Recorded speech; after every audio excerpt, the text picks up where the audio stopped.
There's a website called Church Leaders that had a very interesting article, and I have condensed some of it.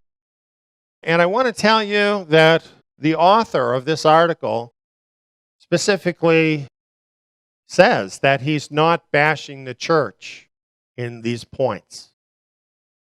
And so I have to think he's still feeling loyal to the church. So I don't want to misrepresent this website and the author of this website as holding my point of view. But I will show you what he had to say, and then we'll talk about our own conclusions of what that means. The theme of his article is 10 surprising reasons our kids leave church. And in his introduction, he points out that 70% of youth stop attending church when they graduate high school.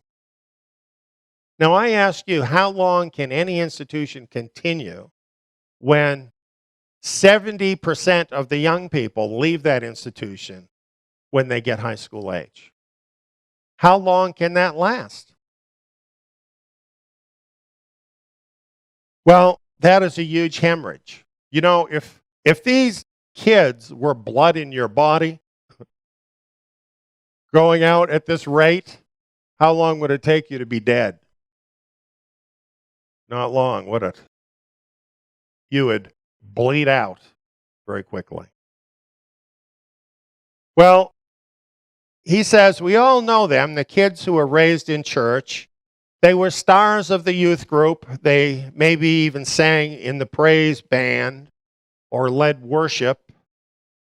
And then they graduated from high school and they leave church.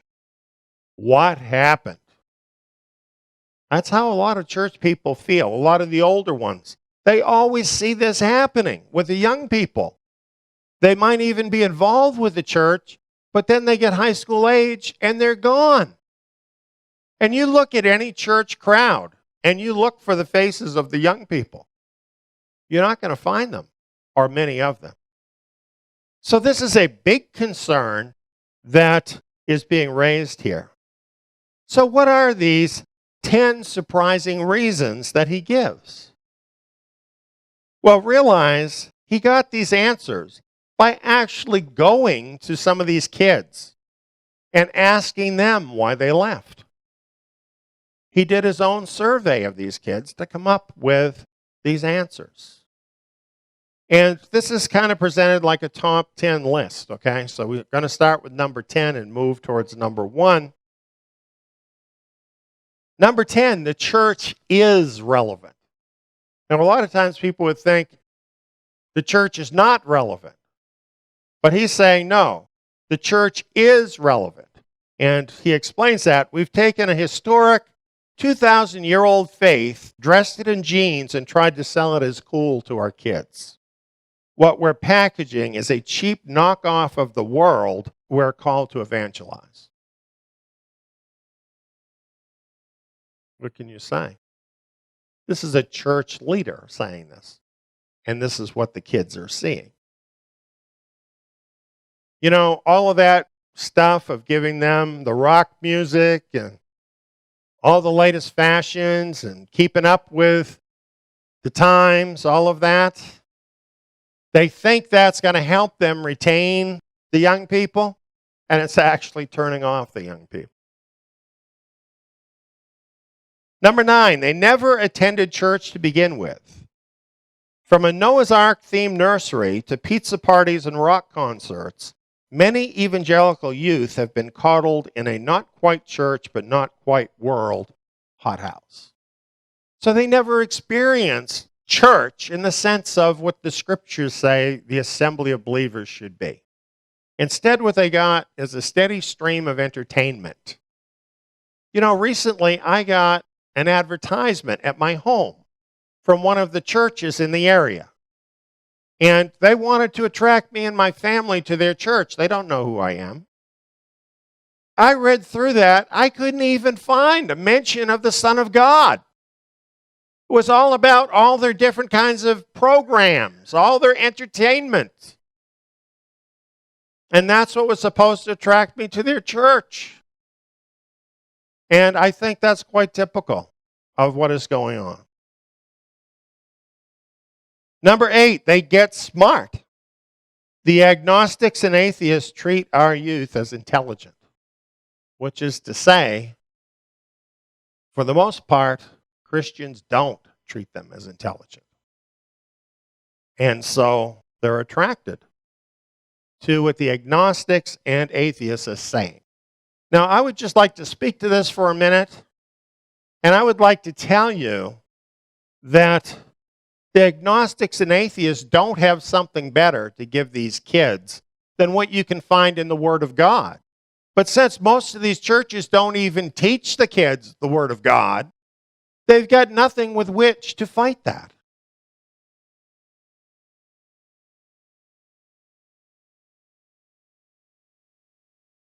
Number 7, he's saying here, I think to the parents as well as the church leaders, you sent them out unarmed.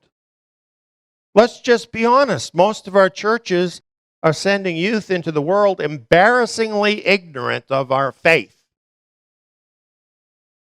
If you don't even know the first thing about what you're supposed to believe, how are you going to stand up against attacks from unbelievers?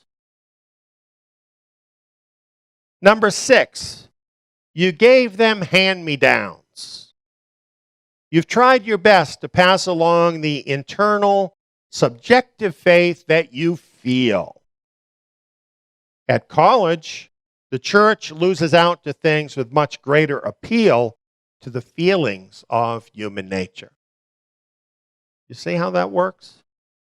If all you give your kids is some kind of feeling about God, if it's all just about feelings, when they go out into the world and their feelings are stimulated by other things, why do they need the church?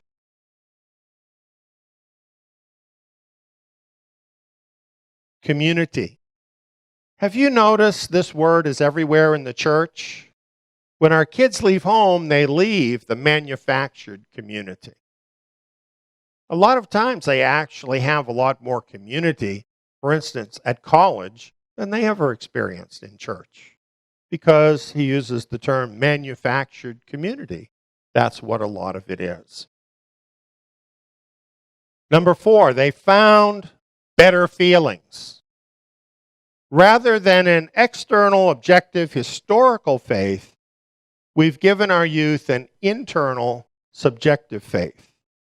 When they leave home, they get the same warm fuzzies from the latest life coach, etc. And you know, even on TV, if you can bring yourself to watch one of these presentations by one of these televangelists, and I'm not recommending you do, okay, but I've done it, and then what you get is something like Tony Robbins or somebody like that. It's the same sort of positive thinking kind of message. That's what you get so often from the pulpits of the Christian church. Well, you know, you don't need the church to have that. Go to a Tony Robbins event. You know, you're going to get that without all the guilt, without feeling like you're not measuring up or whatever. Number 3, they got tired of pretending. In the best life now, every day of Friday world of evangelicals, there's little room for depression, struggle, or doubt. So they trumpet the message, the church is full of hypocrites. Yes, in a lot of churches, you're not really allowed to have a negative thought. You're not allowed to have a frown on your face. Everybody's supposed to be smiling all the time. You're supposed to be happy all the time. And you know what? A lot of young people come to the conclusion that's not authentic. That's not real human beings. You know, if you hit your thumb with a hammer, chances are you might say a few words you otherwise wouldn't say. That happens. That's part of life in this world. And young people, they see how very often Christianity appears on its outer veneer, but they have seen what it really is, and they see a big gap between the two. Number two, this was interesting. It says they know the truth. But it's not talking about the same truth I'm talking about, okay? It says the truth they know is this. They can't do it. They know it. All that be nice moralism they've been taught boils down to do, don't do. And you know, that's very interesting because the Christian church makes a big deal out of you don't have to keep the law. But you know what they do? They invent their own law. They have all their own do's and don'ts. Many times they have their own dress code. Doesn't come out of the scriptures. It came out of somebody's head, right? They have their own standards. Constant do's and don'ts. And so even though they talk about grace, from the standpoint of the kids, it's all do's and don'ts until it makes them feel like, you know what, I just can't do that. That's what he's saying. And he goes on here, they either think that they're good people since they don't do any of the stuff that the denomination teaches against. I'm okay. I don't need the church. I'm doing all the stuff. Or they realize that they don't meet Jesus' own words of what is required. Now that's more serious, isn't it? They actually have read the word. They've actually seen what it says. And they say, oh, I can never do that. He says there's no rest in this law, only a treadmill of works they know they're not able to meet. I think that's a big one. I think that's a very big one. And now we get to number one. They don't need it. If church is simply a place to learn life application principles to achieve a better life in community, you don't need a crucified Jesus for that. As we jettisoned the gospel, our students were never hit with the full impact of the law. Their sin before God and their desperate need for the atoning work of Christ. That is relevant, that is authentic, and that is something the world cannot offer. Our kids leave because we have failed to deliver to them the faith delivered once for all to the saints. Now, I would respectfully say, if the writer here actually believes what he's saying, that we have failed to deliver to our children and therefore to others as well, the faith delivered once for all to the saints, then is he not actually saying our church is in apostasy? What's he still doing there? Right? What is he still doing there? He should be doing what all these kids are doing. He should get out. Not to abandon Messiah, but to separate himself from something that's not the authentic gospel. Isn't that true? And look at what he's saying. The big problem of the church is they never taught the law. What? Can you believe that? How many times have you heard Christians, especially Christian leaders and pastors, say, we're not under the law? They say that all the time. It's their major mantra, right? Here is a pastor that's saying, hey, we didn't teach them the law. So they don't know they're sinners.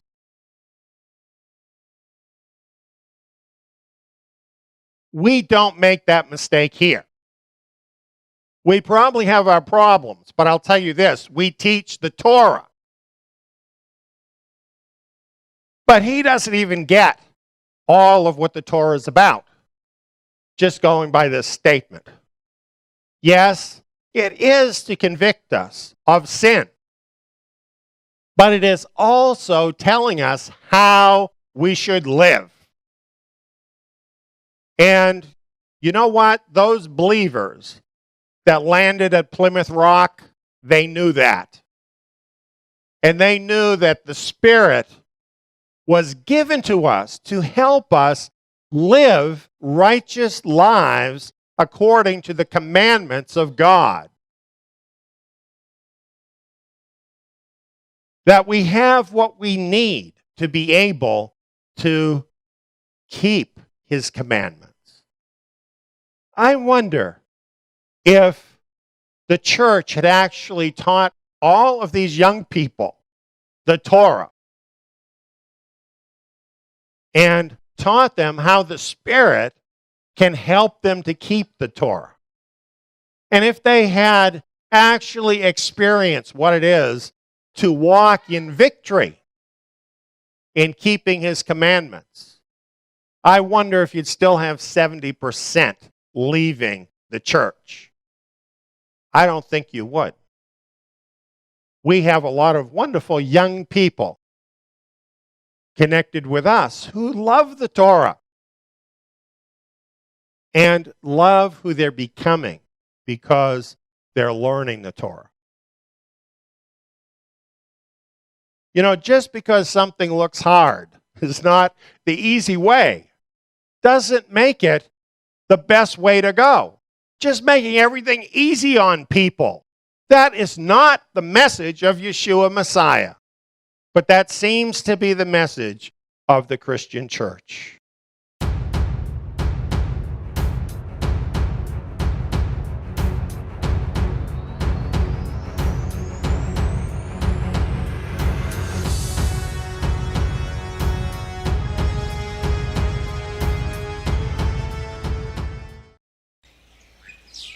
Darwinian evolution. Junk science.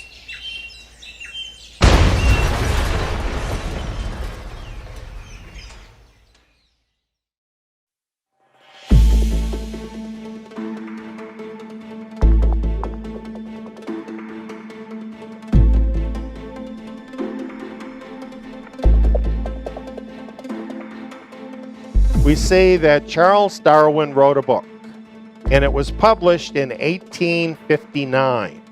And his book on the origin of species, which is really not the whole title, it's telling you what he's really saying. It was Darwinism that gave them scientific justification to go in and dominate the so-called savages.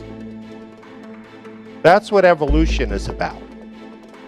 Here's a newspaper article from Australia. The headline is, "Blacks Slain for Science's White Superiority Theory." Cross out white superiority theory and put Darwinism, because it's the same thing. Look at this map of Africa. See the little light green part? That's the only part of Africa that was not completely colonized by the Europeans. All the other colors you see on there, that's all areas of Africa that were divided up to the different European nations. Why were they there in Africa? To steal everything in Africa. That's why they were there. They were thieves. They were going into a place that did not belong to them, where they were stronger, where they were more powerful, and they were taking what they wanted. That's what they were doing. And they needed a moral justification for that in the eyes of the soldiers that they sent to die there to make them rich. And Darwinian evolution gave them the excuse they needed. It didn't just happen in Africa. Here in the United States, the indigenous people in America were virtually wiped out. And this too was justified by Darwinian evolution. Often when racist history is cited, such as stories of slavery, colonialism, genocide of indigenous people, or Nazi atrocities, blame is directed towards the Bible and Bible-believing people. However, a closer look at actual documentation points to another culprit behind elitist racist atrocities. That culprit is Darwinian evolution. This obscured fact of history needs and deserves to be revealed. The film Darwinian Evolution Junk Science was made to set this record straight. See it today. See Darwinian Evolution Junk Science, www.TruthPoint.Info.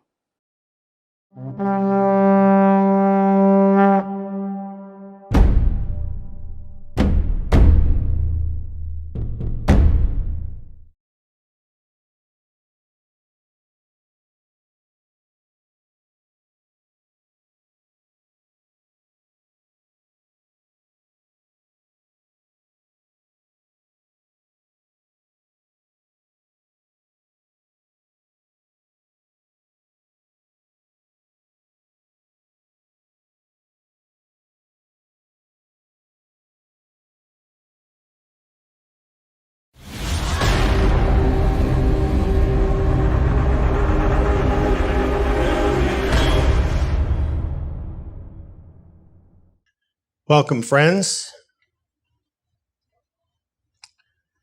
The Lord of the Rings. It seems like a strange place to look for insight into these modern days. You might wonder how I come up with these things to talk about. The truth is, I'm doing these presentations quite often, and where they usually start is in the middle of the night. And I'll get a picture in my head. And sometimes I'll have a dream. Sometimes during the day, something will flash into my head. And I see in pictures a lot, pictures and symbols, and they speak to me. And then from those pictures and symbols, my rational mind takes over. And I start looking into them, thinking about them. And that's kind of how these things happen. That's how this happened. Towards the beginning of the week, in the middle of the night, it just occurred to me that I needed to do a presentation about the Lord of the Rings. Don't ask me why, but I did. And some things about that occurred to me. And the next day, I put together the background that you see in our video right now. And I had that together. And that's what my presentation was going to be about. Of course, I still didn't have it all fleshed out. And then I started looking at things, and very soon I came across this. And it just struck me with how similar that is to the ring in The Lord of the Rings. Now, I don't know what significance it has or not, but it's rather interesting. I found this article in the Daily Star on June 18th. And it says, Ring of Fire eclipse could be a sign of the apocalypse, sending darkness over the Holy Land. The year's first solar eclipse with a ring of fire this Sunday will be the deepest one this century and coincides with the summer solstice, fueling doomsday believers' fears the end is nigh. And I think to people who are not believers, this all just seems superstitious and crazy that anyone might wonder if this is some kind of a heavenly sign. But for those who are Bible believers, there's a very good reason why we look at things that are happening in the heavens. Luke 21, 25, and 26 is a place where Messiah is telling us about the last days. And he says, there will be signs in the sun, moon, and stars, and on the earth, anxiety of nations, in perplexity. That rings a bell. Men fainting for fear and for expectation of things which are coming on the world, for the powers of the heavens will be shaken. So it really isn't too crazy that in such a time of anxiety and perplexity in the world, that people might think this ring of fire solar eclipse over the land of Israel might mean something.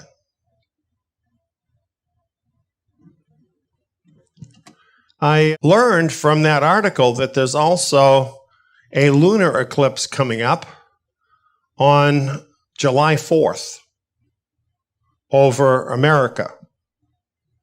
Darkness covering the land. And then I saw this article entitled Land of the Worried. 83% of Americans very stressed over the nation's future. New survey shows 7 in 10 Americans agree that 2020 is the lowest point in the country's history that they've witnessed. The year 2020 feels like a crossroads for the United States. This was from Harris Poll Studies. This is a dark time in America and in the world. And I think this is why people are looking at these things to wonder the meaning. Certainly July 4th is an important day in America. And so people, of course, would attach significance to this. The Lord of the Rings, insights into the growing darkness of this last age. Now you know where the idea of growing darkness came from, right? What about this last age? Could it be that we actually have reached the last age? You know, it's interesting that even many people who are not Bible believers now are very worried. Very worried that this could be the last age for at least America and maybe for the world. What could a fantasy story like The Lord of the Rings have to say about any of this? It's just a fantasy story. But you know, there really is a little more to The Lord of the Rings than what some people might think. After all, The Lord of the Rings was written by J.R.R. Tolkien, who was a Christian and therefore had somewhat of a biblical view. And that reality informed his books.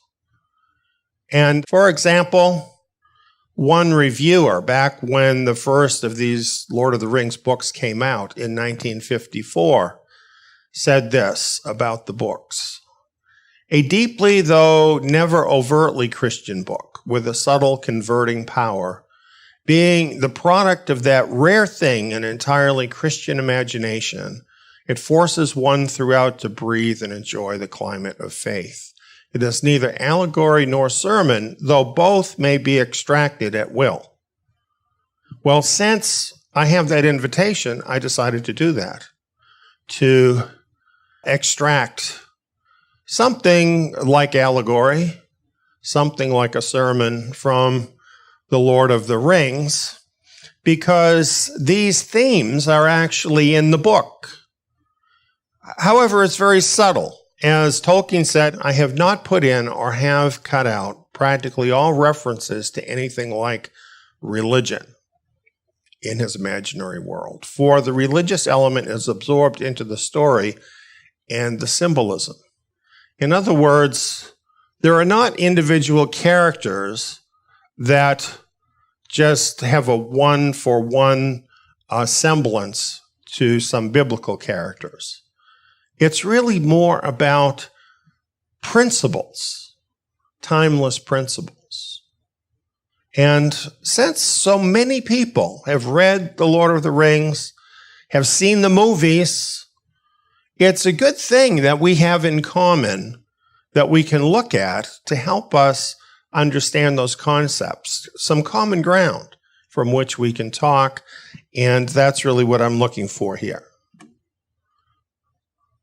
So in this presentation, we'll look to biblical themes of the Lord of the Rings trilogy to glean greater clarity on what is really happening in these unprecedented times of growing darkness in the world. In the Lord of the Rings story, this is where it all happens, a place called Middle-earth. And we're going to see this as a literary picture of our world that we live in. Now, I just want to say, I'm not claiming that this is what Tolkien thought, okay?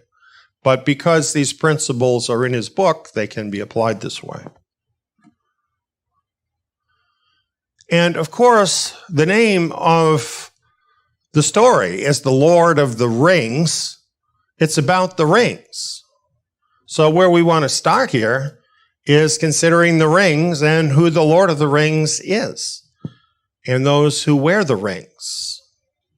Let's take a look at that. We have the one who is behind all of this, who has the one ring, who created all of these rings, actually had them created. He's called the Dark Lord Sauron in the stories. And he's a clear Dark Lord. And who do you think of when you think of that term? Sauron, Satan, pretty close, right? So this first ring, the one ring, number one, I have it marked here, is the ring of Sauron. And you know that mystical looking inscription on the ring? That's elfish. And this is what that inscription says. One ring to rule them all. One ring to find them. One ring to bring them all. And in the darkness, bind them. Doesn't that sound creepy? That's really creepy. That's because in the story, the Ring of Sauron embodies all of the evil powers of the Dark Lord Sauron, which he utilized to satisfy his insatiable greed to dominate the minds of all others. Sauron is the control freak of control freaks. He must control everything. All of these mind control rings come from him.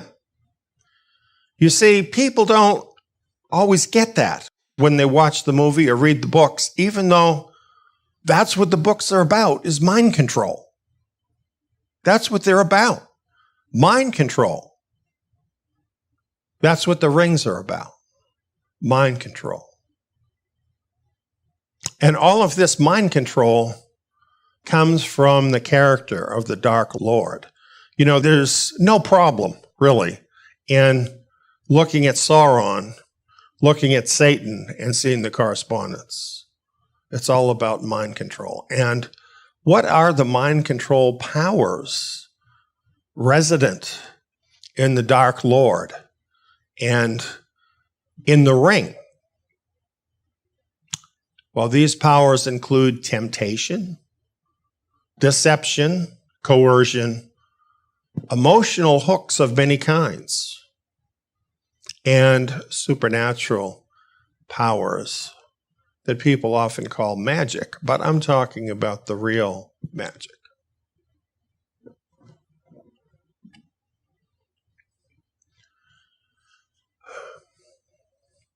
Here's the ring of Sauron at work in this world.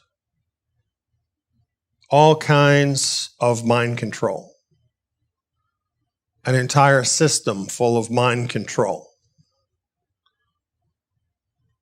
2 Corinthians 4:4 explains what this is all about. The God of this world has blinded the minds of the unbelieving.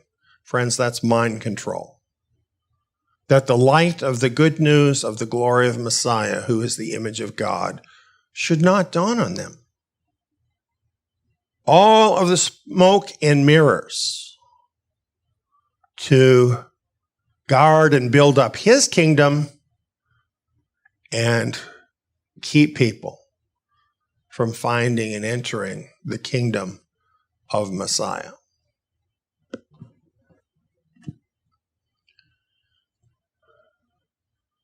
The inscription begins, one ring to rule them all. That means to rule all the other rings, rule all the people. But the rings are important because the rings define a certain order. And that's what's so interesting about this. The ring of Sauron, embodying the evil character and powers of the Dark Lord Sauron, rules all the other rings.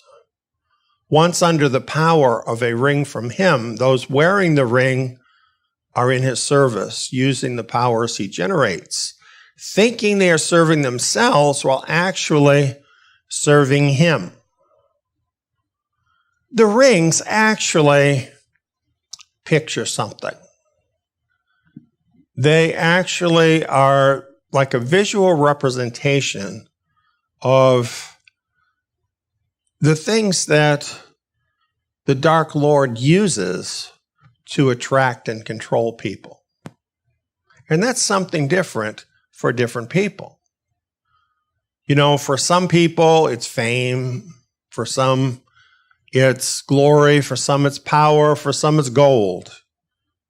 For some, it's other things which might seem very esoteric to you or me, but are the thing that is important to that person.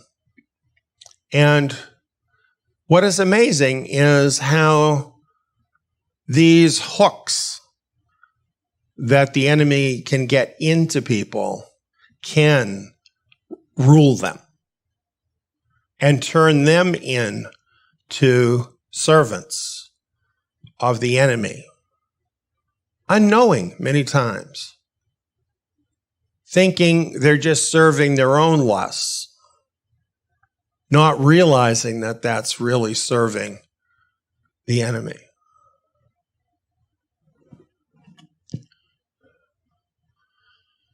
Yes, we are talking about temptation. Now, be honest, when you look at this graphic, you see the sign, do not push the button. What is the first thing you want to do? Am I right? You want to push the button. You see, we already have it within us, right? In our fallen nature, we want to rebel. And the enemy knows that. And he knows what your particular buttons are. And he doesn't really want to push your buttons. He wants you to push your own buttons. That's really what he's up to.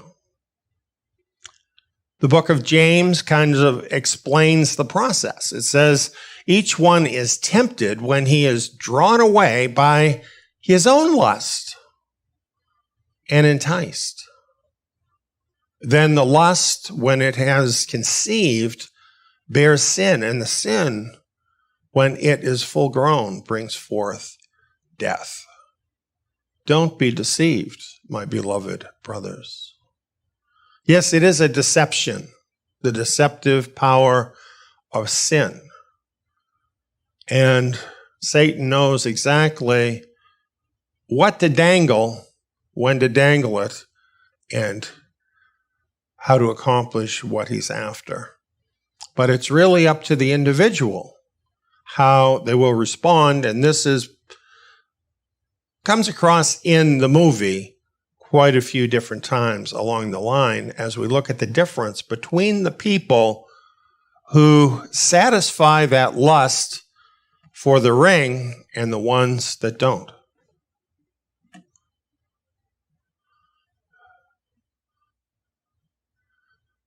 One ring to find them. The Dark Lord Sauron takes the form of a giant eye of fire. And when you see it in the movie, it's really scary. And when you see one of the characters put on the ring, and then Sauron knows as soon as that happens and finds him. The Dark Lord Sauron takes the form of a giant eye of fire. He is not all-seeing, but he wants to be. His mind control rings allow him to see all who wear them so that he can then exercise his powers over them to control them and through them others. Compare what he's doing with the all-knowing, all-seeing creator of the universe. He doesn't need all this, the creator of the universe, because he is omnipresent. He's everywhere at all times, knows everything at all times. It's his universe, so there's nothing wrong with that. The Dark Lord, who has risen up to compete with him, has to find another way because he is not all-seeing or all-powerful. So he has done it through technological means. He's done it through the order of the hierarchy that is building up, and he's never been able to see more than he can see right now because technology has so far extended the sight of those who serve him, and then through that, going back to the enemy. So he is absorbing so much. He is finding people. Amazon, Microsoft, Google, Facebook, and on. He's finding us to feed all of us his mind control. Those raised up in this internet age feel its influence the most. They don't know another world. This all seems so normal to them to have these huge internet conglomerates controlling so much of what they think, so much of what they do.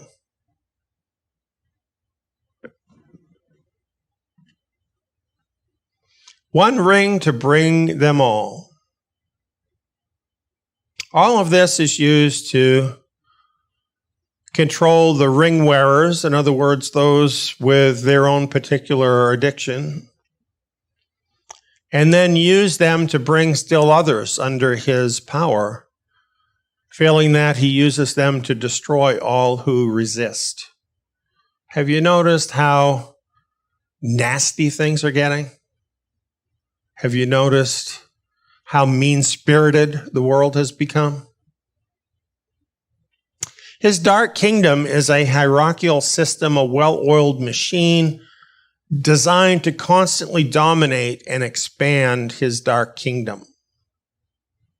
At what point does he have enough control? At what point can he see enough into your life? Infinity.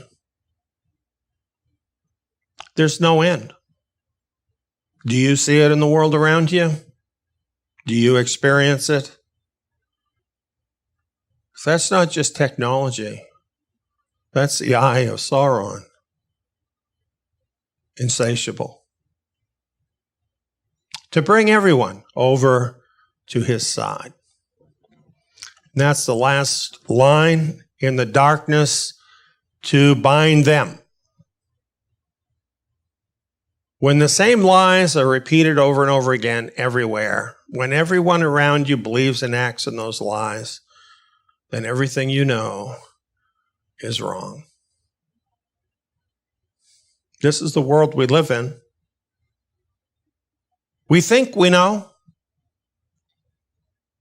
We think we really do, because we need something to go on.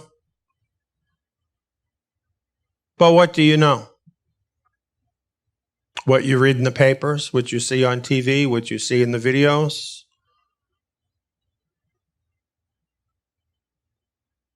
All of this is meant to bring people. You know, what's so interesting about it is that there's a sort of unified message in all of it.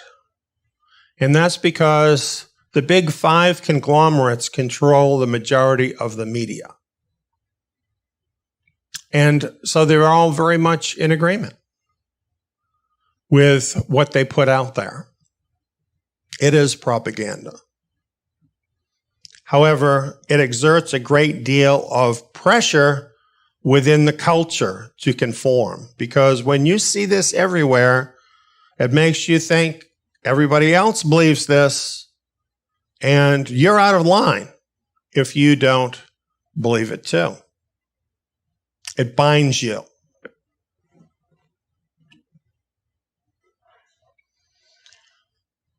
Once one has been brought under the power of the Dark Kingdom, the Dark Lord Sauron binds one in place, using the considerable powers of the system, as well as temptation, deception, coercion, emotional hooks, and supernatural powers.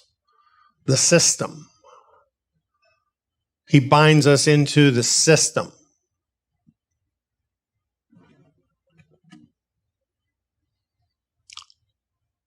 He has deliberately made all of us debt slaves. That's what he's tried to do. Why?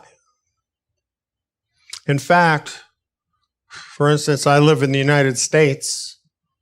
Our whole country is a debt slave to the tune of trillions of dollars. Do you think those people that have lent the money to the United States, trillions of dollars, have any control over what the politicians do, what the government decides, what happens in America? Trillions of dollars? Do you think that trickles down to affect your life?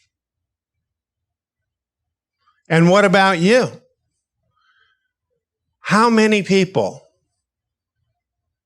spend the biggest part of their day, every day, doing stuff they hate? Being miserable. Why are they doing that? Debt. They must do it to live. That's all they know. That's all they've learned. Does the system own you? What does that make you?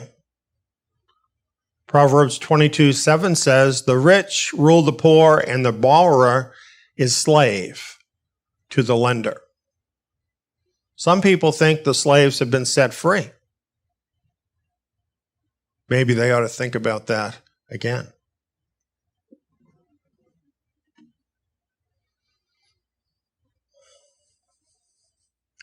So we go now from the one ring of Sauron to the 9 rings that are worn by the Nazgul. And these are some really nasty creatures in the movie. They are the invisible elite servants of the enemy. They're his top elite. And those who used the 9 rings became mighty in their day, kings, sorcerers, and warriors of old. They obtained glory and great wealth, yet it turned to their downfall. They fell under the thraldom of the ring that they bore, and of the domination of the one which was Sauron's. And they became forever invisible, save to him that wore the ruling ring. And they entered into the realm of shadows. The Nazgul were they, the ring wraiths, the enemy's most terrible servants. I'm thinking, aren't these people a lot like the elite of our world? Are they not wraiths as well? Soulless beings that no one ever sees? Faceless beings who nevertheless are controlling our world? Interesting, isn't it?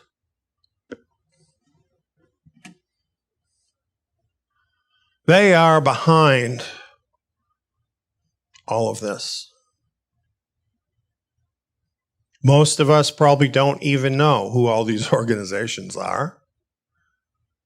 So I'll use a little shorthand. This is all the organizations of the global elite, established by them to set the standards for the world, to set the direction of where the world is going, to control your life and mine, and to get all of us to agree to it, which so many people, unfortunately, do without even realizing the opinions they hold are not their own. They have come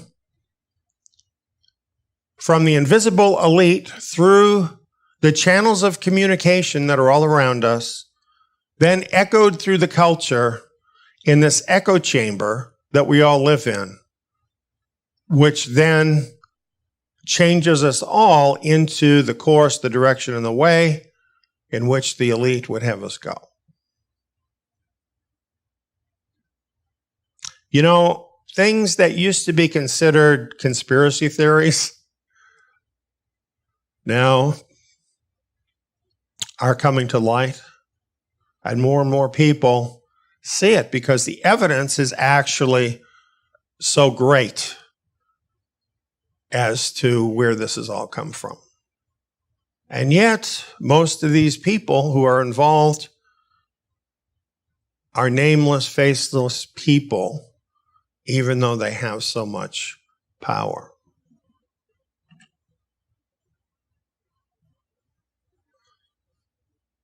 In the book, the Witch King of Angmar is the chief of the elite.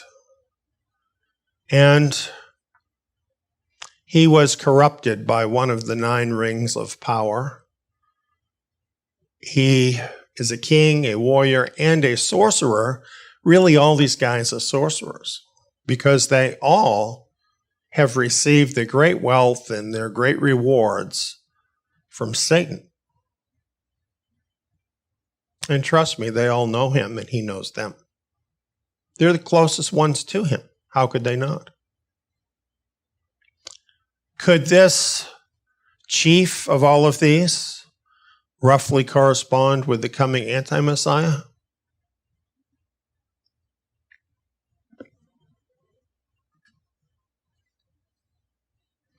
Thessalonians 2, 9, and 10 talks about him, the coming anti-Messiah. The coming of the lawless one is according to the working of Satan, with all power, signs, and lying wonders, with all unrighteous deception among those who perish, because they did not receive the love of the truth, that they might be saved. Oh, he comes in sheep's clothing, at most by that outward presentation, just like the world system. You know, everything they're doing is good, right? Trying to save us from ourselves.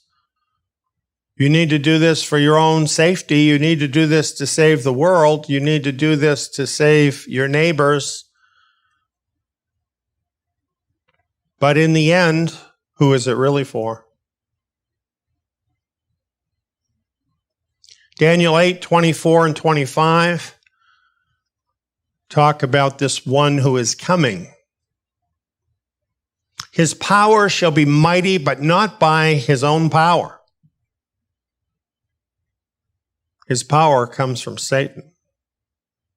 Through his cunning, he shall cause deceit to prosper. Under his rule, he shall destroy many in their prosperity. He'll have a lot to offer, and people will be lining up to fill their pockets, and they will be destroyed by what they receive.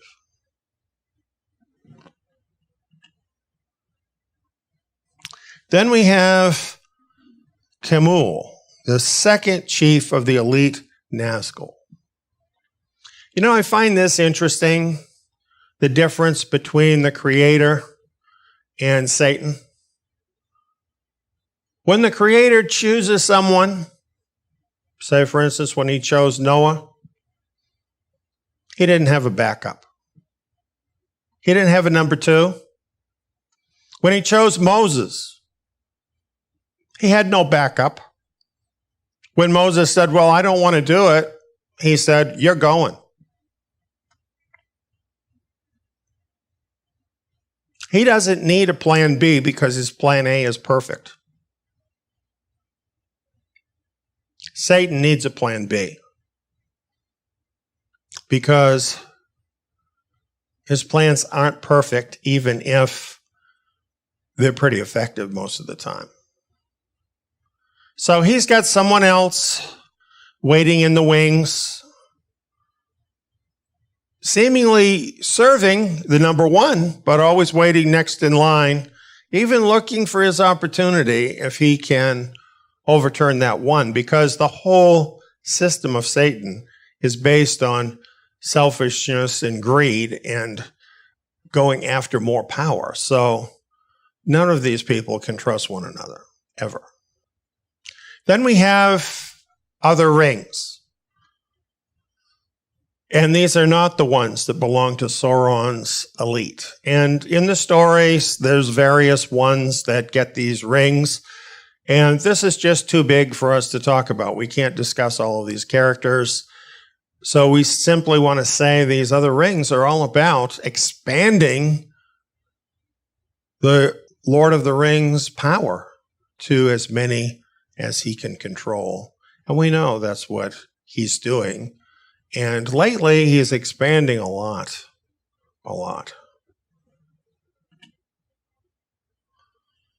The Dark Lord controls the masses through the same methods he uses on everyone. Temptation, deception, coercion, emotional hooks, and supernatural powers. 2 Thessalonians 2:11 and 12 describes that mindset. God will send them strong delusion that they should believe the lie, that they all may be condemned who did not believe the truth but had pleasure in unrighteousness. You see, sometimes people wonder, how come God doesn't do something about this? Why doesn't he stop these people from deceiving the whole world?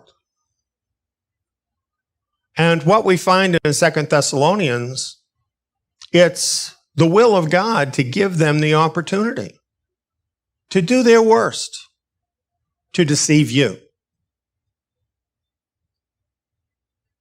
To find out, do you love the truth?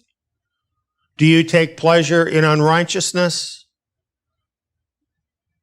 Or are you going to choose to seek out the truth like it were gold, but more than gold, and to seek out the righteousness that he offers? You see, it's his way of separating people. And on this earth, which way do you think most people go? It's not surprising that Satan feels so successful, because most of the time he really is. Most of the time he is, because sadly, most of us prefer to cater to our lower nature. And so it makes it easy for him. However, don't be fooled by that, because at the end of this story, righteousness will win the day, which will not be good for all of those who made the wrong choice.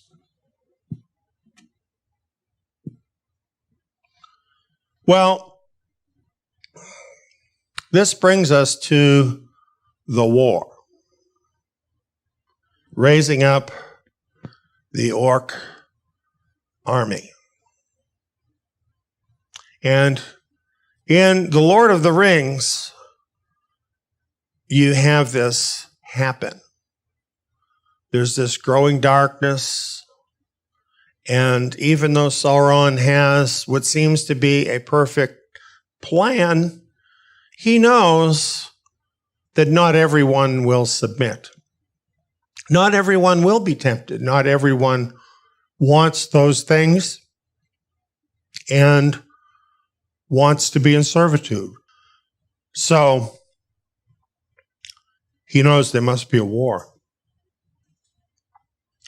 His lust for control of every person is too great for him to let any be free. And this brings war on Middle-earth. Where will he find the army for the war? For this, he would turn to the race that is forever young, the elves. Here they are.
When you look at that, you might wonder, why would people like this, with a beautiful idyllic life and a beautiful idyllic place, ever want to become part of Sauron's army? Well, the truth is, they wouldn't. So he has to use the powers of the ring to turn some of them, not all of them, into his army of darkness. This reminded me of 1 Peter 5:8, where we're warned, be sober and self-controlled, be watchful. Your adversary, the devil, walks around like a roaring lion, seeking whom he may devour. You know, when looking at them in their idyllic setting, these beautiful people, why would they be watching for a deceiver? Sometimes we're like that, aren't we? We get very absorbed in our lives. We don't realize that the enemy is looking to destroy us.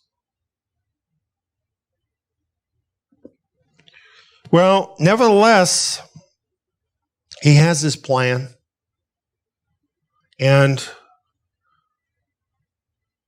this is what his plan is with the elves.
Pretty ugly, huh?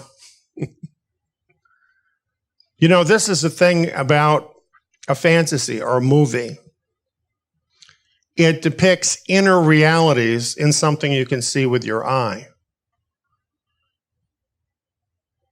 And it's rather amazing when the plot reveals that these ugly and nasty orcs actually were created from the elves. Couldn't be more different, right? And when I look at this and I see these beautiful young people who, by the way, are forever young, they're immortal. And this reminds me of the young people, because there's always a new generation of young people. In that sense, they're forever young. There's always new ones. And it is the young, in all the decades of my life, who have been targeted for conversion into the army of the Dark Lord. This has been going on for decades. These are the people they target. And turning the elves into the orcs is like turning these beautiful young lives into this other thing that we've been seeing going on with the young people. Who is it that's burning down buildings? Who is it that is shouting obscenities at police officers and doing worse? Who is it that have become lawless mobs? Is it not, by and large, the young people? Don't you wonder how that can happen? You know, I happen to be blessed with some wonderful young people in my life. I think that's such a beautiful time in life. You know, young folks are filled with so many good things, so many good characteristics, so much wonderful life, curiosity about things, and they're always finding every day new characteristics in their life and virtues that they can share with others. That's what should be normal for young people, and is for a lot of them. And that's why it's so shocking to see this kind of a transformation. Don't you wonder how this can happen? Well, for the orcs, you saw it. It was done by evil magic power. What does that actually look like in the real world? Looks a lot like that.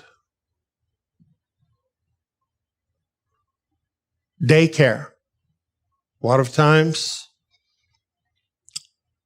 it begins before a child can even walk. Very, very little time at home with one's parents. Then K through 12. What is this?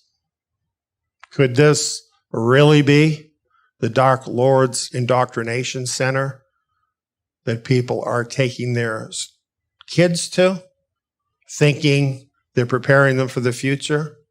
Yeah, they are preparing them for the future, the devil's future.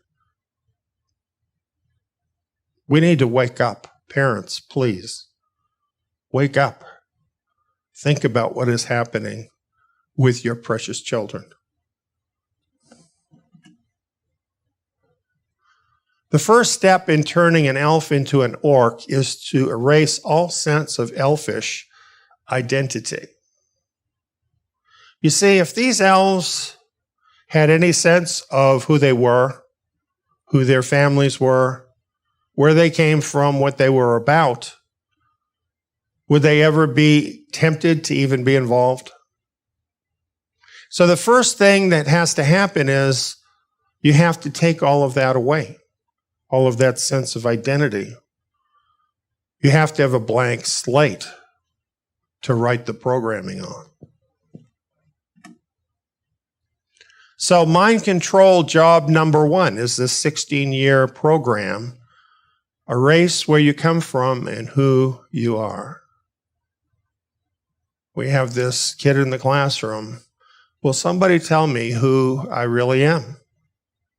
Well, now they've made it even worse because they tell you you don't really know whether you're a boy or a girl. Your parents are stupid, old-fashioned, and we'll tell you what to believe.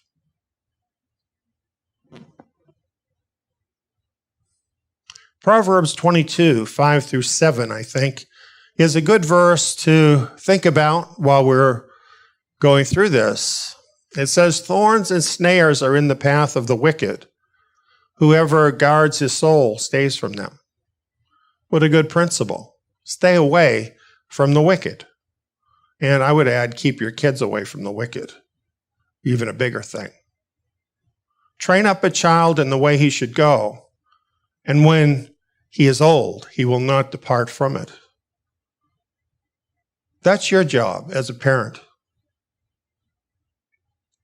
God has given that to you as your job.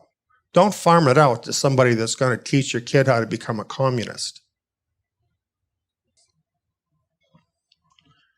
Some educators, many educators, are very worried about their experience as educators. Inevitably, when people start out as educators, they think it's going to be a great thing. They think they're going to be able to have a wonderful influence on the youth and help to prepare them for the future. And of course, this is what should be happening. Here is a well-known professor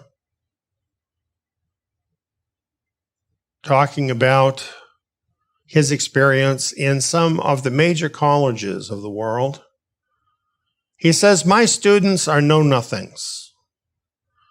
Their brains are largely empty, devoid of any substantial knowledge that might be the fruits of an education in an inheritance and a gift of a previous generation. They are the culmination of Western civilization, a civilization that has forgotten nearly everything about itself, and as a result has achieved near-perfect indifference to its own culture. This is the big difference, I think, between baby boomers and my generation and younger people. You know, people of my generation, we actually learned something about the world we came from. And we knew something about the history of the country we're from and about the sacrifices that people made along the way to make the country what it is.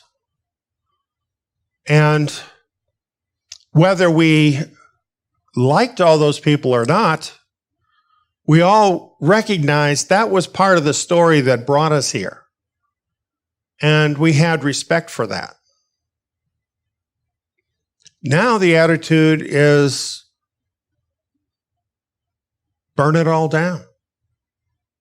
It means nothing because the generation that is being pushed in this direction doesn't have those kinds of connections.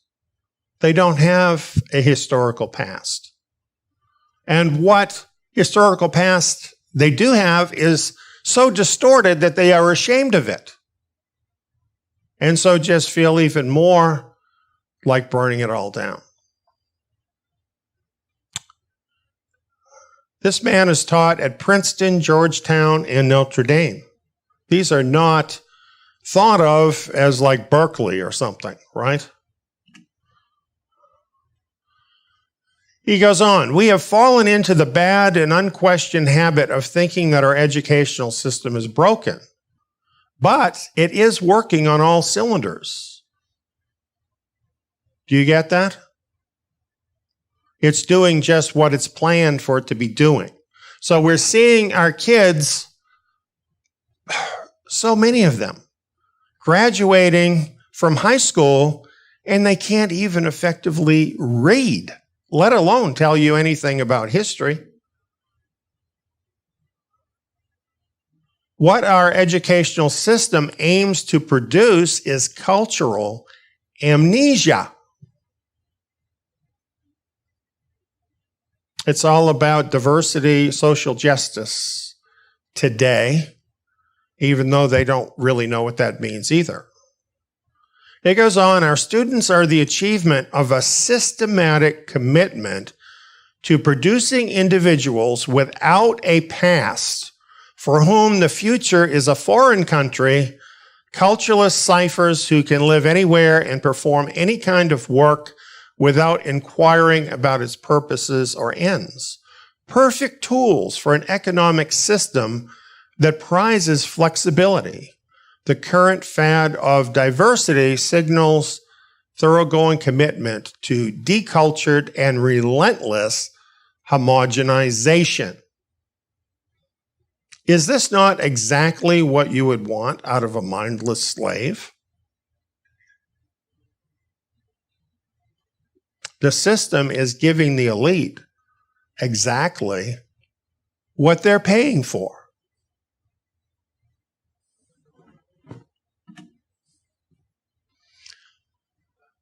Now, I've just chosen selected things because this is a very long and comprehensive article, and I wish I could have included all of it because there's great insight in this article by Patrick Deneen, and he's a professor of constitutional studies at Notre Dame. He's a man who knows something about history. He says, I love my students, but I weep for them for what is rightfully theirs, but hasn't been given. I discern their longing and anguish, and I know that their innate human desire to know who they are, where they've come from, where they ought to go, and how they ought to live. The world they have inherited, a world without inheritance, without past, future, or deepest cares, is about to come tumbling down. The future depends on them. Do you understand the crisis this is?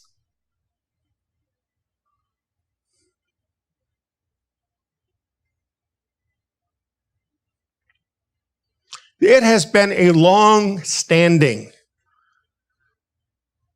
principle in every culture of the world for thousands of years that the older generation passes on to the younger generation who they come from, what they're about, what their history is. Can you imagine this? To hold that back and even distort it, leaving generations of young people without a sense of who they really are. This may be the biggest crime of the world's elite.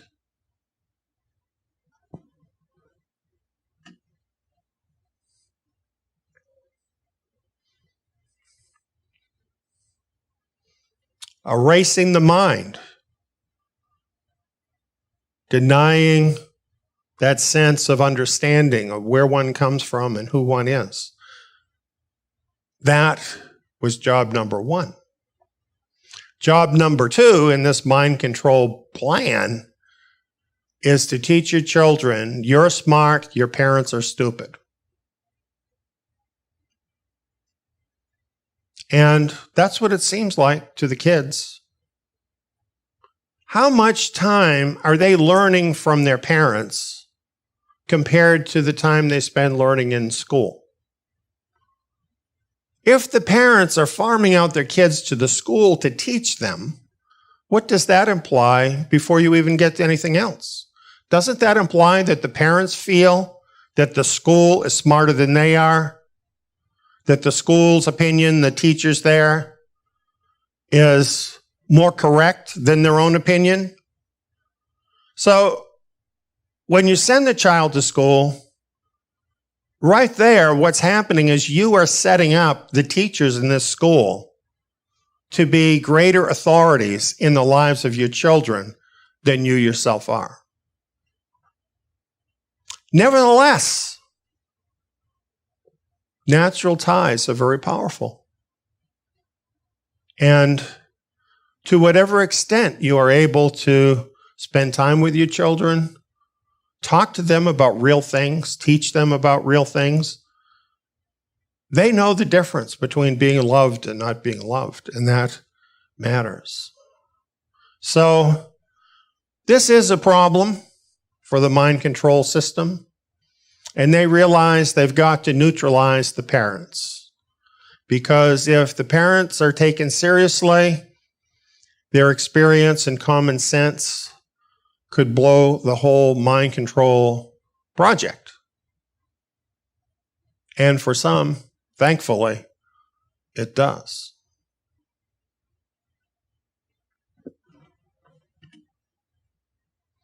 Mind control job number 3. Fill the void with globalist propaganda. See, once you have a clean slate, then the mind is looking for something to fill that space. Now, the mind control can fill that space. That's the idea. And they are filling it with globalist propaganda. Here's another teacher, by the way, who writes, I am a witness to brainwashing in public schools. The U.S. education system is brainwashing, indoctrinating students with utopian, false, and fairy tale notions about socialism and communism. While teaching U.S. history, world history, economics, and American government for 5 long years to high school students, I was absolutely shocked and dismayed. In both of my experiences, the state standards which dictate the curriculum were chock full of pro-socialist, anti-capitalist rhetoric. What is that about? That is about making Western civilization hate itself. What does that lead to? What does making people loathe themselves lead to? Well, it is mental illness, and at its worst, it leads to suicide. Is it any wonder we're watching Western civilization willingly walking off a cliff right now? Because they all hate themselves. They all hate where they're from, and they feel like they got to pay the price.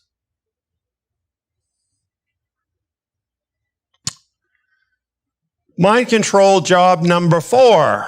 Reinforce the globalist propaganda everywhere. Why? Because everyone everywhere can't be wrong.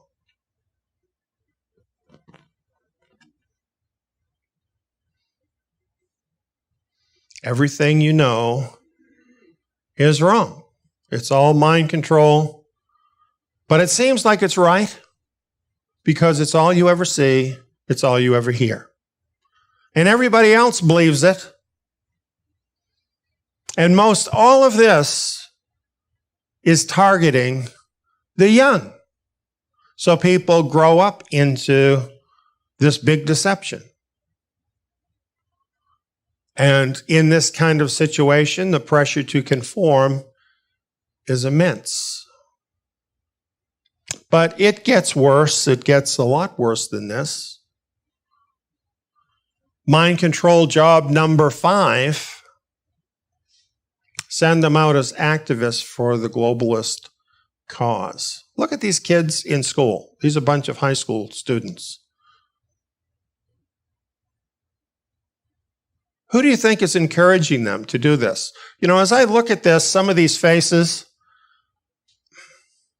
they don't look like this kind of motion would make you think they looked. You know, I think of that as the sort of a gesture a person would use when they're really feeling something inside. A lot of these young kids, their face is blank. They show no emotions here. They look like mind control slaves to me, doing what they're taught to do.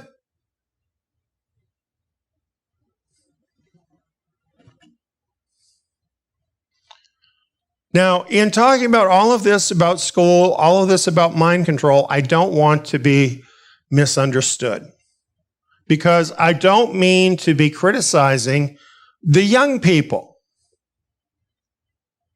This is not a criticism of the young people, because they are victims of this system.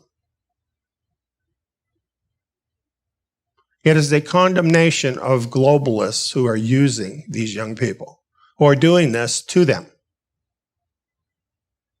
And personally, I resent this deeply. I think we all ought to.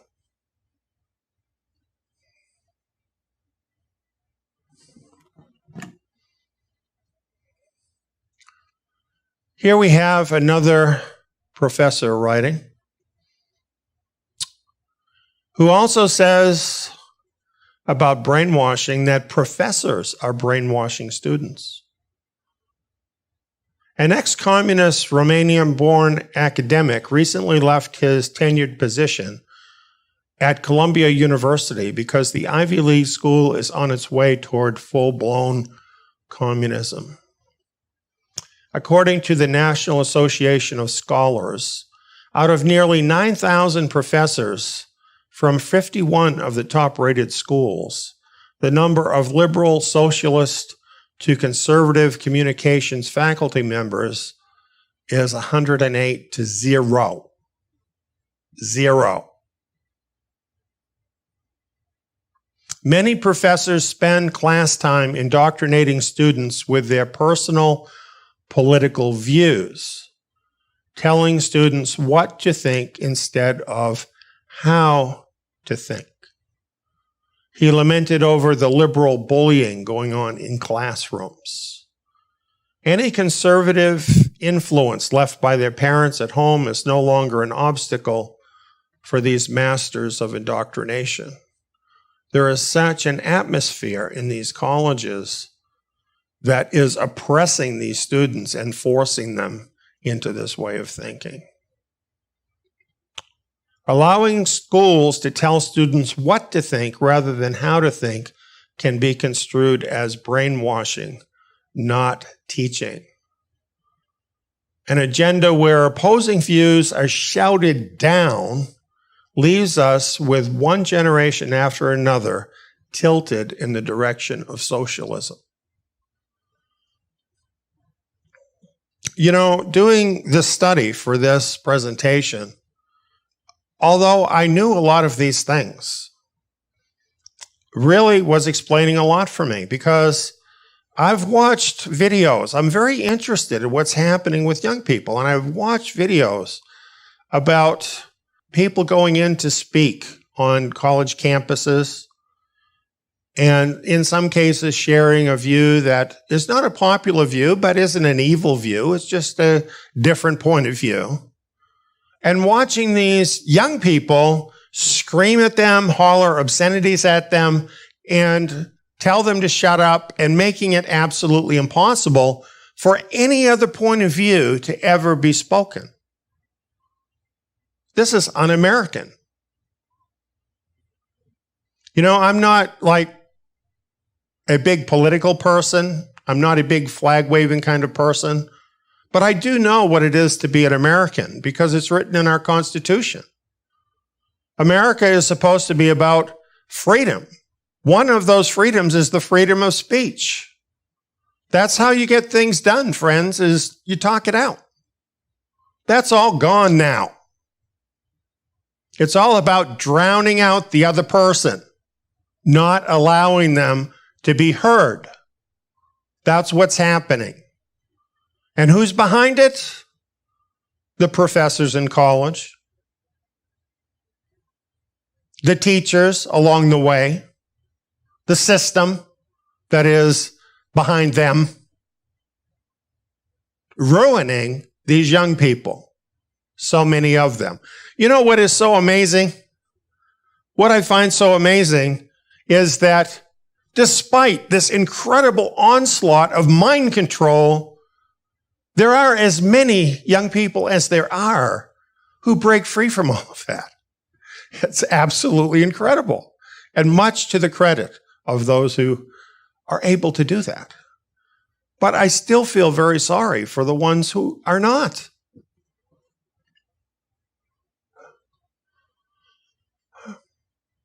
So I just want to stress again, none of this that I'm sharing is a condemnation of those young people who are victims of this system.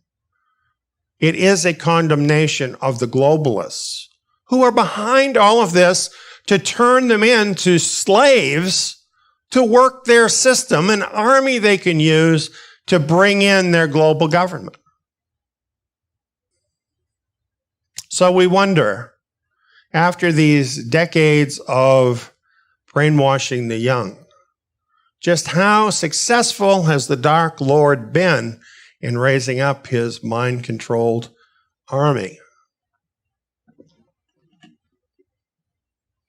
Pretty successful. This, as I said, is not all young people, but it is more than enough for the elite's purposes.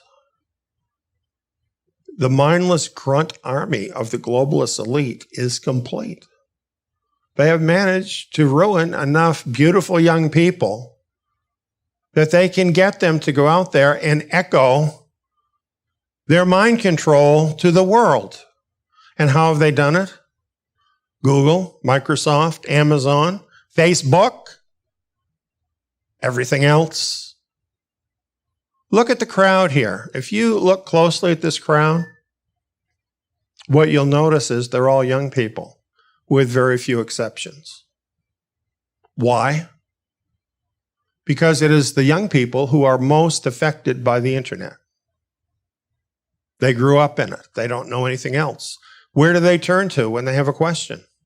Google.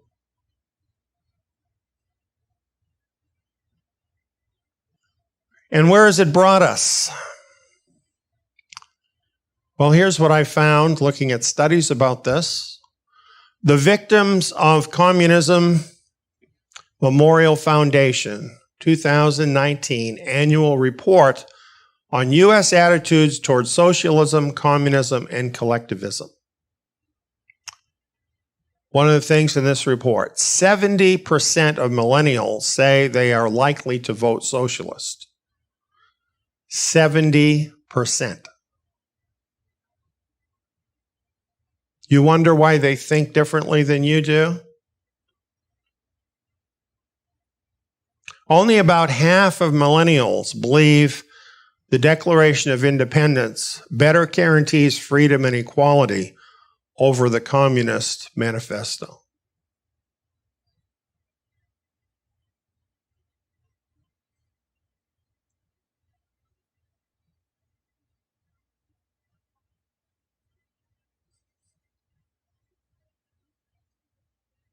That's just shocking, isn't it? I'm glad there's still about 50% that think the Declaration of Independence is better. But how deep does that go in the direction that all of this is working? How did so many millennials and post-millennials become so favorable to globalist propaganda? As we've seen, they've been mind-controlled slaves all their lives. All their lives. And we, their parents, we've been debt slaves all our lives, which is why we have allowed this to happen. We've needed a place for our kids to be so that we can go out and take our part in building wealth for the elite, just to get by. You know, this modern world that's supposed to be so great, it's a horror. It's a horror show.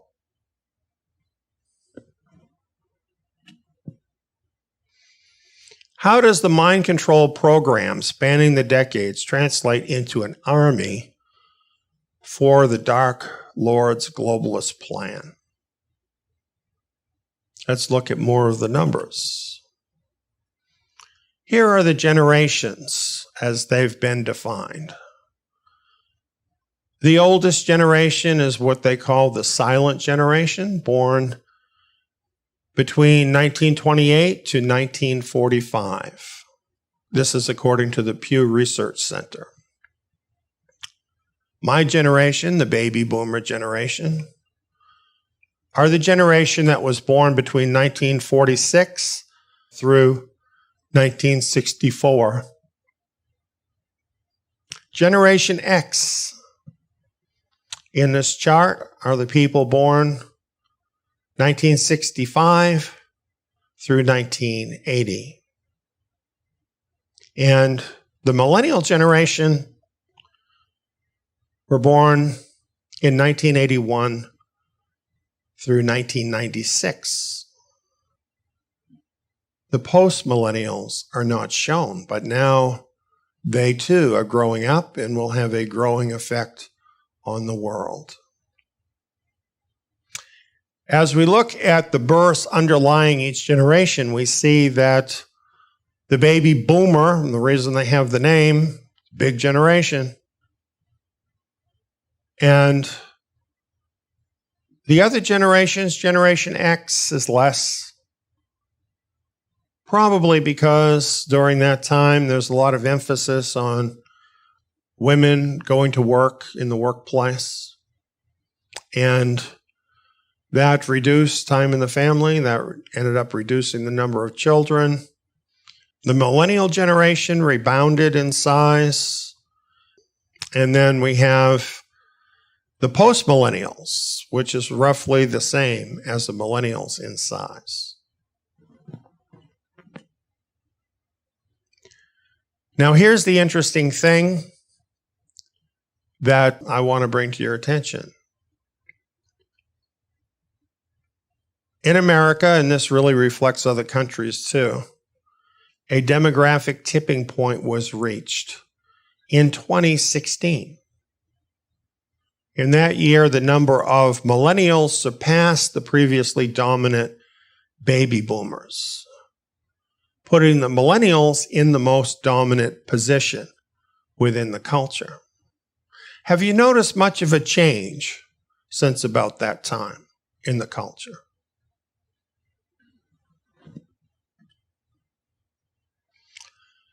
The lead of the millennials over the baby boomers since then has been growing exponentially. You see how they don't really need to add many people because the older generations, the silent generation, the boomer generation, is declining pretty rapidly.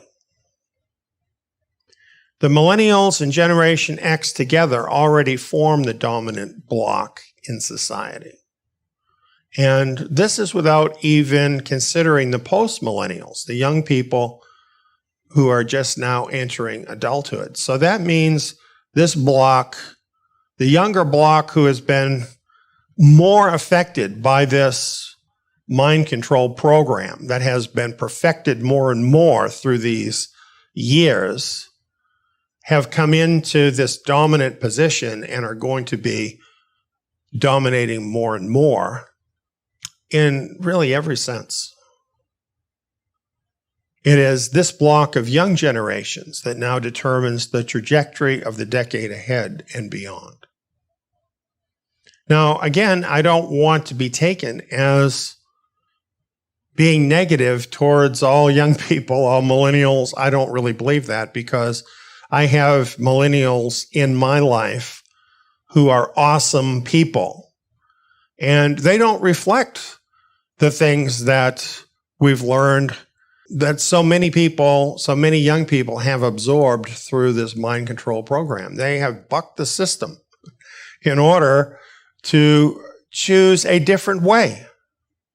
And I have great respect for that. But my point in showing this is realizing that there is such a majority among the younger people who really have been greatly affected by this mind control means that the world is dramatically changing because of this tipping that is happening, this demographic change. And I want to share this with you because particularly for people who are from an earlier generation, much of this just seems like craziness. We can hardly understand at all why people would even do the things we're seeing them do. But it's not their fault. They are, in fact, responding to mind control. It doesn't make sense. That's why it seems crazy. But it does make sense to them because they've been imprinted with a different set of values, a different idea of what the world is about, and this is what is controlling their choices. Now, hopefully what will happen is that the same thing will happen for them that happened for us in our day, that some of the things that we believed, perhaps things that we had been indoctrinated in, were shown up to be wrong just through life. Because you see, you can't really argue with the truth eventually. The truth will always win out in the end. And some of these bright young people who may still be under this control will see that and they will adjust their thinking to reality. So I by no means am pessimistic that all of these people are lost. I don't want to be misunderstood that way. But the preponderance of where this is going, I think, is still pretty scary and explains a lot about what we're seeing in these days. For this to be complete, I just need to bring in one other very significant demographic tipping point. See, there's a lot that's changing all at one time. And that complicates the situation even more. What this chart shows, now we're focusing on young people. On the first day of 2020, whites under the age of 18 were already in the minority.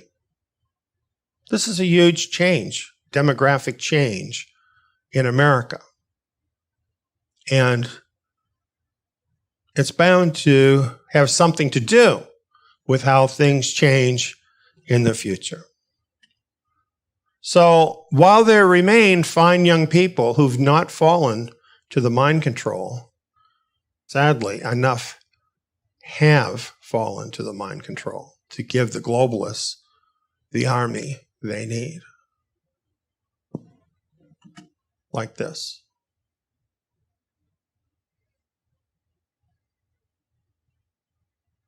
These ads have really been run. In some of these riots, one of the things that was in the news is that in each of these cities, there were piles of bricks delivered into place. That's not cheap.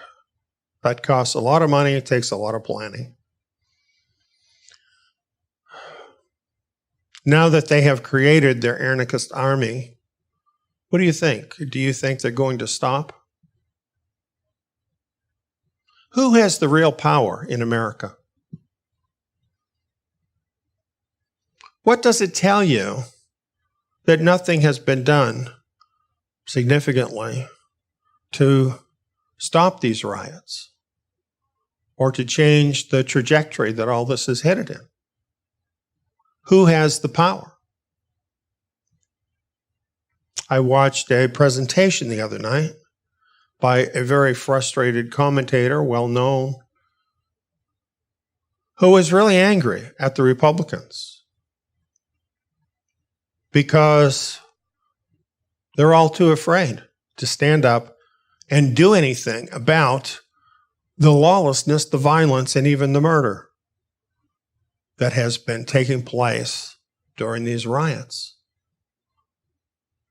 Who has the power?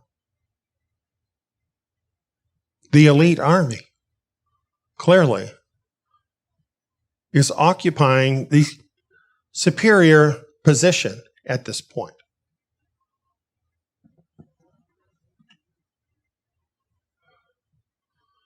This plan has been underway for a long time. I think many of us know this. David Rockefeller was one of the elite, very much at the center of this, and his famous statement was, all we need is the right major crisis, and the nations will accept the New World Order. Well, I think they're trying all of them until they find which is the right one. What do you think about COVID-19? Do you think that could be the right one? Do you think burning down the country? Do you think that might be the right one? What about economic collapse? Could that be the right one? They'll keep trying them all until they get the right one. 2030 is the target date for the UN global government. What do we have ahead of us? A rising darkness, very similar to what we see in the Lord of the Rings stories. A rising darkness. A horrible decade is ahead of us, culminating in an even worse time. Boy, I'm so cheery, aren't I?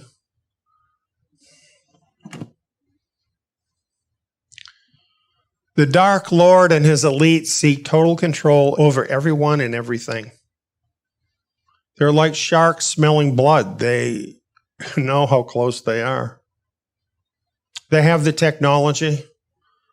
They've managed to change the culture so significantly. They have their army under control. They're getting all their dominoes in a row. They're very close. According to Bible prophecy, the darkness overspreading the earth will take us to the Great Tribulation, and don't think it's that long away. Certainly 2030 is their definite date to begin their global government. It's written into the agreement that all the nations of the earth signed in 2015 that we refer to as Agenda 2030.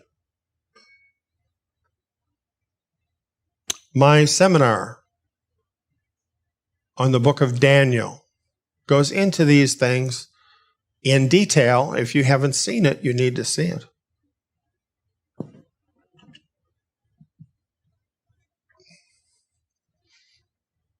What will you do in the face of the growing darkness?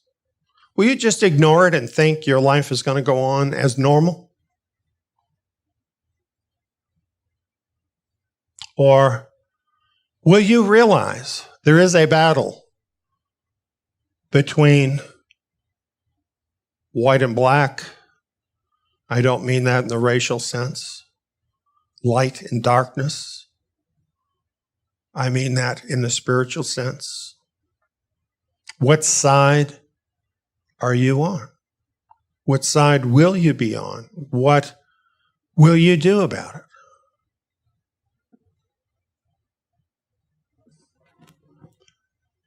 Consider this.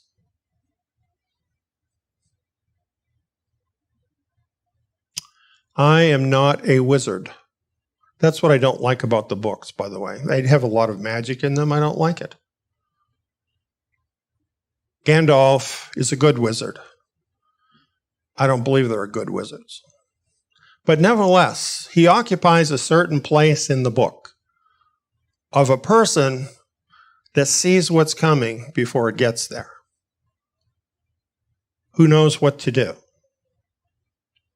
And in that respect, Messiah has given me sight to see what others don't see. I've seen these things ahead of time. I saw what's happening now decades ago, back in January, at the beginning of the year, when articles were coming out saying what a fantastic decade we were entering into. In my newsletter, I had a picture of a roller coaster going into fire, telling you just how rough this was going to be, that we were going to be facing a series of shocks.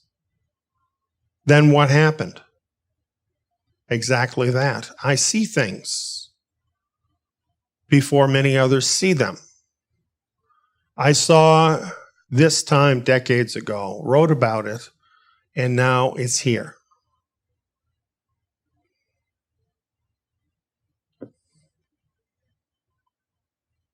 Why am I talking about this? Because we are in a crisis. The world is in a crisis. People are confused. People are perplexed. They don't know where to turn. I've been working on this all my life. I've been preparing for this all my life. I need to tell you that. I need you to know that. I'm not telling you that I can stop the darkness. I'm not talking about taking up the force of arms against anybody or hurting anyone. Nevertheless, I am an old soldier in this war, in the spiritual battle. And I know things that can help you. I've produced a vast body of information specifically designed to help you get through this time. I've been building up all of that for years and still am, to help you get through this time, whatever your age might be, whether you're a young person or an older person. I do want to say that in view of what I've just been going through and the burden involved in actually considering what is happening with our younger generation, I feel right now such a sense of concern for the younger people, and I want you to come. I want you to come. I want you to look at something different than what you've been shown. I want to give you a chance. That's why I'm talking about myself right now. I am freely sharing what I know with others and with you. And even while I do this, I'm frustrated because it's not easy for you to get what I have to share. You're not going to get this in a 5-minute video on YouTube. You'll have to work at this. If you really want this, you'll have to dig into this. This is going to take hours of your time. This is far more important to you than a college education that you spend $100,000 for. This is your life. Everything you've known that they've tried to teach you, it's all wrong. It's all wrong. But there is a place to turn where it's right. And when you have that, it changes everything. You don't know what I know. So when you start looking into it, you're going to think it's not even relevant to the problem. But those few who forge forward, for them, it's going to start coming together. And they're going to start to see the relevance, and their own lives will start to change. You will need this in its time. You know, some things are not useful to you at all, except when the right time comes. You know, if you get lost in the woods, you don't usually need to have some matches with you. You don't usually need to carry a compass with you.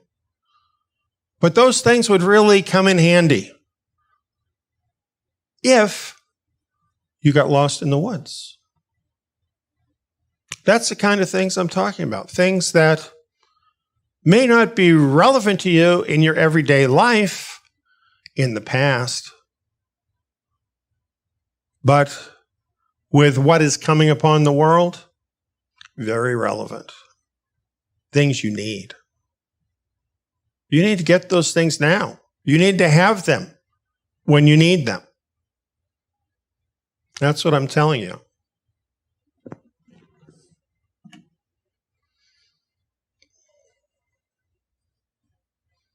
You know why I'm doing this? Do you know what? I'm an old man, okay? I'm 70 years old. Why aren't I out on the golf course playing golf? Why aren't I sitting on my rocking chair? Do you know? It's because I care. And it's because you need me. Because I've spent my whole life to bring me to this point. So I have a place in this battle that can make a difference for others. And I have a motive. I'm committed to the one true king, the real king, who will come to win this war. So I'm under no delusions that I can win it, that I'm that person that's going to save the world. No, I'm not that person. I am the person that can help other people make it that far to be here when that happens. I can't guarantee that, but you'll have a lot better chance if you come with me. Kind of like the Terminator movie. If you want to live, come with me. Do you have any idea how many people are going to die? It's a whole other issue.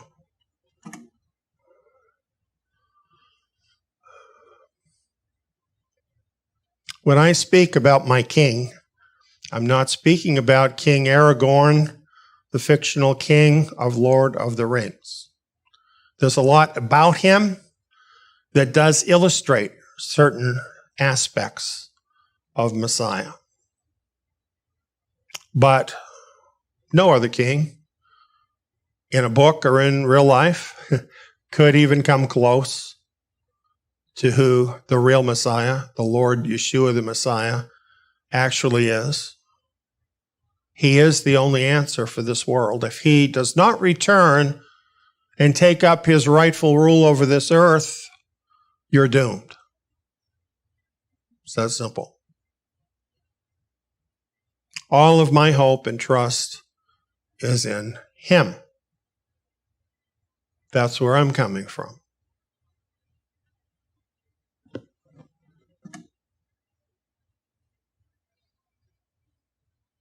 Here's the final reason you should listen to me and take this seriously. Because he it was that sent me to you. This is why I've had this passion in my life, all of my life. This is why this is what I do all day, every day. Because he sent me.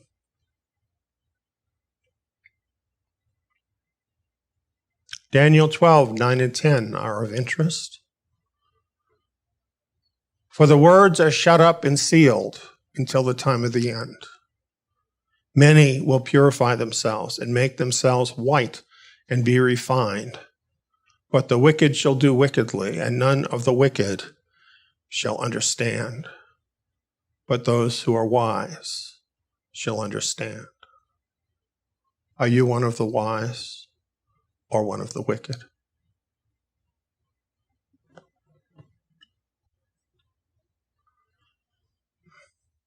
It all comes down to this.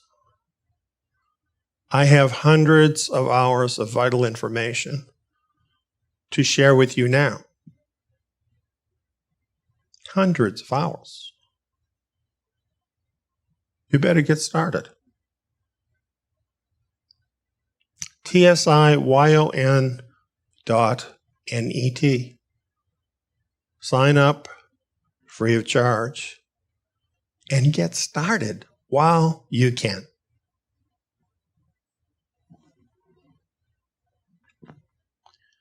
That's The Lord of the Rings, Insights into the Growing Darkness of this Last Age.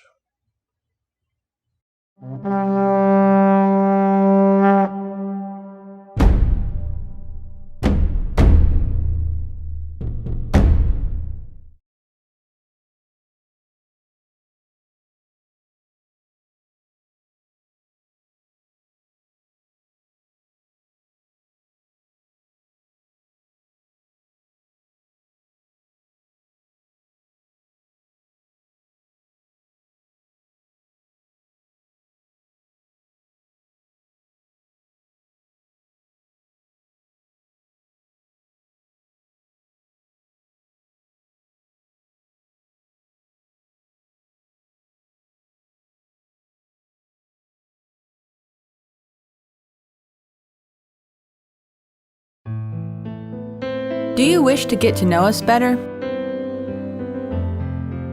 Before we were able to produce all the video content we have out now, we had to build our headquarters, the Zion Tabernacle. In this 7 DVD set, you can find out who some of those people are that helped in that important work. Each person has their own unique and touching testimony to share in these individual interviews. And it makes you happy that you can be doing those things. You know that it means something. It's not just like the everyday work. You know, you work, you make a wage, you go spend that money, and it's gone. This here work will last forever. Believers from all over, even from as far away as China, piece together a bigger picture of the Zion story leading up to the dedication of the Zion Tabernacle building. Get to know these people, revealing Messiah through their experiences of faith. And this obviously is very important to you. What has made this so important to you that you put so much of yourself into it? Because it's for Him. It's for Yahweh, Yeshua, and that's my priority now. Yes. And I want to serve Him. Now, how does that make you feel when you feel that way? It makes me feel peaceful and fulfilled. Yes. Like there's nothing greater than doing what He wants, what you're made to be. That's so wonderful, Emily. What did this project mean to you? And why you were involved in it? What do you think about those? Well, probably I would have to say about the building project.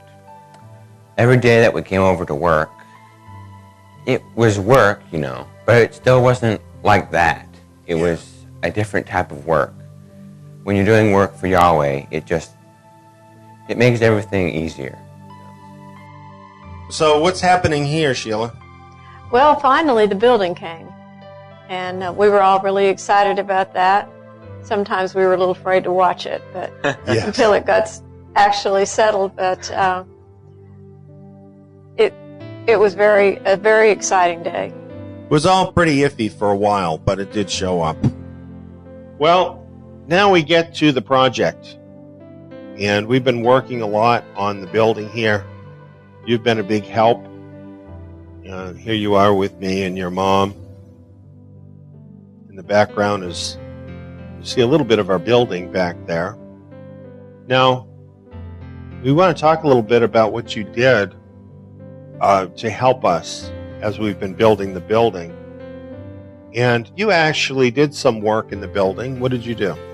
Well, I did do some wallpapering inside the building, with over some of the windows, and I started doing one of the poles.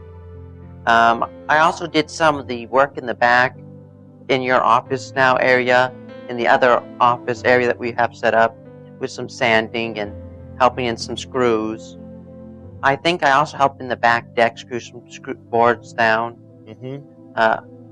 Otherwise, I don't know, I helped also in the control room a little bit, with at first with you a little bit, getting some of the like racks built. You know, like you Yeah, bought that that's one right.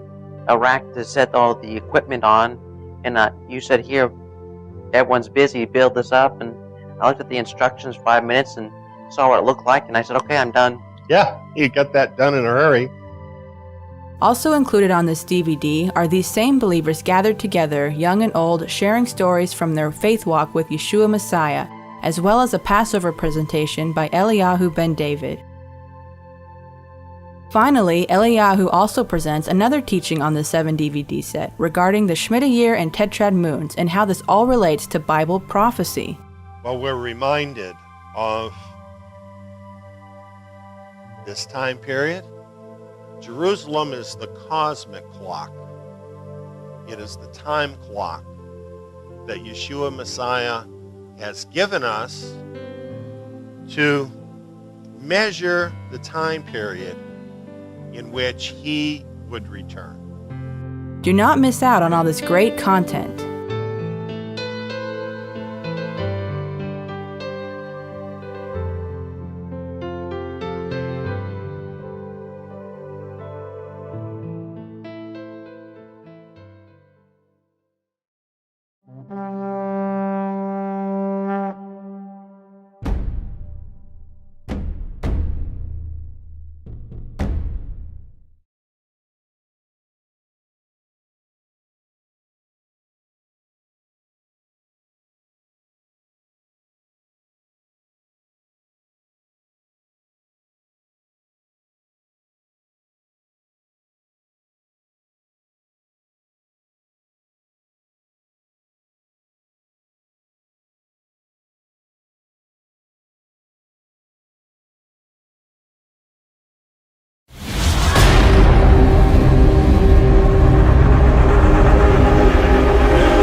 You know, a lifespan is pretty short. And recently I was talking with Dawn about this. And I was talking about how things were in the world when I was a kid. We were really amazed when the first satellite went up into space. It was called Sputnik. And everybody was worried because the Russians had gotten ahead of America. And today, how many satellites are sent up every day? Do you know? It's not even news, is it? There's so many blanketing the sky. The world has changed so much. And one thing that I see in the world is people have a very, very poor understanding of history. And because they don't really understand much about history, and I'm talking even people who should be educated people, right? But this isn't what they're teaching people today. And so they have a very poor understanding of history. I've been a student of history all my life from the standpoint of the scriptures. And what I've learned from history is that things go in cycles. And these cycles continue through history. And we are living in a certain cycle today that is really a cycle of catastrophe. This is detailed for us in what is called the Olivet Sermon. This sermon was given by Yeshua Messiah just shortly before his death to tell his disciples then and now about the things that would be coming. This message is very important to us because, as you will see as we go through this, this unquestionably applies to our time. So this is from Mark chapter 13, but you will find Matthew's version of this in Matthew 24, which is somewhat more extensive, and Luke's version of this in Luke chapter 21. And having all three of these Gospels is very important because from comparing them, we learn certain things we wouldn't know if we didn't have all of them. And you'll get an example of that tonight. So think about cycles in history, ages in history, and think about how those ages come to an end. That's really what we're talking about tonight. That's what Messiah was talking about. Now, as we go through this, I'm not going to go into each part of the sign that Messiah laid out. What we want to talk about tonight is more having to do with the big picture. I want you to understand something about the ages that Yeshua is dealing with here. I want you to get a picture over literally thousands of years. If you can see time that way, you'll have some inkling of how Messiah actually sees time. He is not locked into our short little lifespan. So he is able to tell us about the big picture. And that's what we really need to look at here. Here's how all this came up. It says here in Mark 13, 1 and 2, as he went out of the temple, one of his disciples said to him, "Rabbi, see what kind of stones and what kind of buildings." Now, we've been talking about what was happening this last time that Yeshua went to the temple. Remember, he went there to judge it and to judge the power structure that was represented there. And he did judge them as worthy of destruction. And he told them that. So all of that had just happened now. And he's coming out of the temple. And you know what's happening? His disciples are looking at the buildings and are very impressed with the buildings. Now, somehow it seems to me they didn't fully get what Messiah had been saying because they're impressed with the buildings. Do you understand what I'm saying to you? The buildings were impressive, okay? But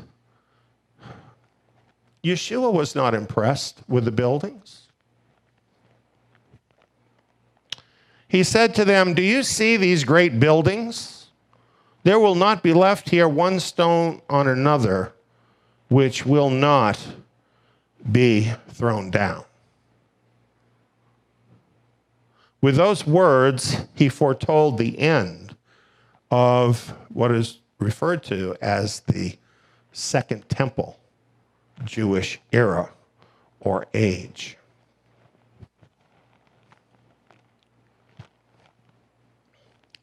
When they heard this, they immediately had a question. And I'm sure you would when you heard something so shocking. They said, "Tell us, when will these things be? What is the sign that these things are all about to be fulfilled?" Now compare that to what it has in Matthew. "Tell us, when will these things be? And what should be the sign of thy coming and of the end of the world. So Matthew has things in it that Mark didn't include. Matthew is bigger, quite a bit bigger, includes more information. The word world here is aeon, and it properly means age. Age, not like your birthday age, but an era of time. So it's not the physical world itself, but it's an era of time. As we compare these two verses, when they ask him, when will these things be? They're talking about the end of the Second Temple era, when the stones of the temple would be totally torn down, like he just said. But then it goes on where it says all these things. We see from Matthew, that's talking about the sign of his coming, his return, and the end of that age at the end of the world. So what we have in his answer to their question is one sign that is talking about the end of two different ages. Can you see that? Because they specifically asked him about two different ages. So that's what he's answering. Now, a lot of people don't pick up on this, so they get very confused as they read through these verses. And they say, well, is this talking about back then? Or is this talking about the very last days before he comes? And the answer is yes. It's talking about both. That's more simple, isn't it, when you understand that? Now, here's some confirmation from the Apostle Paul. And here he's talking about what happened with the failings of ancient Israel. And he says, now all these things happened to them by way of example, and they were written for our admonition, on whom the ends of the ages have come. You see, Paul understood the big picture. And he knew he wasn't just speaking for people living during that age. He was actually looking forward to this age at the end of the world when Yeshua would return. So he doesn't say the end of the age. He literally says the ends of the ages. Paul believed exactly what I just explained to you. Why not? He had that information from the Olivet Sermon. He understood that it was talking about two different ages. So that's what he's talking about. So, a lot of times people say, well, the believers in the first century, they thought that that was going to be the end and that Yeshua was going to return then. They say that because they'll find things in the scriptures where the believers back then used terms like the last days. We're living near the end. So they think that that means that those believers thought that they were living in the very last days. But see, they knew they were living at the end or near the end of that Jewish age they were in. That was the last days for that generation. So, again, people don't rightly understand much in the scriptures because they don't have the bigger view of history. They don't understand Yahweh's time, and they make big mistakes. Obviously, Paul wasn't seeing things that way. He saw the ends of the ages. He saw that those ages had much in common.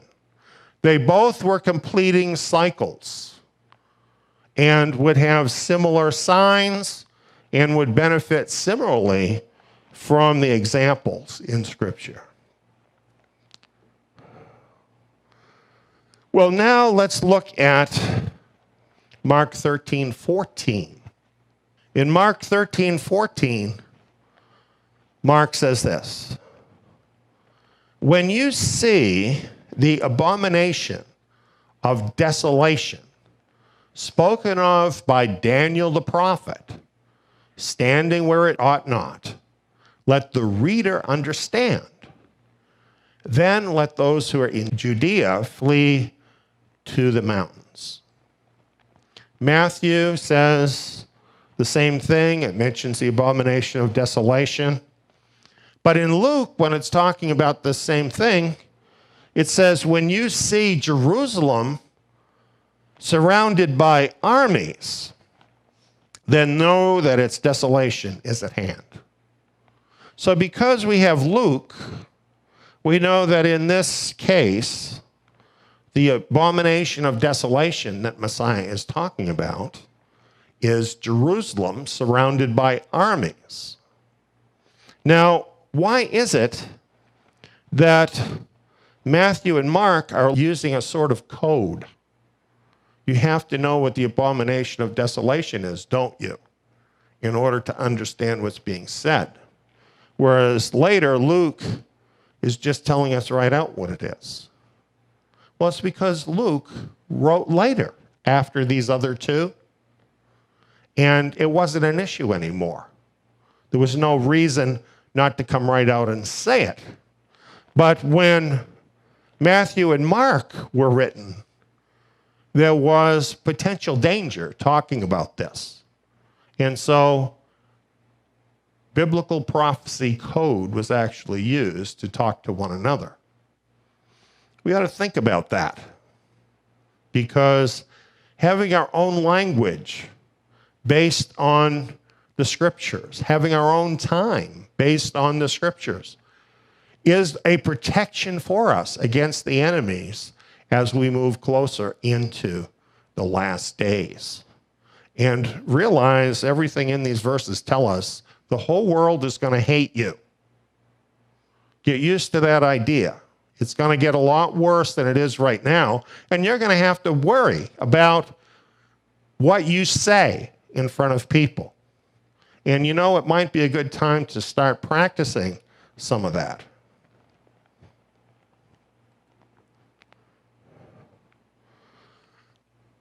Now, let's talk about the timing in that generation when Messiah was talking to them, okay?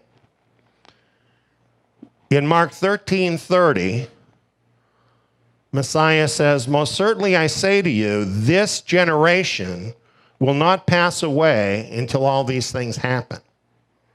Now, as this applies to that era they were in, when he says this generation, what generation is he talking about? Well, isn't he talking about his own generation? And people who are contemporaneous with him? Let's take a look at Messiah's generation. Messiah was born in the fall of 2 BC. Now, we have a radio program along with diagrams and charts and so on that totally prove this beyond a doubt. If you want that information, just let us know and we'll give that to you. So the next year in 1 BC, Messiah turns 1 year old. There is no 0 year. So after 1 BC, you are immediately in 1 AD. And Messiah is still 1 year old. And he doesn't turn 2 until the fall of 1 AD. So that means for most of the year, 1 AD, he's still 1. You follow me? So when it turns 2 AD, how old is he? He's 2, right? When he's 3, he turns 3 in the fall of 2 AD. But for most of that year, after he turns 3, it is then going to be 3 AD. as of January, right? The Roman time we're talking about. So down through history, whatever year of our Lord this is, tracks at the beginning of that year with Messiah's birth age. So it's very simple to track the years since Messiah was born. Right now, when I'm talking to you, it's 2018. It's not the fall yet. So how old would Messiah be as a man if he was still here? 2018 years old, right? Doesn't that make it easy to figure the time? That means that at age 70, it would be 70 AD. Now, here's another chart that I made up that has some of the important events that happened during that 70-year period, starting with Messiah's birth and ending with the destruction of the city of Jerusalem with its temple.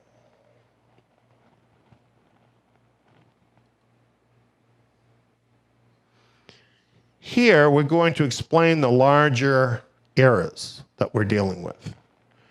Now, I'm going to start with the previous Jewish era so that you can kind of see how this works.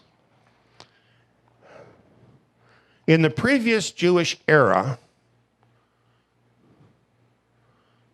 that era resulted in the building of the first temple by Solomon. But during that Jewish era, it had already begun before the temple was built, okay? Now, what happened was the people turned badly away and against Yahweh. And he continually tried to make them come back, but you know what? They kept wanting to be like the world. They kept wanting to go after other gods and do all the things against the commandments. And they became such a stench that Yahweh's own temple and city became offensive to him because it was tearing down his name.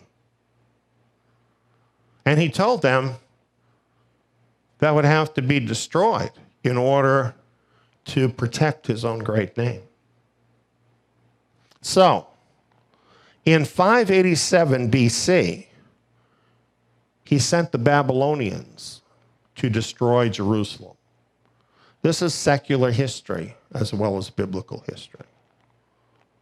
And some Jews had already been deported by the Babylonians, but now this whole process was finished, and all but a few stragglers, considered totally unimportant, were deported off of the land and exiled in Babylon. That was an end of that Jewish era. Is that easy to tell? The end of Jerusalem, the end of the temple, the people no longer on the land. That was the end of that Jewish era. Interestingly, the scriptures prophesy that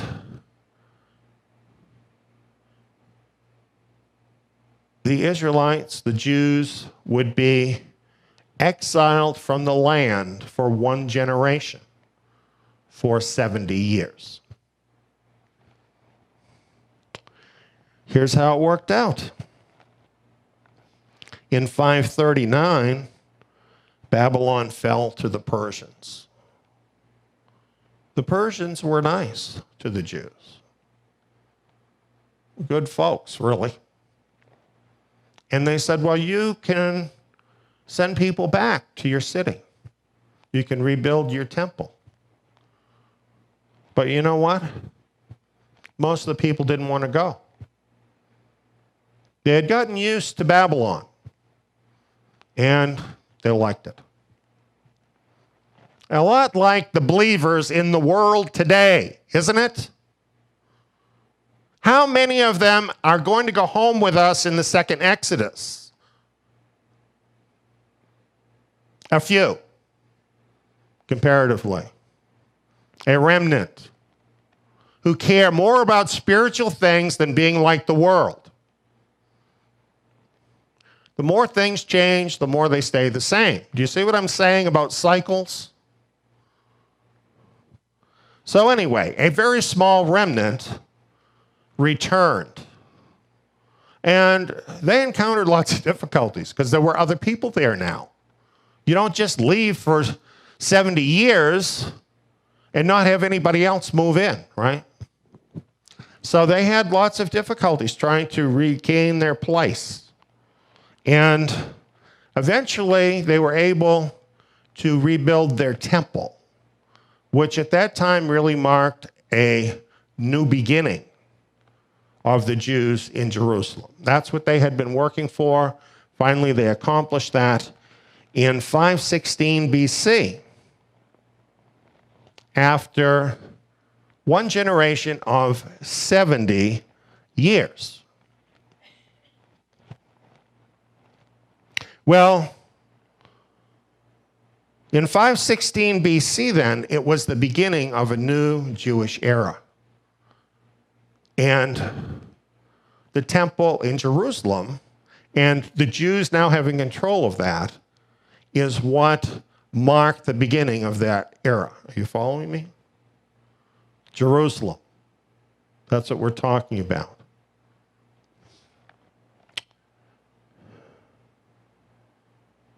That made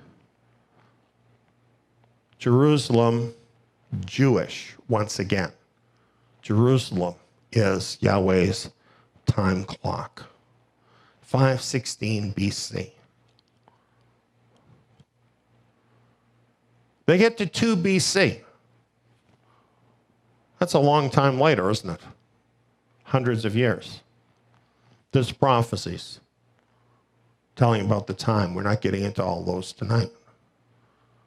But the people were dull. Most of them didn't get what's happening. It took people from the east who weren't even from Jerusalem to know and understand what was going on when Messiah was born in 2 BC. Magi from a distant land in the east saw the signs in the sky and came to Jerusalem seeking the Messiah.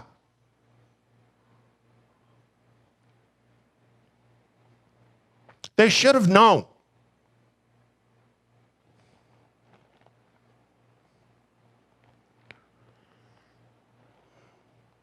That era continued.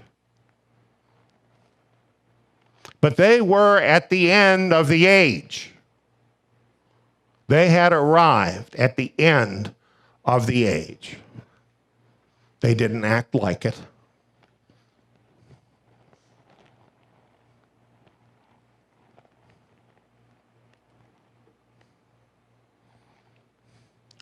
Luke 19:41 through 44, we have these verses. Speaking of Messiah, it says, "He wept over Jerusalem, saying, if you, even you, had known today the things which belong to your peace, but now they're hidden from your eyes. For the days will come on you, when your enemies will throw up a barricade against you, surround you, hem you in on every side, and will dash you and your children within you to the ground. They will not leave in you one stone on another, because you didn't know the time of your visitation." Think about that. They were being visited from heaven by the Son of God, and they did not know the time of their visitation. And because of that, look what would happen to them. Destruction was going to fall upon them. It is a sin not to know the prophetic time when you should know it. And there are consequences to not knowing. And we're going to see that as we progress here in the book of Mark.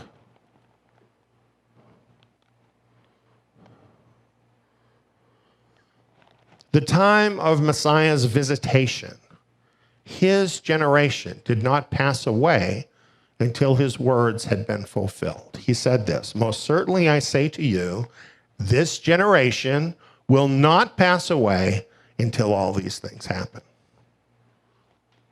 Look at this. July 29 and 30, 70 AD. Tish B'Av, the 9th day of the 5th month. The temple was destroyed, followed by the destruction of Jerusalem. This is exactly the same day on the Hebrew calendar that the earlier temple had been destroyed by Babylon. Is that a coincidence? I think not.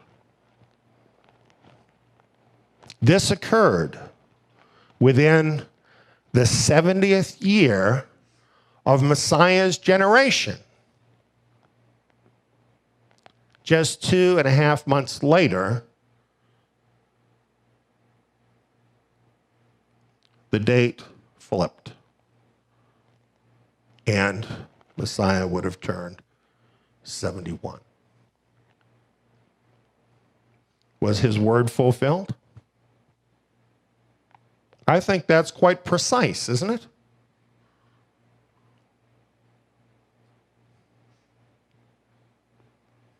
That's the end of that Jewish age. You see, the thing is, when you know history, and you know the scriptures, you can't be fooled. Nobody could set that up, right?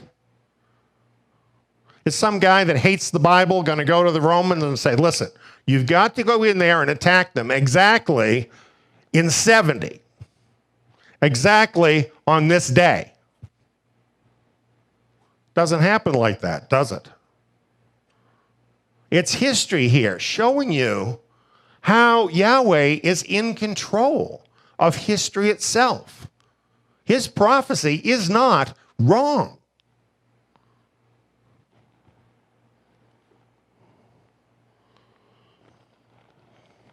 Mark 13:14, when you see the abomination of desolation spoken of by Daniel the prophet standing where it ought not, then he says, let the reader understand, then let those who are in Judea flee to the mountains. You see, when destruction fell on Jerusalem, everybody who was caught in there was in trouble. Over 1 million people.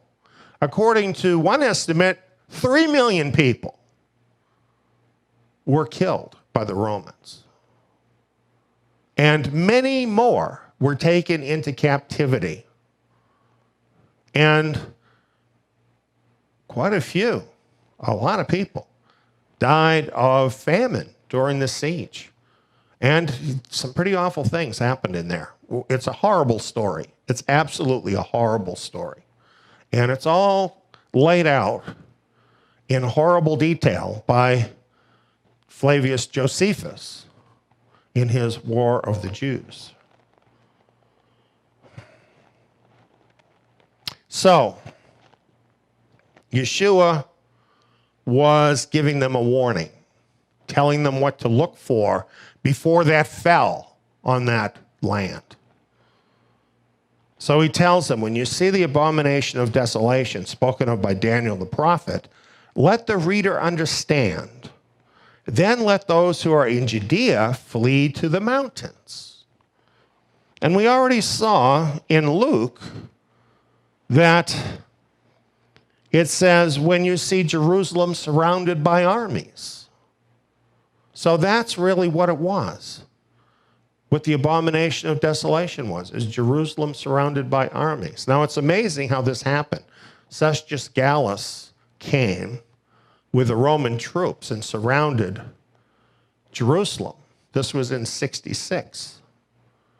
And it looked for all the world like the whole thing was going to go down right then, because the whole city was surrounded and it looked like it was on right then.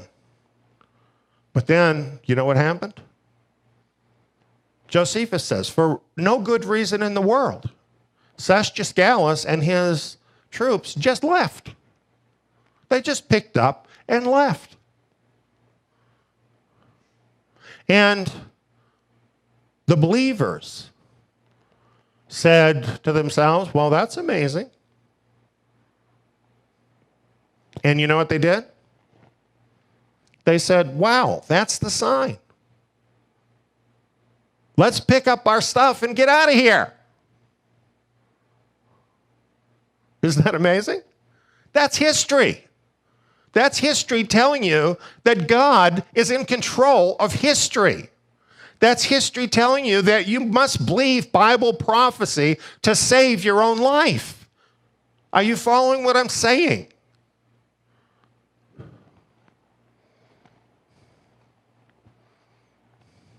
Realize that in this case, the believers had to understand what the abomination of desolation is in this context in the book of Daniel. That's why it says, let the reader understand. The believers had to understand Bible prophecy and act on it to be saved. What about these people that say, well, I don't follow Bible prophecy because nobody can understand that stuff? What would happen if these brothers and sisters had done that? What if they said, oh, Daniel's too deep for me. I can't really spend any time in Daniel. What would have happened to them?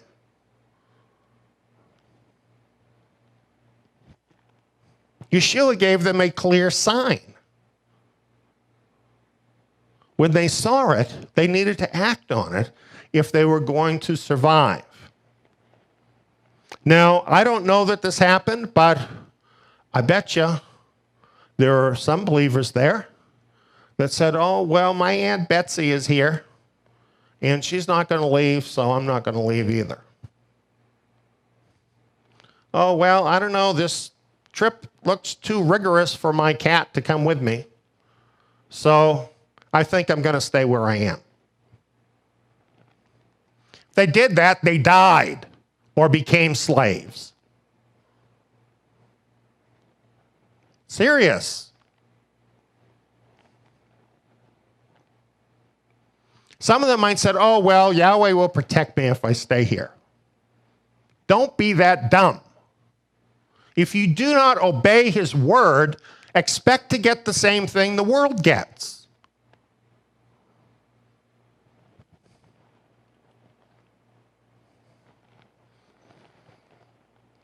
Here's proof from history as to what happened.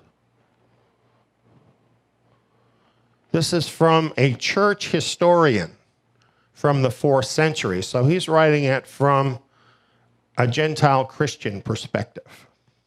He says, the people, Nazarenes, of the church in Jerusalem were commanded by an oracle given by revelation before the war to those in the city who were worthy of it, to depart and dwell in one of the cities of Perea, which they called Pella.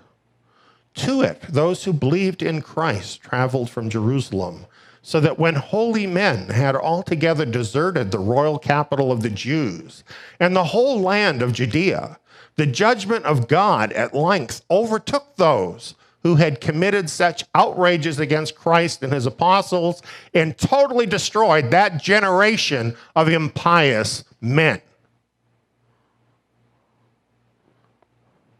Don't you think this is remarkable? Don't you think this is like one of the most important things that ever happened in history? Messiah came. He told them, that generation would see this end of Jerusalem. He gave the sign to his followers, and here we have a historical account that they listened to what he said, they acted on it when they saw the sign, and they were saved, and the rest of Judea suffered this heavy end. Neon lights, right?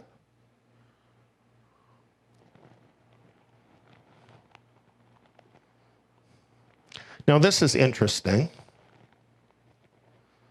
After that had happened, okay, in the next century, so we're talking maybe 60 or 70 years later, the Gentile church broke off from those Nazarene believers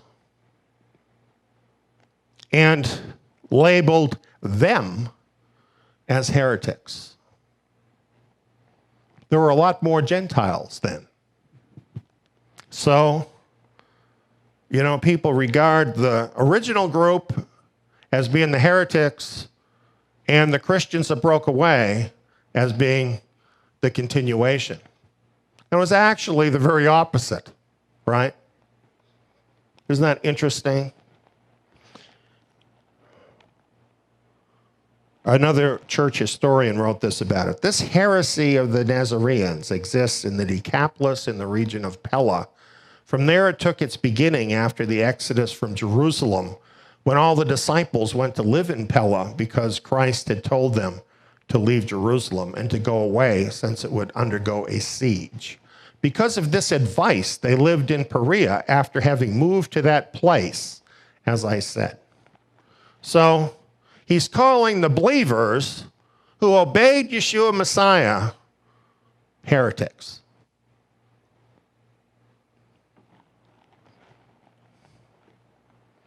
So who are the real heretics? The Nazarenes were the original Messiah followers who were saved by obeying him. The Gentile church broke away from the original group, and what did they give us? The Roman church and the Dark Ages and all the lies of Christendom.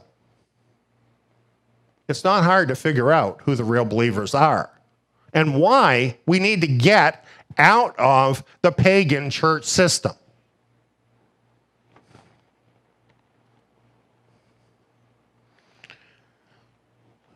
Well, that gives you the picture, I think, pretty well of that Jewish age. Now you understand there had been an earlier Jewish age, and that one didn't end well either. There was a generation there for them to get their act together. Then there was another Jewish age. We just talked about the end of that when Messiah came, right? One generation of 70 years, giving them a time to repent, giving those who would listen a chance to be separated out from those who were going to receive the judgment. That's exactly what happened during that time period. And then in the end, kabam. Luke 21 puts it like this. When you see Jerusalem surrounded by armies, then know that its desolation is at hand. Then let those who are in Judea flee to the mountains, where they fled to Pella. This is in the mountains of Syria. Let those who are in the midst of her depart. Let those who are in the country not enter therein. For these are days of vengeance, that all things which are written may be fulfilled.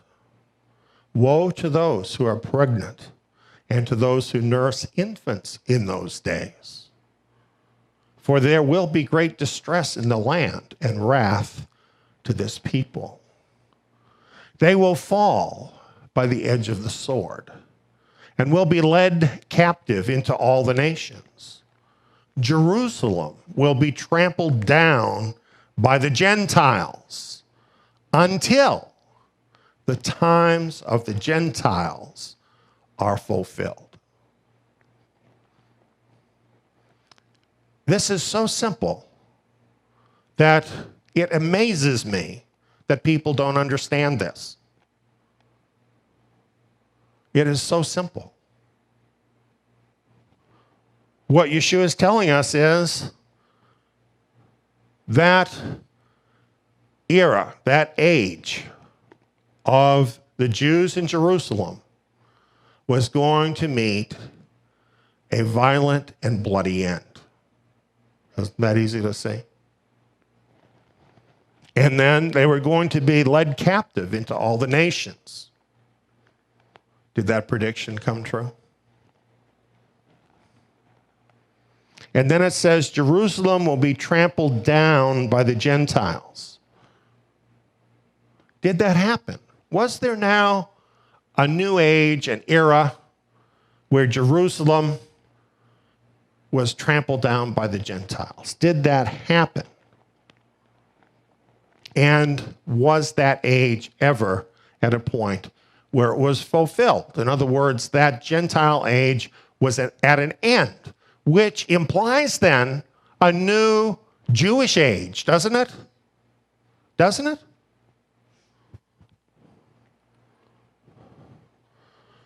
Here's a little chart I put together for you. 70 AD. Jerusalem was destroyed. All that we talked about happened. It was the Romans that did it.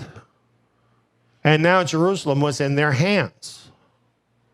And it is true that later, in the 2nd century, there were some Jews that tried to mount opposition to try and get Jerusalem back again. But that failed. Later, the Byzantines, Christians, had a period of time where they ruled over Jerusalem. Later, there were Muslim conquests, and this kind of different Muslims did this. And then, of course, there were their Christian crusaders that took back Jerusalem, or I shouldn't say take it back because they never had it, who took Jerusalem. The Mamelukes and Ottomans, Muslims, took Jerusalem. And in 1917, the British took it at the end or near the end of World War I. And finally, in 1948 to 1967, it was under the control of the country of Jordan. You see why it uses the language, the times of the Gentiles?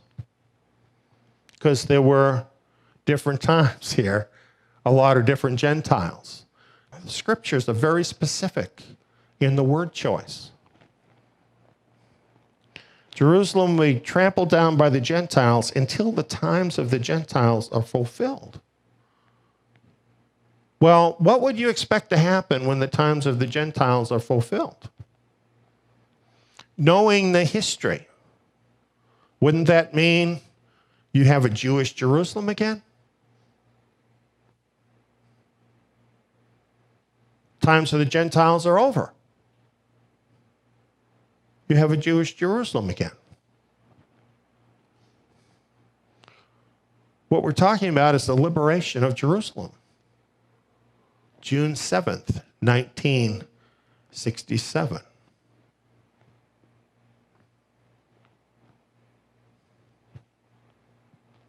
Can anybody argue with that? The 6-Day War.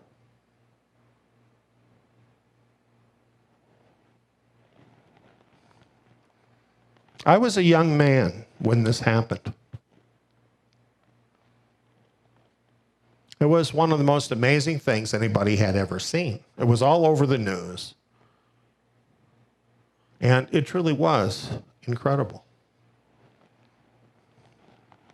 The Jews were once again in control of Jerusalem, and they still are.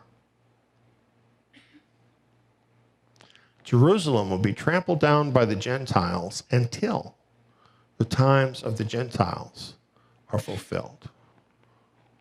So what does this mark? Does it not mark a new Jewish era in Jerusalem?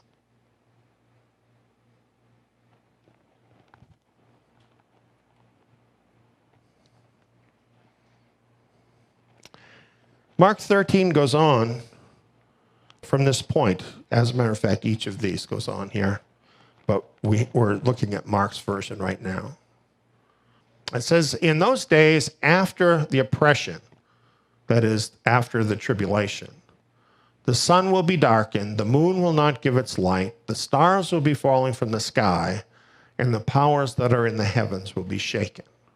Well, all of these things are signs that are also mentioned by the Old Testament prophets, things that happen right before Yeshua's return. Goes on, then they will see the Son of Man coming in clouds with great power and glory. Then he will send out his angels and will gather together his chosen ones from the four winds, from the ends of the earth to the ends of the sky. So how does this third age of a Jewish Jerusalem end? It ends with a return of Yeshua Messiah. That's how it ends. It goes on and it tells us some more here to help us understand about the time. Now, what you're looking at is a picture of an early fig. This is when, in the spring, the leaves are sprouting, blossoms come out, but there are some early figs that are edible. Now, from the fig tree, learn this parable. When the branch has now become tender and puts forth its leaves, you know that the summer is near. Even so, you also, when you see these things coming to pass, know that it is near at the doors.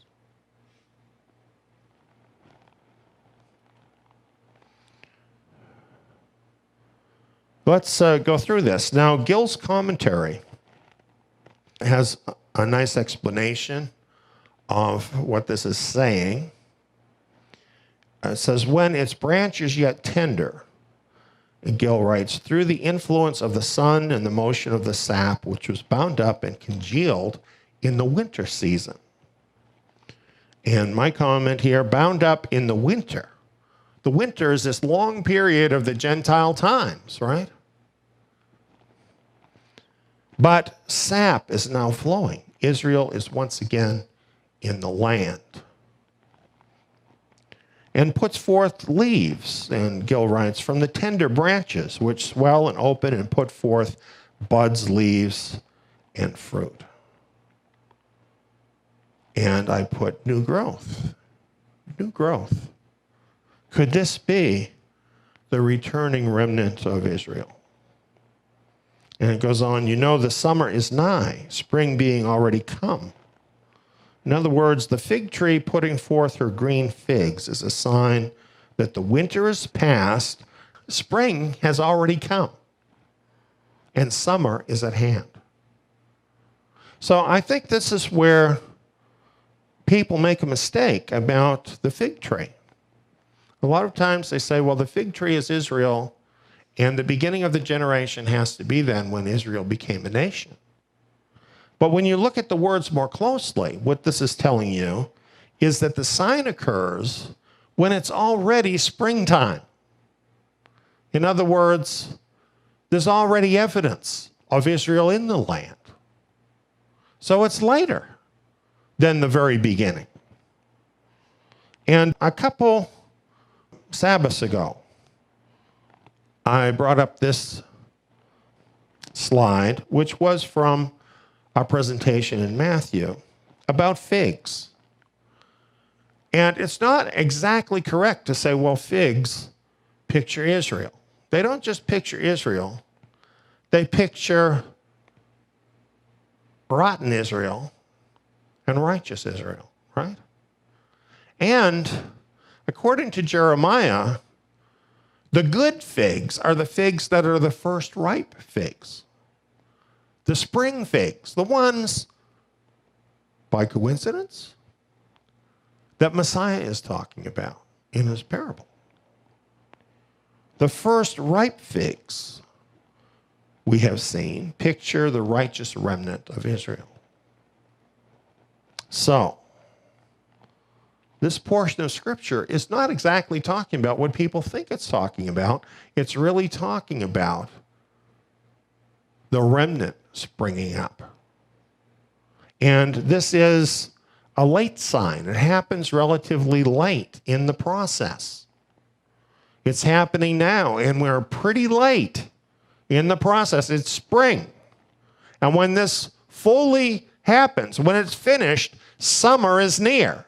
It's at the doors, it says. In other words, we're there.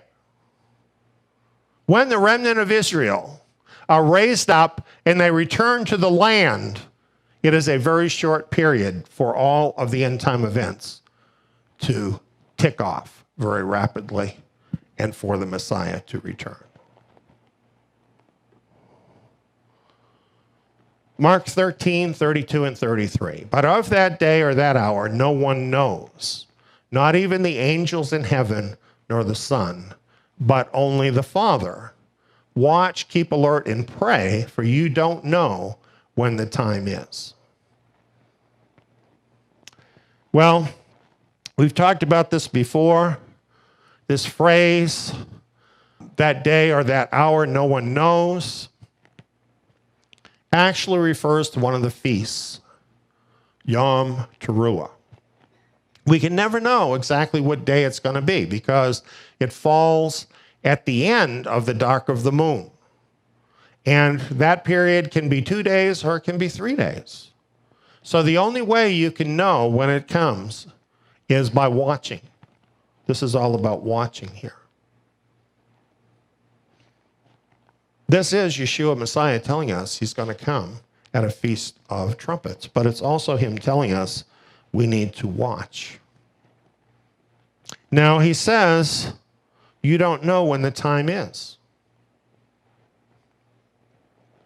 Does that mean you can never know when the time is? Interesting question, isn't it?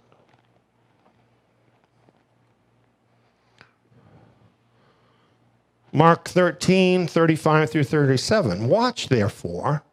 You don't know when the Lord of the house is coming, whether at evening or at midnight, or when the rooster crows or in the morning, lest coming suddenly he might find you sleeping. What I tell you, I tell all, watch. He said, no one knows the day or the hour. And here, as an example, he gives us hours of a single day. He doesn't use a metaphor of months or years. He's using a metaphor of hours in a single day.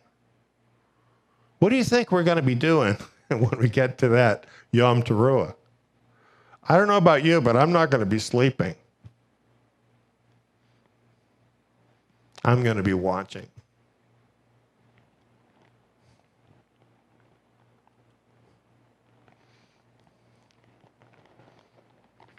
Here's from 1 Thessalonians 5, 2 through 4. For you yourselves know well that the day of the Lord comes like a thief in the night. We heard that from Peter, didn't we? A verse from Peter that was read tonight.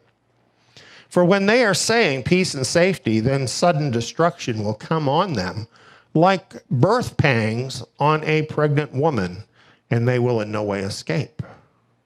But you, brothers, aren't in darkness, that the day should overtake you like a thief.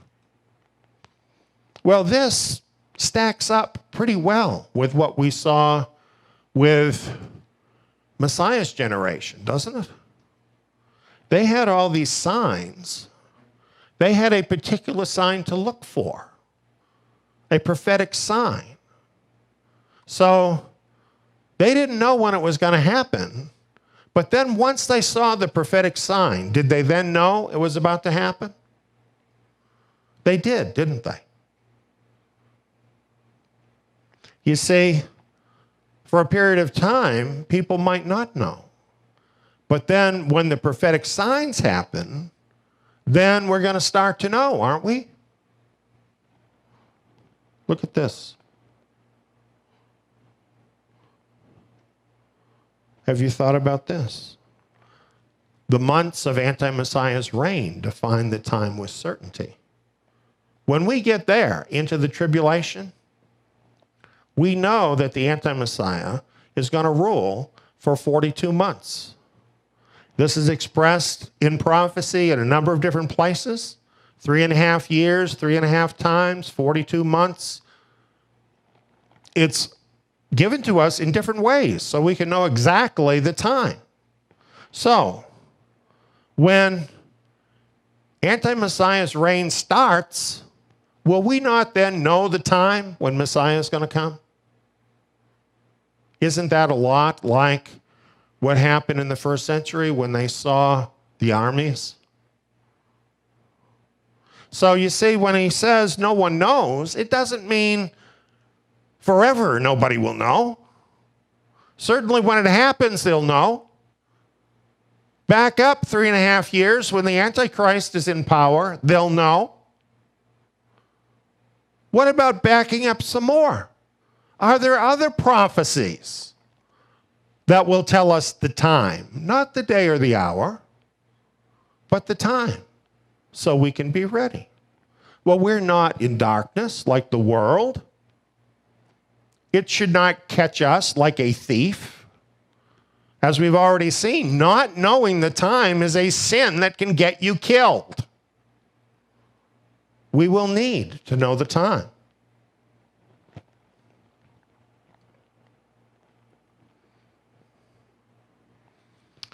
The final generation. That's the generation we're in that started in 1967. Yeshua said, most certainly I say to you, this generation will not pass away until all these things happen. Heaven and earth will pass away, but my words will not pass away. End of the Gentile times. End of the age. One generation. 2 times before us, when the end of the age was ticking off, we had a generation of 70 years. You do the math.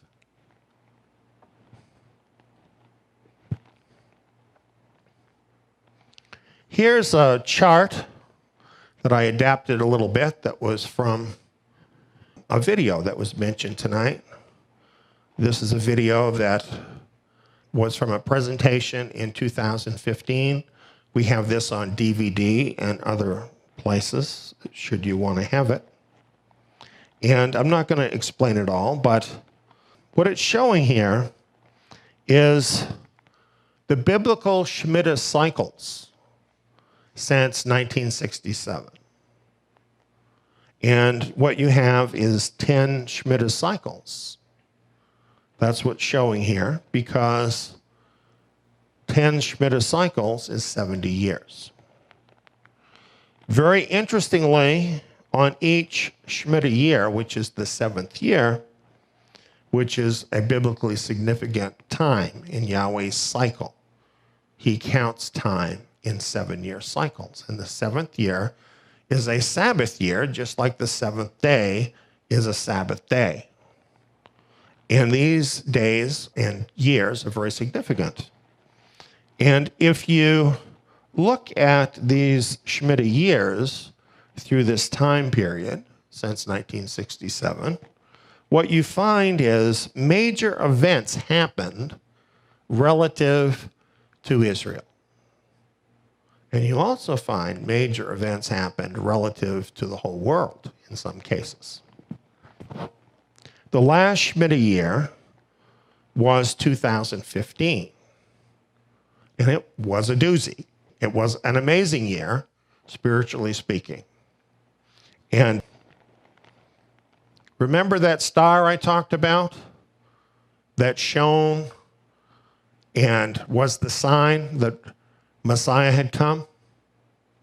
Well, we had a repeat of that same star in 2015. Just an accident? Just chance? Well, actually not. If you look at my Daniel seminar, which you can view free at the Zion.net website, you'll find out about that Messiah star.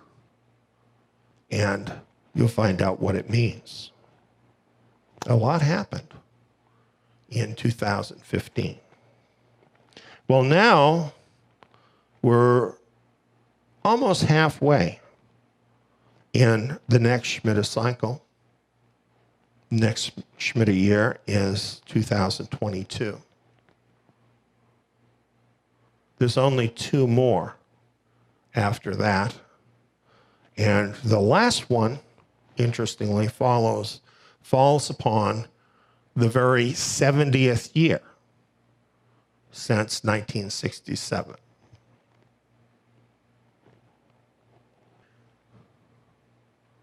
We have 2.5 Shemitah cycles left in that time period that I have charted out. This generation will not pass away. The home stretch is ahead of us. You think you should change your life at all?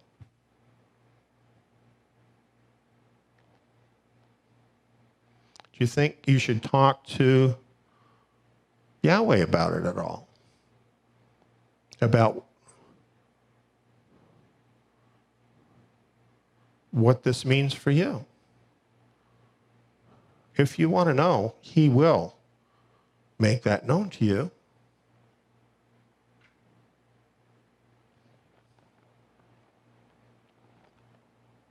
Mark 13:13, our closing verse.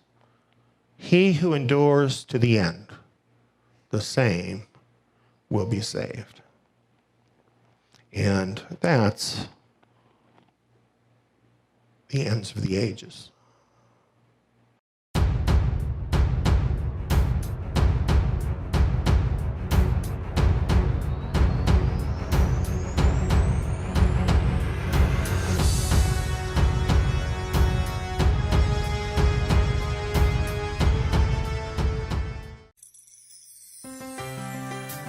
Isn't the world around us going insane? Do you want to return to sanity and establish order in your life? Return to the sturdy foundation that Yahweh established in the beginning. Torah is the foundation. It is Yah's standard of righteousness that He established in the beginning. In the Torah, the first 5 books of Moses, we are introduced to our Creator. We learn who He is and what His name is and what it means. His moral standard, His ways as a person, how He interacts with His people, and what He wants from us.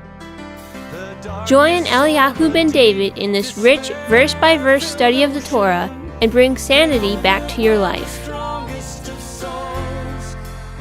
If you would like to listen to these vital programs, you can hear them for free on our radio station at tsion.org or download the Zion Road radio app and listen on your mobile device. You can also find our station on the TuneIn radio app for iOS and Android devices. Or become a Torah Club member at Zion.net, that is tsion.net, for only $12 a month, and gain full access to the Eliyahu ben David Bet Midrash program archives in MP3 format.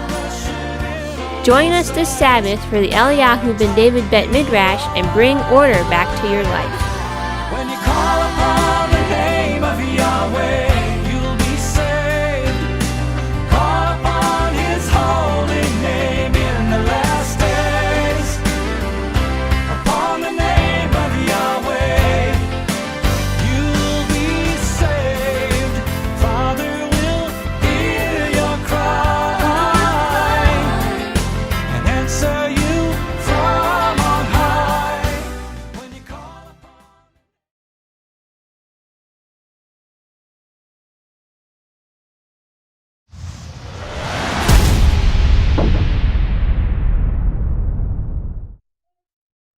You know, the book of Daniel literally was written for us.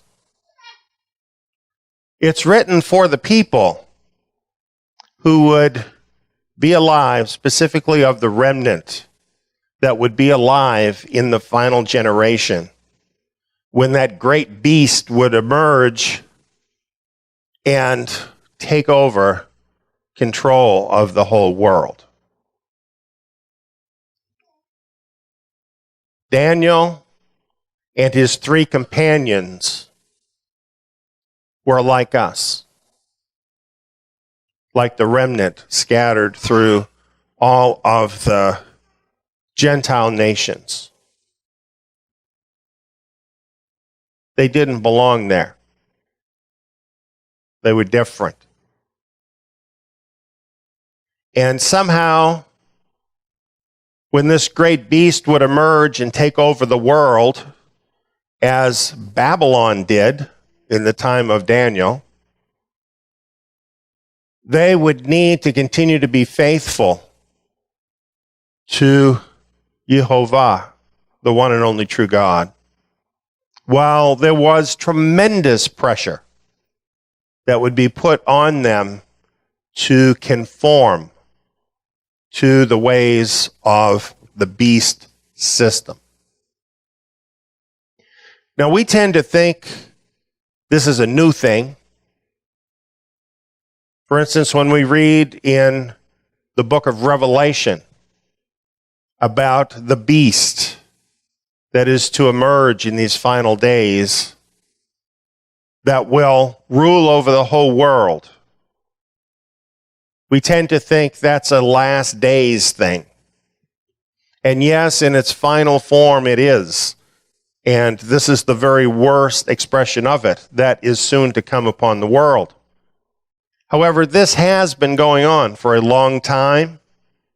And Daniel and his 3 friends in Babylon set an example for us and are an encouragement for us that even as we know we will see this beast emerge and take over the world, it doesn't matter where you live.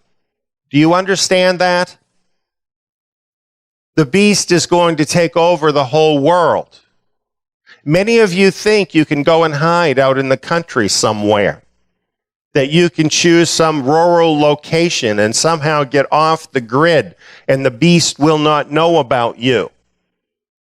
Have you heard of satellites? High technology? The answer for us is not in becoming survivalists. It's not in what we know. Yes, some of those things might help us. I'm not saying that that's all bunk. But the real answer is not in what we know. The real answer is in who we know. Let's see that as we look at Daniel chapter 3. Now, this is a favorite chapter. People love this story. This is real big with Sunday schools. Daniel chapter 3. Sometimes I wonder if they really know what this story is about. That this story is about something that soon all of us will be facing. Let's read the first verse. Nebuchadnezzar, the king, made an image of gold, the height of which was 60 cubits, and its width 6 cubits. He set it up on the plain of Dura in the province of Babylon. Now let's think about this statue. The Hebrew cubit is about 18 inches. So according to the Hebrew cubit, this image of gold at 60 cubits high would have been 90 feet in height. 90 feet. However, The Babylonian cubit was 3 fingers higher. That's about 3 inches more. That is enough to push the height of this statue of gold over 100 feet in height. This statue was placed in the plain of Dura. In other words, this is a plain. This is a extensive, flat valley. Why was it put there instead of in a temple? Let's read the next verse. Nebuchadnezzar the king sent word to assemble the satraps, the prefects, the governors, the counselors, the treasurers, the judges, the magistrates, and all the rulers of the provinces to come to the dedication of the image that Nebuchadnezzar the king had set up. Then the satraps, the prefects, and the governors, the counselors, the treasurers, the judges, the magistrates, and all the rulers of the provinces were assembled for the dedication of the image that Nebuchadnezzar the king had set up. And they stood before the image that Nebuchadnezzar had set up. So I'm wanting to ask you to picture this in your mind. This giant golden statue over 100 feet in height, sparkling in the sun on the plains of Dura. All of the rulers of the Babylonian Empire assembled there before that giant statue. One of them was missing, and his name was Daniel. He's not in the story. This leads me to believe, since he was a high-ranking official of the empire, we found that out in chapter 2, that he was no doubt traveling on the business of the empire, so that he was not included. But as we will find out, his 3 companions were included. Well, let's just talk about this scene a little more before we go into what actually happened here.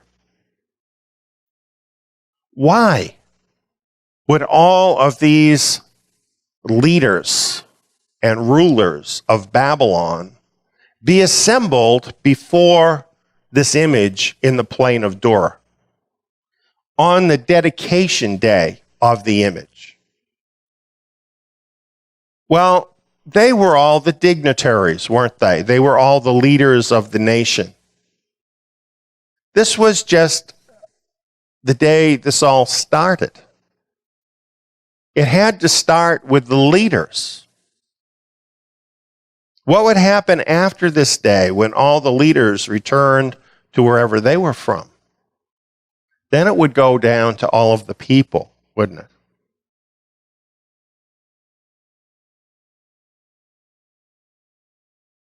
You know, for thousands of years,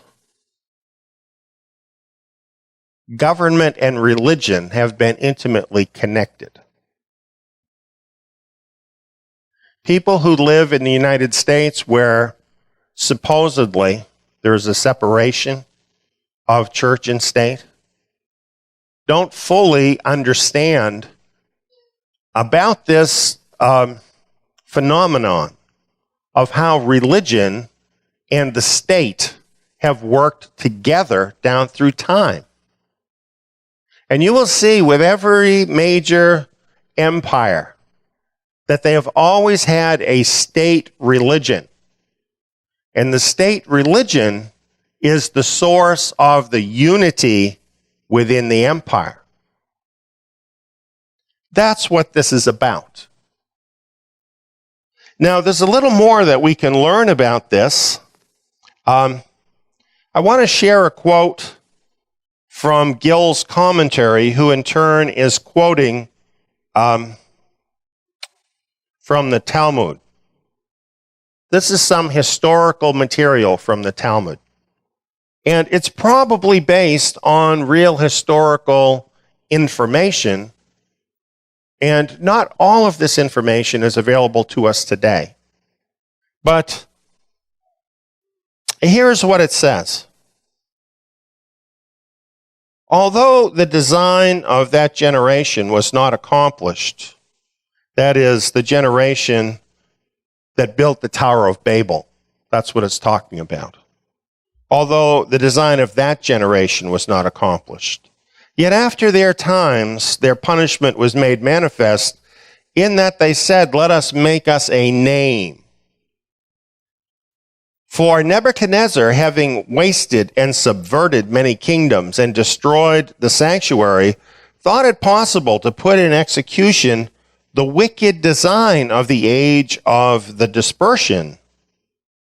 Hence it is said, King Nebuchadnezzar made an image, etc., and set it up.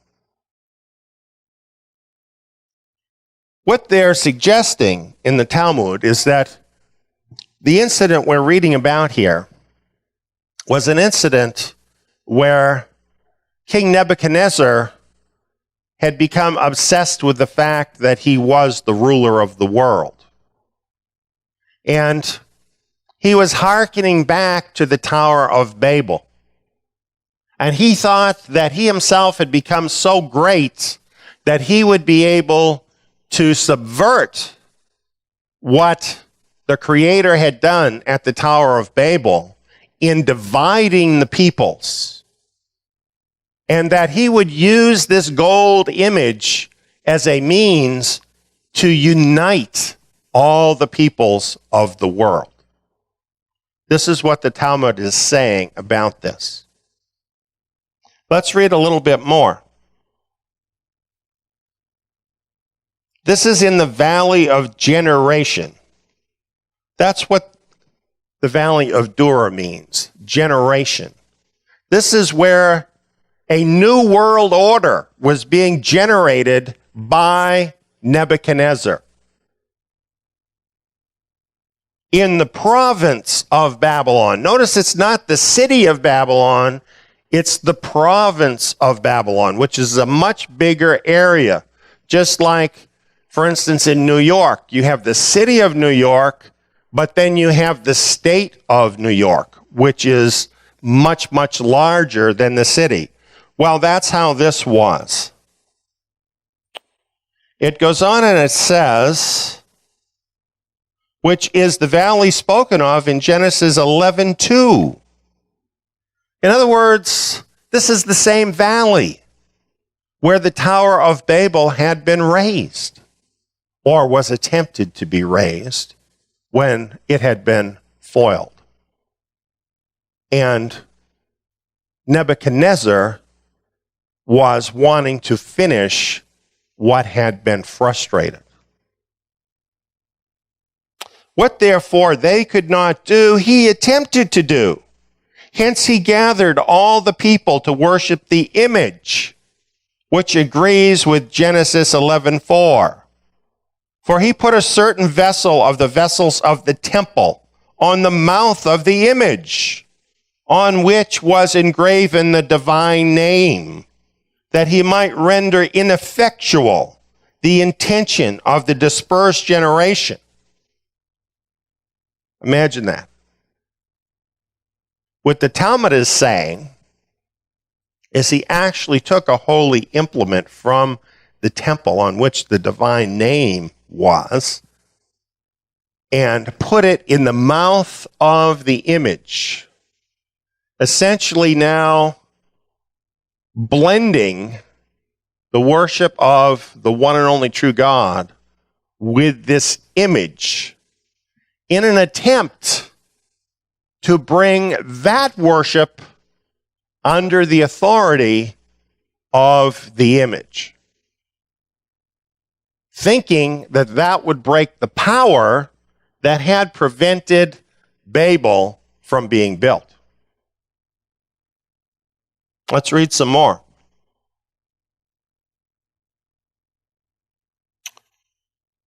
But Scripture says in Jeremiah 51:44, "And I will punish Bel in Babylon, and I will bring forth out of his mouth that which he has swallowed up, and the nations shall not flow together any more unto him." I bet you didn't know there was a scriptural basis for this, did you? It's a prophecy in Jeremiah. For Daniel came and caused that vessel that was swallowed to be taken out of the mouth of the image, whence it fell and was broke to pieces, which is the same as that in Genesis 11:4. So this is a very interesting account of what happened.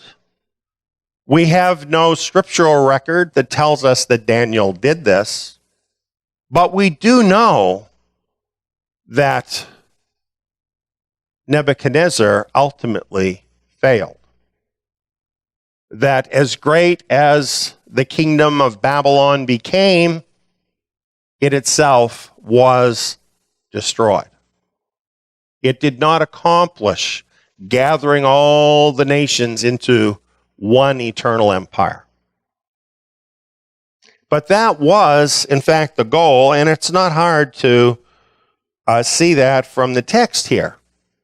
Because Babylon was a polytheistic society. There were many gods in Babylon. And apparently, Nebuchadnezzar didn't care that people worshiped other gods, so long as they worshiped the state god.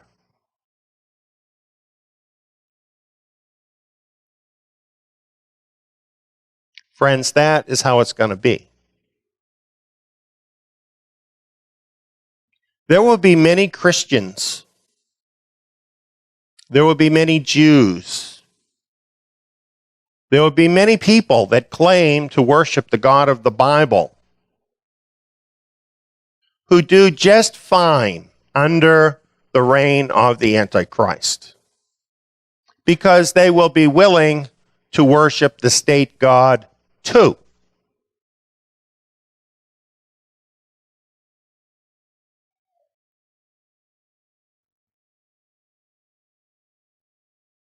Well, let's imagine now all these leaders standing before this image. Then the herald loudly proclaimed, "To you the command is given, O peoples, nations, and men of every language." You see, this command is not just for the leaders, is it? It's through the leaders to all the people of all the languages, trying to reverse the Tower of Babel. That at the moment you hear the sound of the horn, flute, lyre, trigon, psaltery, bagpipe, and all kinds of music, you would have fall down and worship the golden image that Nebuchadnezzar the king has set up. This is a great national anthem that is going to be played with all of these different instruments. Really a great orchestra that was being assembled. And this is an incredibly intimidating sight, if you can just imagine this. You know, most of us can imagine when we were kids, maybe being assembled for an assembly in our school. And you might have a few hundred, you might have 1,000 people there. And if you got called on for something in the assembly and you were called up to the front of the assembly, can you imagine how you felt? Can you remember that happening? Just imagine the group pressure that was on this group gathered there in the plains of Dora when this music was played. Particularly when they heard this from the herald. Whoever does not fall down and worship shall immediately be cast into the midst of a furnace of blazing fire. What are you going to do? What are you going to do? Nobody told you in advance. You didn't know. You couldn't have not come anyway. What are you going to do at that moment? Therefore, at that time, when all the peoples heard the sound of the horn, flute, lyre, trigon, psaltery, bagpipe, and all kinds of music, all the peoples, nations, and men of every language fell down and worshiped the golden image that Nebuchadnezzar the king had set up.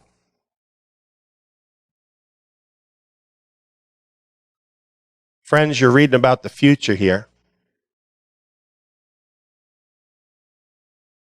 You're reading about the future. That's what's going to happen when this beast finally emerges.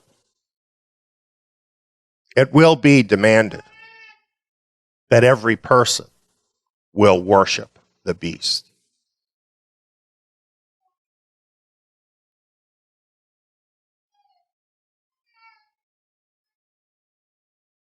For this reason, at that time, certain Chaldeans came forward and brought charges against the Jews. They responded and said to Nebuchadnezzar the king, O king, live forever. You, O king, have made a decree that every man who bears the sound of the horn, flute, lyre, trigon, psaltery, and bagpipe, and all kinds of music, is to fall down and worship the golden image. But whoever does not fall down and worship shall be cast into the midst of a furnace of blazing fire. There are certain Jews whom you have appointed over the administration of the province of Babylon, namely Shadrach, Meshach, and Abednego. These men, O king, have disregarded you. They do not serve your gods or worship the golden image which you've set up.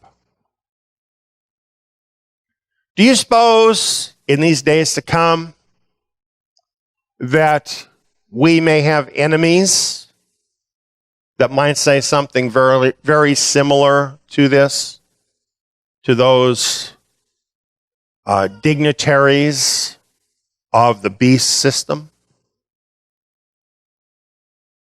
You can count on that. These men thought they had something to gain, you see, because if the king would just follow through, there's 3 new posts that are going to open up that some of those people, probably the very ones who are saying this to the king, could then step up into. Because we know that's what these people are all about, isn't it? Getting up another rung on the pyramid, and they will say and do anything to get there. So this is what happened. Now the king is in a certain position here. He may have high regard for these men, but what happens if he makes an exception? Well, then the whole thing falls apart, doesn't it? Then other people might say, well, I worship this other god over here, and so I would like an exception too. Well, it goes on, it says, Then Nebuchadnezzar in rage and anger gave orders to bring Shadrach, Meshach, and Abednego. Then these men were brought before the king. Nebuchadnezzar responded and said to them, Is it true, Shadrach, Meshach, and Abednego, that you do not serve my gods or worship the golden image that I have set up? You know, he couldn't believe it. Those people think that everybody has a price. And nobody is so devoted to their God and their beliefs that they will risk their life. And you know why they believe that? Because they would never do it. Well, he continues on, now if you are ready, at the moment you hear the sound of the horn, flute, lyre, trigon, psaltery, and bagpipe, and all kinds of music, to fall down and worship the image that I have made, very well. Hey, he's given him another chance. What a nice guy. But if you do not worship, you will immediately be cast into the midst of a furnace of blazing fire. And what God is there that can deliver you out of my hands? He had become God. Think about it. That's what he was saying. I'm God now. There is no God above me. There is no God that can turn around what I have said. That's what he is saying. Is this not the message that we expect to hear from the Antichrist once he is installed into power?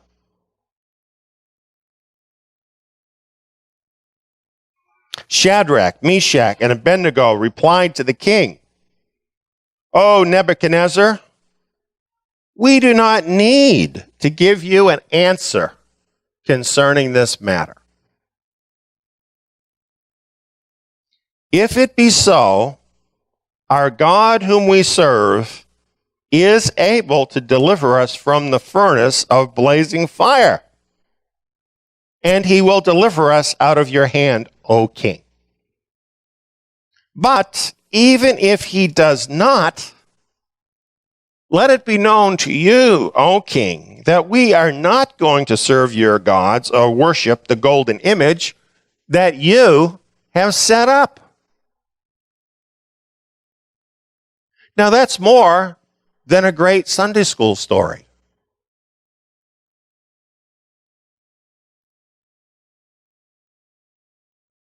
You just imagine the situation. Imagine the degree of the pressure that was on him before the king. What do you think it was like around the king? There are big muscular guys with swords there.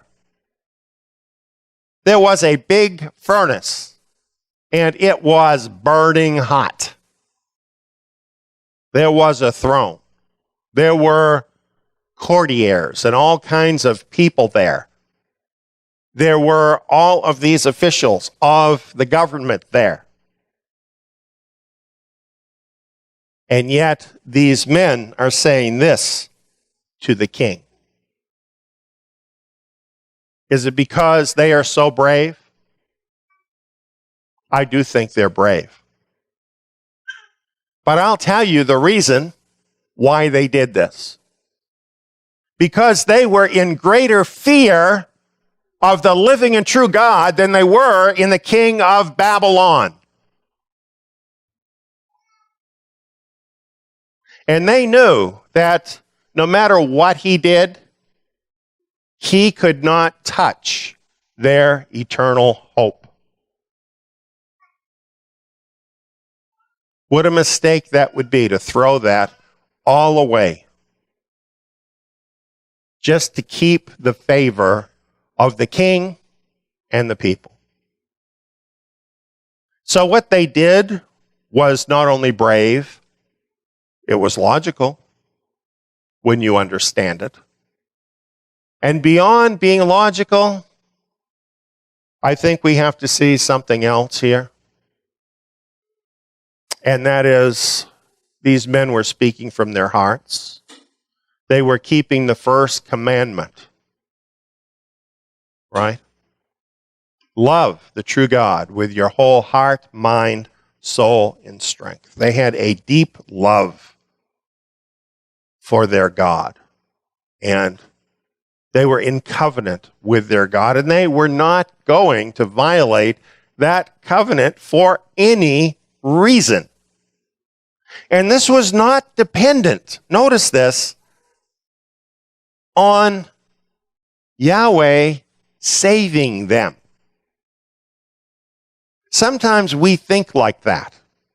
We think, okay, I have this deal with Yahweh, and if I do the right thing, then he has to save me. If that's true, then why martyrs? Why do we have martyrs? Right? Why was Yeshua himself crucified for us? Why did all the apostles, save one, die as criminals?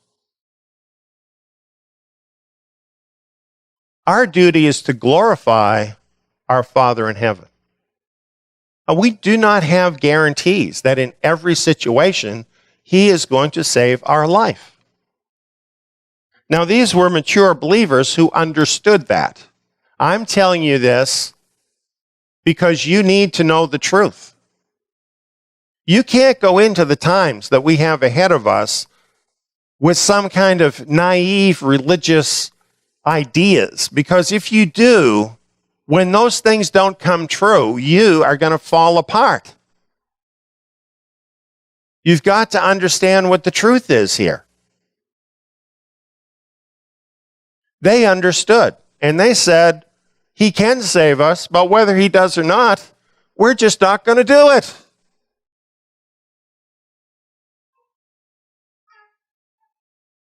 Yahweh can help us.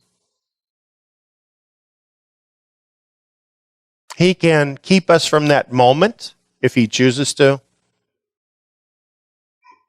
He can give us the strength to speak the truth and to endure it. Or he can save us. And whatever he does is just fine because it's his will. And the important thing, victory, friend, victory is being faithful.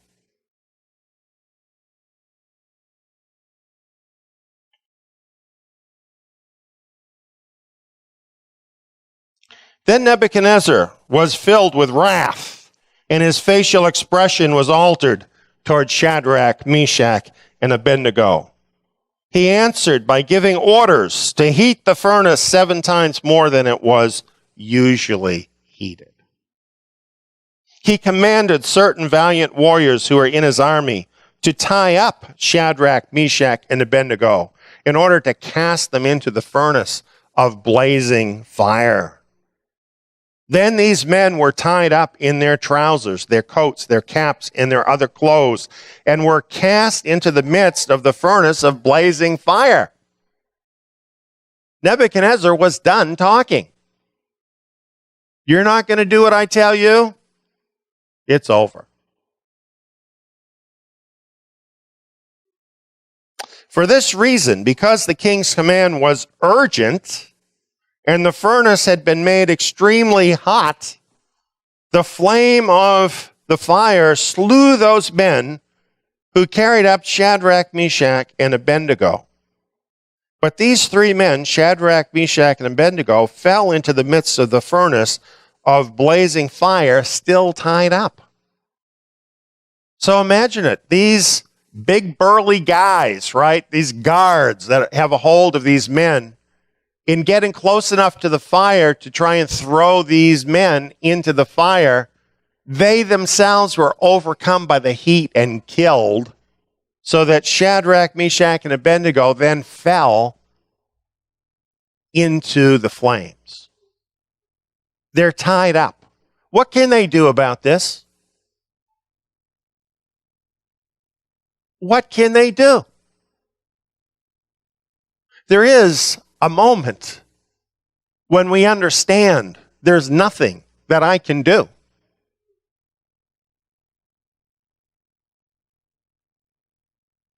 That's where they were at. Then Nebuchadnezzar the king was astounded and stood up in haste. He said to his high officials, "Was it not 3 men we cast bound into the midst of the fire?" They replied to the king, "Certainly, O king." He said, "Look, I see 4 men loosed and walking about in the midst of the fire without harm. And the appearance of the fourth is like a son of the gods.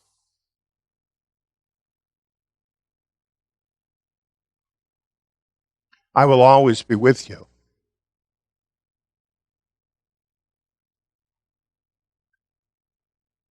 That's the promise.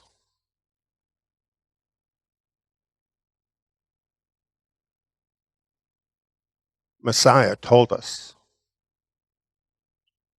before he ascended, I will always be with you.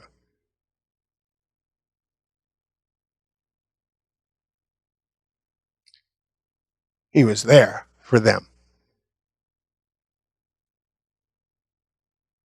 And he's been there for all of them. Have you read about Stephen? Yes, he was killed while having a vision of the Son of God enthroned in heaven. His body was killed, but his spirit was already moved beyond that.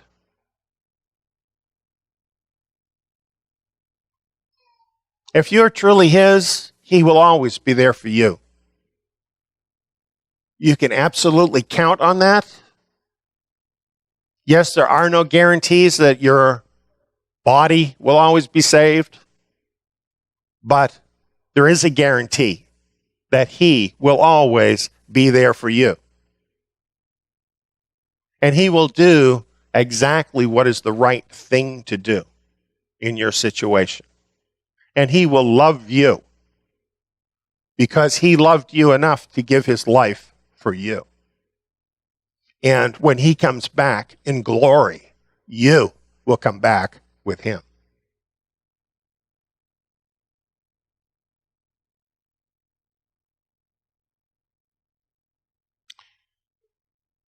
Then Nebuchadnezzar came near to the door of the furnace of blazing fire.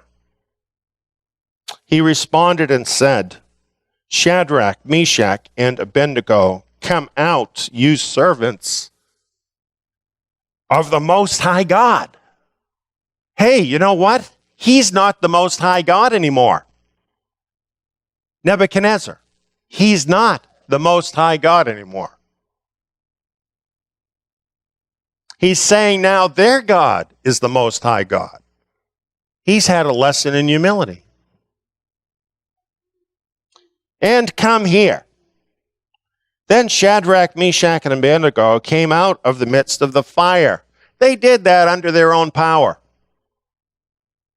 They went in all bound up, thrown in or nearly thrown in by these burly guards. But when they came out, they walked out under their own power. That's what Messiah was able to do for them. And the king has a very different attitude now. Now he's willing to listen. The satraps, the prefects, the governors, and the king's high officials gathered around and saw, in regard to these men, that the fire had no effect on the bodies of these men, nor was the hair of their head singed, nor were their trousers damaged, nor had the smell of fire even come upon them. You know, that day when they went to that plane and they saw the image and they heard the music, they probably thought that was the greatest sight that they could ever see. But they were wrong.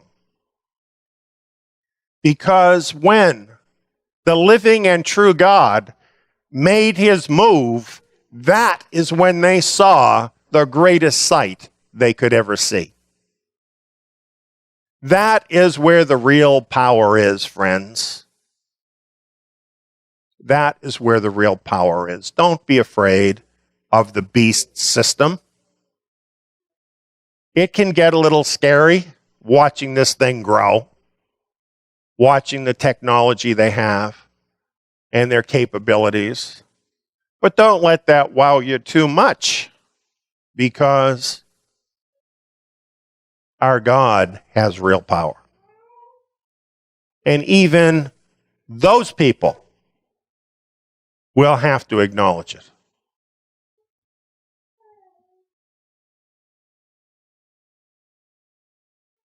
Nebuchadnezzar responded and said, "Blessed be the God of Shadrach, Meshach, and Abednego, who has sent his angel and delivered his servants who put their trust in him, violating the king's command, and yielded up their bodies so as not to serve or worship any god except their own God."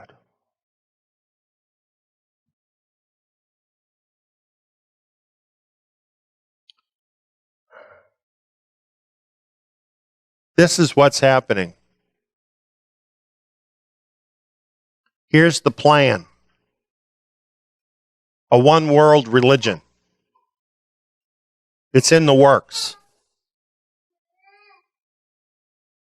And it will be composed of all religious organizations. And they will be allowed to have their separate distinctiveness, as they like to say.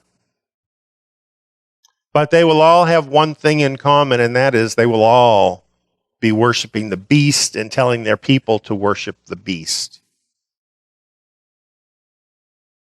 Anybody that doesn't get on board with that is worthy of death. Hey, they're still being polite. You're watching the news and seeing what's happening at this stage. This is just the beginning. They're being polite right now. You wait until they totally have control. When they have their hand right around the neck of the world, you watch and see what happens with believers. They're not going to be any kinder than this man. But they're going to be faced with something they can't imagine. They're going to come face to face with a power that they never thought was real. And they're going to find out that power is real. They're going to come face to face with an immovable object. And just think, the spirit of that all-powerful God lives in you right now. What we're reading about here, you can do.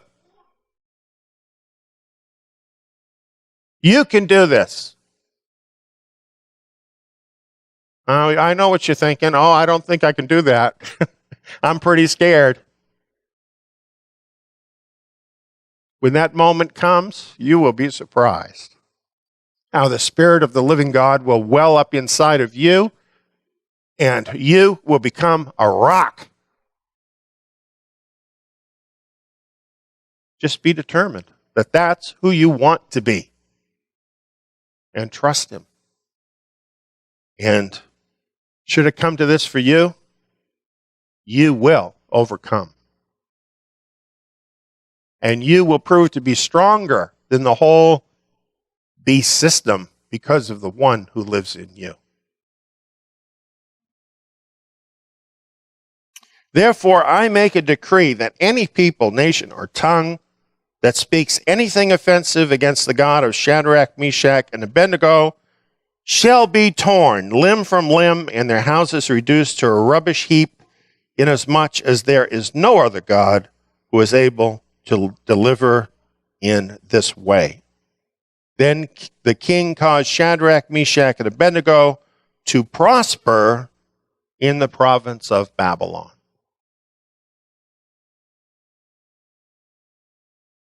Turned out well. Turned out well for Shadrach, Meshach, and Abednego. It always turns out well for the people who put the living and true God first in their life. It's not what you know, friends. It's who you know.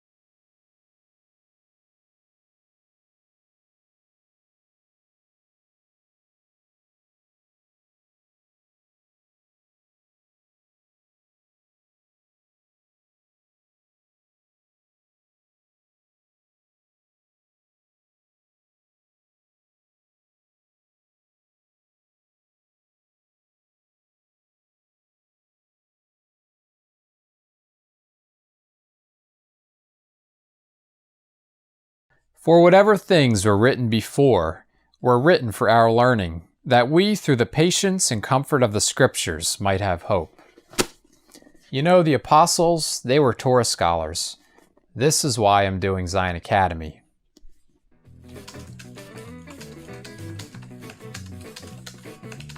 The lessons include 2-hour audio programs and quiz modules. All the lessons in the Torah can be applied to us today. Not to mention, they open up the renewed covenant scriptures in a whole new level, much like the apostles had understanding of the Torah. Plus, I can do the courses in my own time, at my own pace, with no prerequisites, and at a very low cost. I can do them here. Or here. Zion Academy students are provided with study materials, the Zion Messianic Scriptures, in-depth verse-by-verse programs, and quizzes with your final grade and a certificate at the end of the course. Zion Academy also offers assignments for students who would like to opt in to take part in the Zion Tabernacle live Shabbat meetings. Become immersed in the Torah. Find out how you can become a Zion Academy student at zion.org.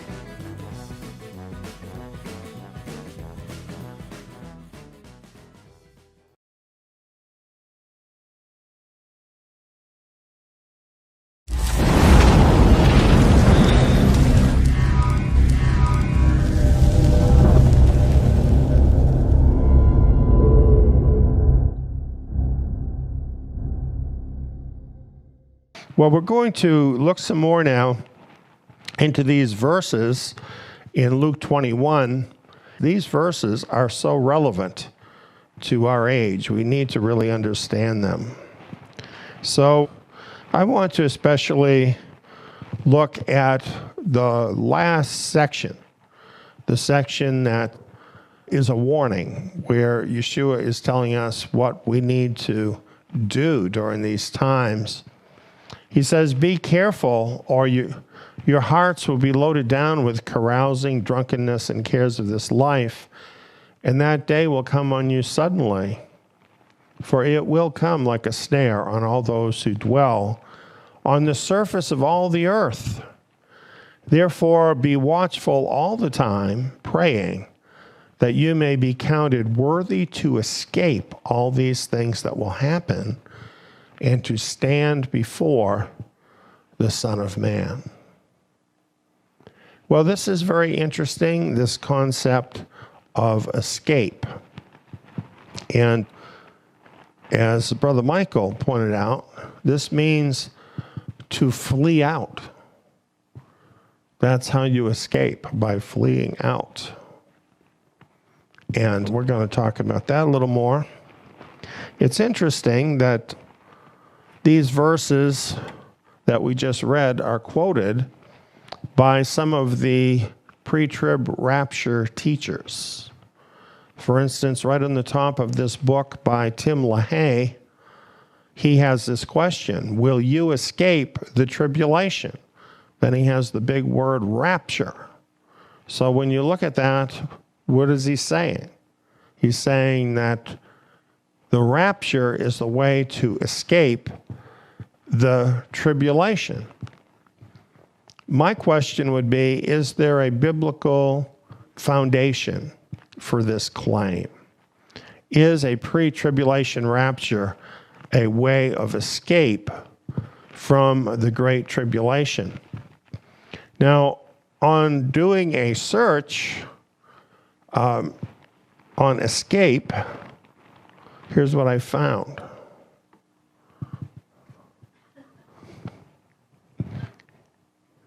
Zero, zilch, zip, nil, not, none, zero. This is the number of times that the Bible says the rapture will occur before the Great Tribulation. There is not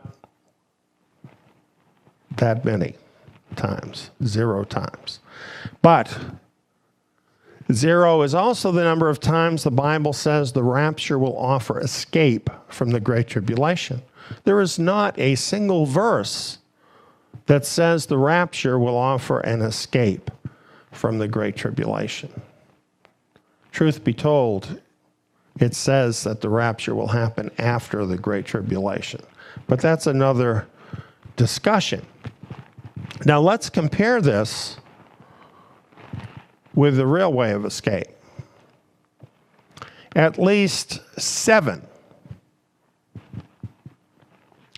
The number of Bible passages that specifically say the remnant will escape. Now this is really interesting, isn't it? So if you're looking for scriptural support for the idea of escape, there is no scriptural support for the idea that the people of God will escape the tribulation by the rapture. But there are at least 7 verses that indicate the remnant will escape. And we're going to look at them all. Here's the first one. For out of Jerusalem a remnant will go out, and out of Mount Zion those who shall escape. The zeal of Yahweh will perform this. Here's number 2. For out of Jerusalem a remnant will go forth, and survivors will escape at Mount Zion. The zeal of Yahweh of hosts will perform this.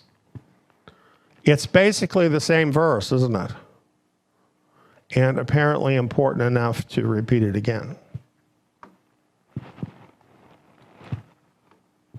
3. Yet will I preserve a remnant, in that you shall have some that escape the sword among the nations when you are scattered through the countries. Ezekiel 6:8. Come, come, flee from the land of the north, says Yahweh, for I have spread you abroad as the 4 winds of the sky, says Yahweh. Come, Zion, escape, you who dwell with the daughter of Babylon. Now, it doesn't say the word remnant here, but since it says, I have spread you abroad as the 4 winds of the sky, and other verses say that those who are spread abroad as the 4 winds of the sky are the remnant, I included this verse. And it does specifically say escape. And a lot of these verses mention Zion as well. Now, we have 3 more Bible passages to make up the full 7, which specifically say the remnant of Israel will escape the judgment of destruction coming upon the nations of the world. In other words, they include that in the passage as well. Here's those 3. This is Isaiah 10, 20 through 23, and Brother Michael shared this tonight. It will come to pass in that day that the remnant of Israel, those who have escaped of the house of Jacob, will no more again lean on him who struck them, but shall lean on Yahweh, the Holy One of Israel, in truth. A remnant will return, even the remnant of Jacob, to the mighty Elohim. For though your people Israel are like the sand of the sea, only a remnant of them will return. A destruction is determined, overflowing with righteousness. For Yahweh, Yahweh of hosts, will make a full end, and that determined in the midst of all the earth. Now, granted, it doesn't use the term Great Tribulation here, but I certainly think destruction, which makes a full end in the midst of all the earth, qualifies as the Great Tribulation. So in this, it includes all of these thoughts: the remnant of Israel, escaping, and the destruction, all together in this passage.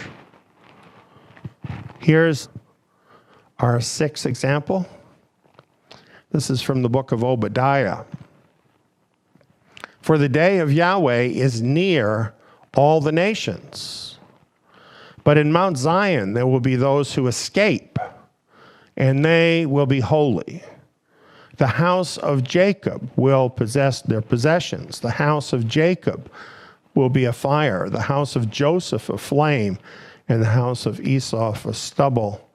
There will not be any remaining to the house of Esau. Indeed, Yahweh has spoken. So the day of Yahweh is the day in which he finally judges the nations. So this is synonymous with the Great Tribulation. It mentions those in Mount Zion. We've already read a number of verses that say that those in Mount Zion are the remnant, those in Mount Zion who escape. And it also mentions the house of Jacob, which is Israel. So all of this is together in this one passage. And then, of course, we have Joel chapter 2. The sun will be turned into darkness and the moon into blood before the great and terrible day of Yahweh comes. It will happen that whoever will call on the name of Yahweh shall be saved. For in Mount Zion and in Jerusalem there will be those who escape, as Yahweh has said, among the remnant, those whom Yahweh calls. So this passage pulls all of this together, the great and terrible day of Yahweh. I don't think anybody would disagree with me that that's the Great Tribulation. We have Mount Zion as the place where the remnant will escape, those whom Yahweh calls. So, while you have no foundation for a pre-trib rapture as the place of escape, we have 7 witnesses here from the prophets that the remnant will escape by returning to their land. And this includes or is about the great and terrible day of Yahweh, or the Great Tribulation. So when we look at the prophets and what they talked about, and we compare that to what Yeshua was talking about in Luke 21, we find that Yeshua was expounding on the words of the prophets and laying out the signs of the end. Now, we already saw that in what Michael was saying about the fig tree. Looking back in the prophets, we have all these things about the fig tree that help us to understand what Yeshua was saying. Well, the rest of this, which is really talking about an escape, is also drawing from these prophets who talked about the escape of the remnant in the final days. In Joel, we just read that the sun will be turned into darkness and the moon into blood before the great and terrible day of Yahweh comes. And Yeshua is talking about signs in the sun, moon, and stars, certainly including these signs of Joel that he gave us. Also mentioning that the powers of the heavens shall be shaken. Again, drawing from Joel. But let's talk about this idea of these signs in the sun, moon, and stars. Well, we do remember this, right? Before 2014, there was a lot of talk about the tetrad moons. This particular slide is from 2013, from a video that I did on this topic. But rather than just talking about the tetrad moons, I also included what had led up to the tetrad moons, which were Star of David planetary alignments. These were alignments of the stars actually forming the shape of the Star of David. And there were 13 of these that preceded the tetrad moons. Now, the tetrad moons were 4 blood red moons. 2 years, these occurred over 2 years, 2014, 2015.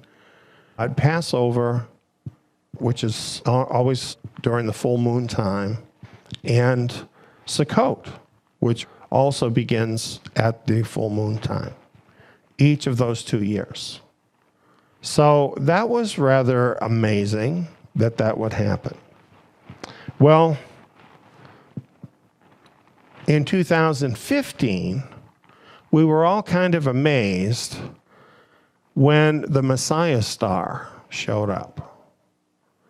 And this was mentioned by Michael, and it's worth talking about again, because the thing about the Messiah star, this was a conjunction of planets that, when seen from the Earth, appeared to be one big bright star, a very, very bright star. Now, when you look through a telescope, you don't see that because these planets are very close to one another, and they all blur together into one big star when you look at it with the human eye.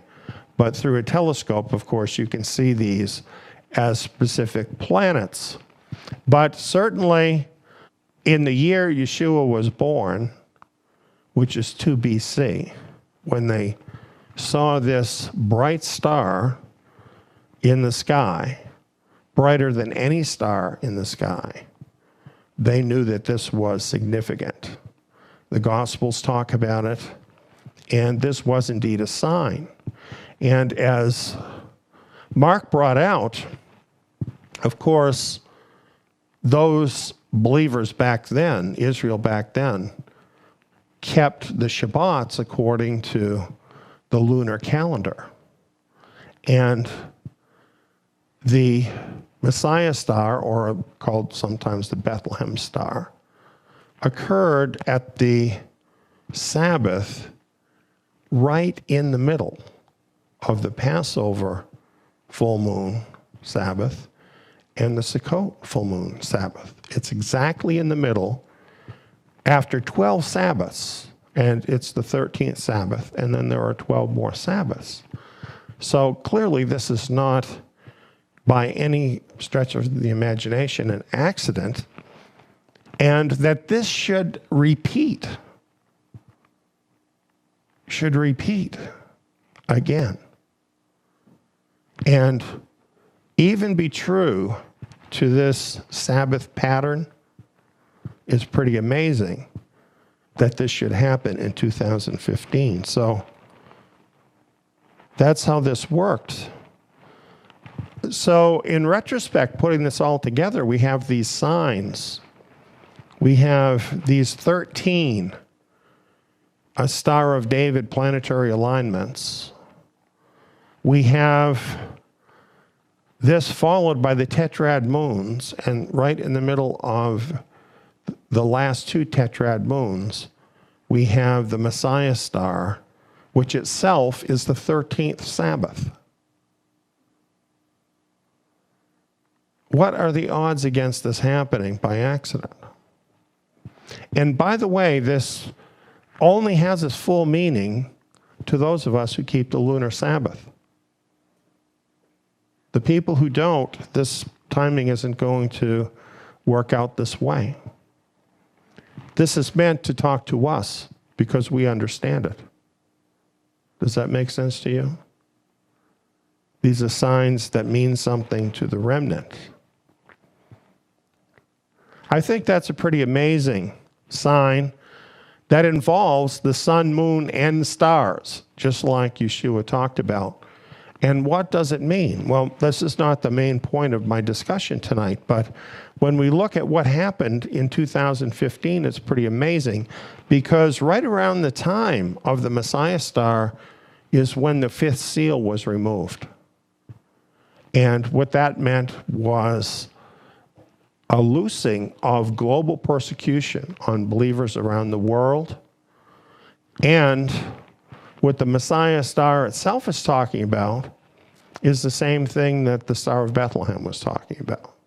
The Star of Bethlehem was announcing a baby coming into the world, baby Messiah coming into the world. And the Messiah star of 2015 was announcing the baby Messiah, that is, the body of Messiah, being birthed in the earth. That is the remnant of Israel in their very beginnings. You know, the interesting thing about the Bethlehem star and the baby Yeshua being born is that to most people, while looking at the star seemed amazing, they didn't have any idea of what it meant. Most people had no idea. And it was soon forgotten. Interestingly, the same thing happened in 2015. There was a little bit about it in the media, but it was all soon forgotten.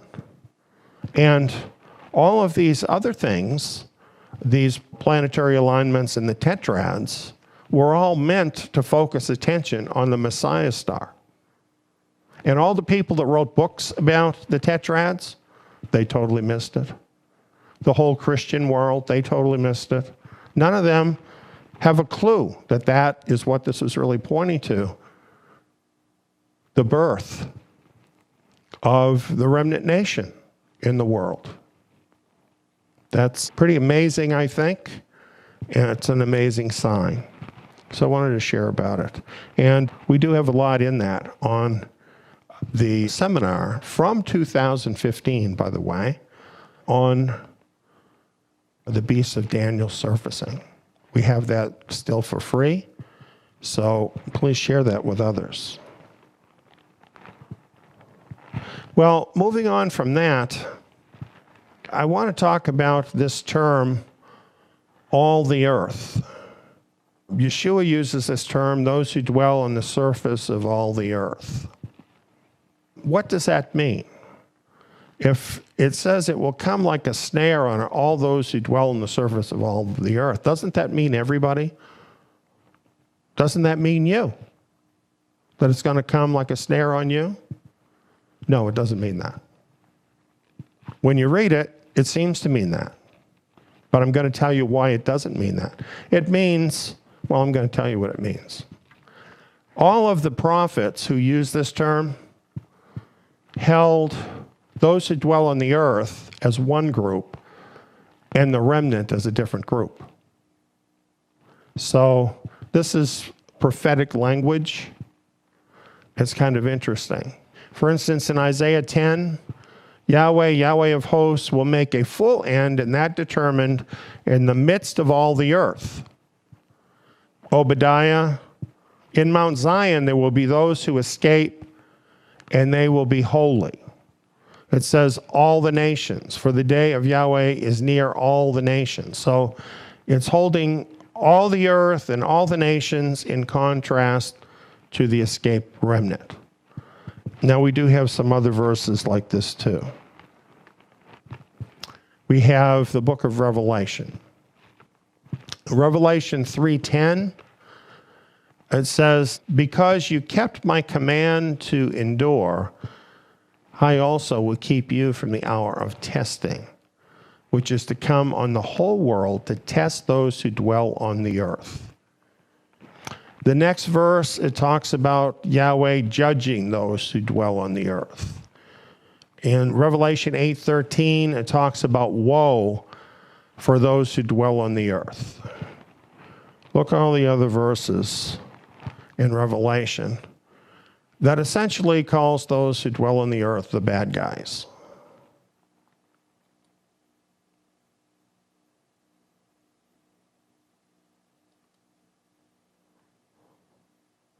Here it's very clear. Revelation 17:8, those who dwell on the earth and whose names have not been written in the book of life. So when we look at all of this, we see that those who dwell on the earth, or some derivative of that, is used in at least 12 places in Revelation to refer to the wicked world, which is the vast majority of those who dwell on the earth in the literal sense. In contrast to the overcomers who escape the judgments of Yahweh.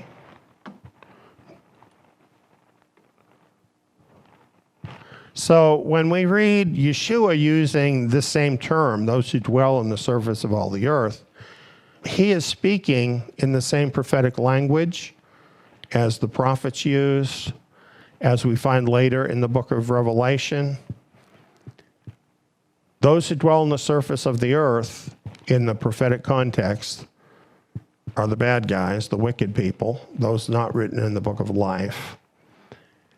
And it uses the term in contrast to the remnant who escape.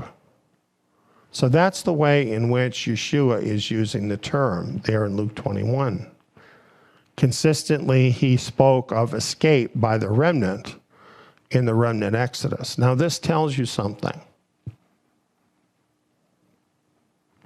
This tells you that if people think they're going to escape by going to Montana and building a little cabin out in the middle of the woods, good luck with that. That's not the way of escape that Yahweh has set forth or that Yeshua is talking about. You think that maybe you can go to an even more remote place, maybe Alaska, maybe the North Pole, perhaps one of the uninhabited islands somewhere. I'm pretty sure all of those are included in all the earth. There's one place of escape that's offered in the scriptures during the Great Tribulation. And that's the place that Yahweh brings the remnant to. There really is no other. So in Luke 21, 34 through 36, we now consider these verses. Therefore, be watchful all the time, praying that you may be counted worthy to escape all these things that will happen and to stand before the Son of Man. Now, we want to look at these words closer.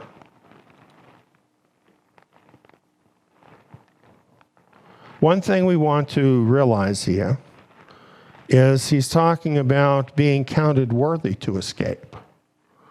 Now, if you were a believer in the pre-trib rapture, you might find that wording troubling, because most people who believe in the pre-trib rapture believe that as soon as they said the sinner's prayer,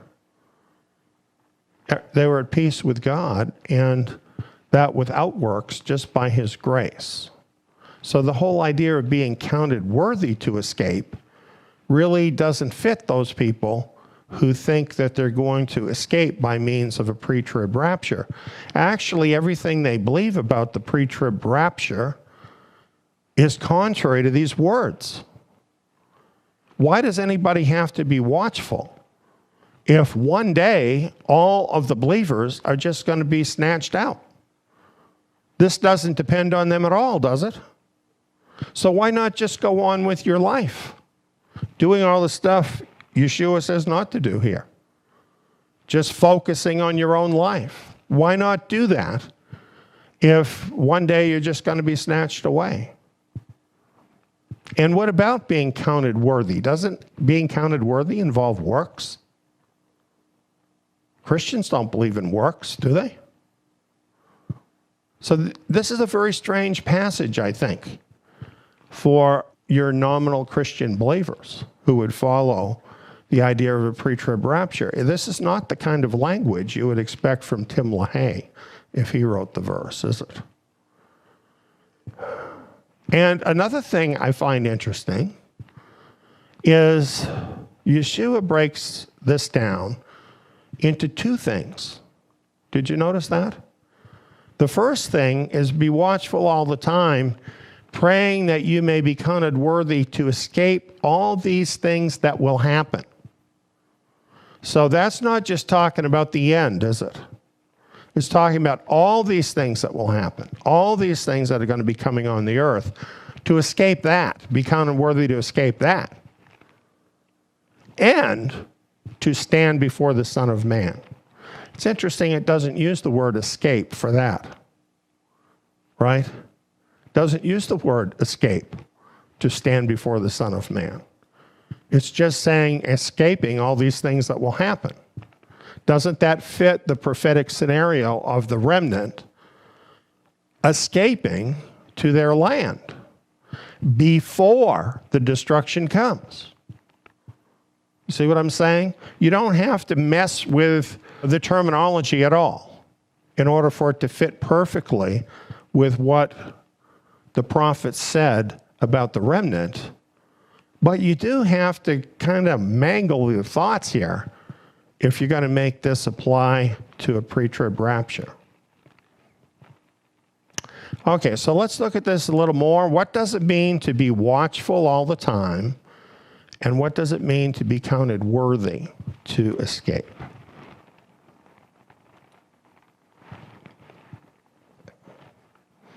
So, to be counted worthy means just what it sounds like. To deem entirely deserving. Deserving. Now, does deserving involve works? It does. Because you see, what this is talking about is not salvation. There will be many saved believers who nonetheless will not be counted worthy of escaping with the remnant.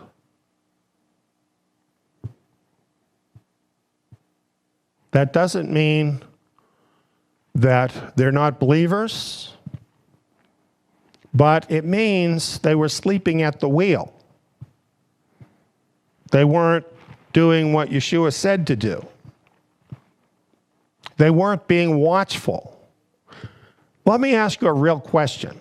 How many believers have you ever spoken to that said that they were praying that they would escape all these things that were going to come by returning home in the second Exodus? Is that a prayer that you often have heard during the course of your life as a believer? Let alone being watchful for that event so you can be ready and be a part of it.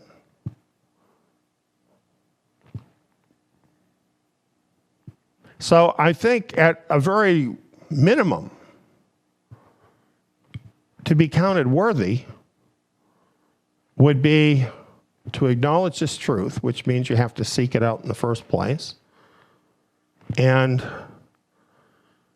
to be watchful as to where and when it's happening, and to be deserving. In other words, to be an earnest disciple of Yeshua Messiah. I mean, wouldn't that be kind of like the minimum level that one would expect? In my newsletter today, it talks about a study that was done in America of what people talk about, including Christians. And according to the study that was done, there's very little talk about God, Messiah, or anything spiritual. People are doing exactly what Yeshua here is saying not to do. They are totally consumed by their own concerns and their own lives. Realize that the remnant are a special group of people. They are the overcomers. They are the ones that rise above that level of mediocrity. And to be counted worthy means essentially they have passed that test that we find in the first 3 chapters of Revelation.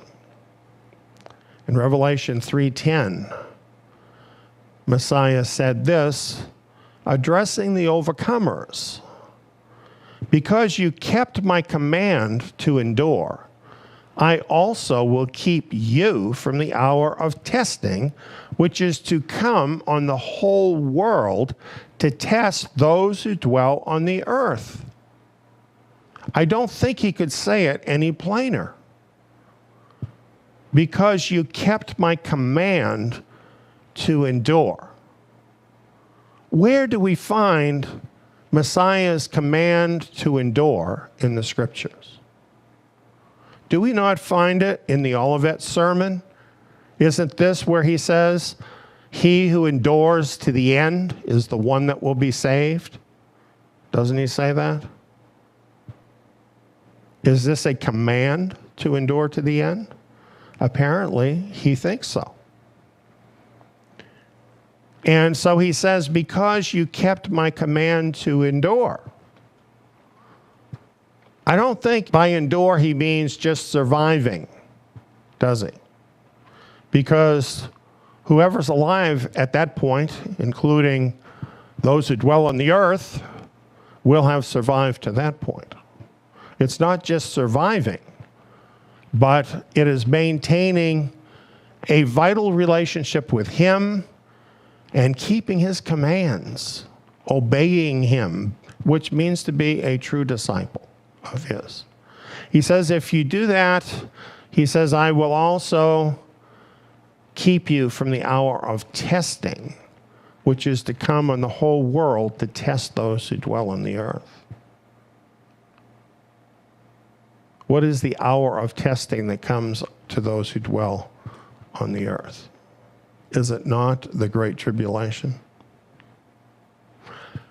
This verse is really saying to the overcomers, you will be included in the remnant exodus before the Great Tribulation.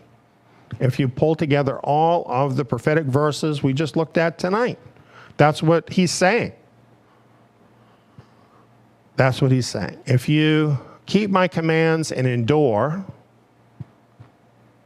then you will be part of that group that is kept from the hour of testing. That's going to come to all the other people, those who dwell on the earth. 2 groups here. 2 groups. So what we see is it is the overcomers that will be counted worthy to escape.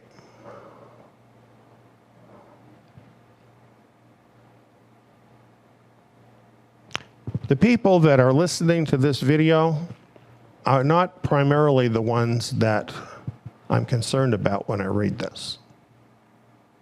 Because for the most part, we know about these things and we can make a decision whether we are going to pay attention to this warning, whether we're going to obey Yeshua Messiah, and whether we're going to put his kingdom first in our life so that we can be included in the remnant exodus. We can do that because we're already in touch with this message. We already understand this. We already know what Yahweh is going to be doing in the very near future with the remnant. I'm really more concerned about the believers whom we have not reached yet. And I know that this is something, ultimately, that is up to Messiah. And I can see that just reading the verses, seeing what he had to say Just the very term that you might be counted worthy to escape all these things. This suggests to me that there's a decision being made here about people, that Messiah is making a decision as to whether he counts them worthy or not. This all goes along with the first 3 chapters of Revelation. That's where he's talking about all this. And that he is making a decision about who is worthy, who's not worthy, who's an overcomer, who's not an overcomer. And that's a very weighty thing. I think it also explains why when you share these truths, even though we have so much scriptural evidence, that some people are just blind to it. They just can't see it. And no matter what you say, you can't convince them. Things that are so meaningful to you don't even ring a bell at all with them. And the reason for that is clear, that as of yet, they have not been counted worthy to escape. And it's probably for exactly the reasons Yeshua listed, of basically being preoccupied with their own lives and the things of the world, that he's not really first in their life. And, you know, this can be somewhat of a deterrent to us because we can share the truth that we have, and when we get rejection from that, it might cause us to kind of shut down from doing it with other people. But the fact is, you don't know who's going to respond. And sometimes you can really be surprised. Just recently, I've had that experience. You just don't know. So I want to encourage all of you, as we are very, very rapidly heading towards the end of this age, be bold. Be bold. And share this truth with people. Give them an opportunity to respond to it, because really so much is at stake, and it is the overcomers that will be counted worthy to escape all these things. For whatever things were written before were written for our learning, that we, through the patience and comfort of the Scriptures, might have hope. You know, the apostles, they were Torah scholars. This is why I'm doing Zion Academy.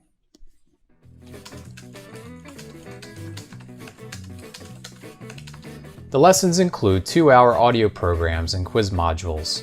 All the lessons in the Torah can be applied to us today. Not to mention, they open up the renewed covenant scriptures in a whole new level, much like the apostles had understanding of the Torah. Plus, I can do the courses in my own time, at my own pace, with no prerequisites, and at a very low cost. I can do them here. Or here. Zion Academy students are provided with study materials, the Zion Messianic Scriptures, in-depth verse-by-verse programs, and quizzes with your final grade and a certificate at the end of the course. Zion Academy also offers assignments for students who would like to opt in to take part in the Zion Tabernacle live Shabbat meetings. Become immersed in the Torah. Find out how you can become a Zion Academy student at zion.org.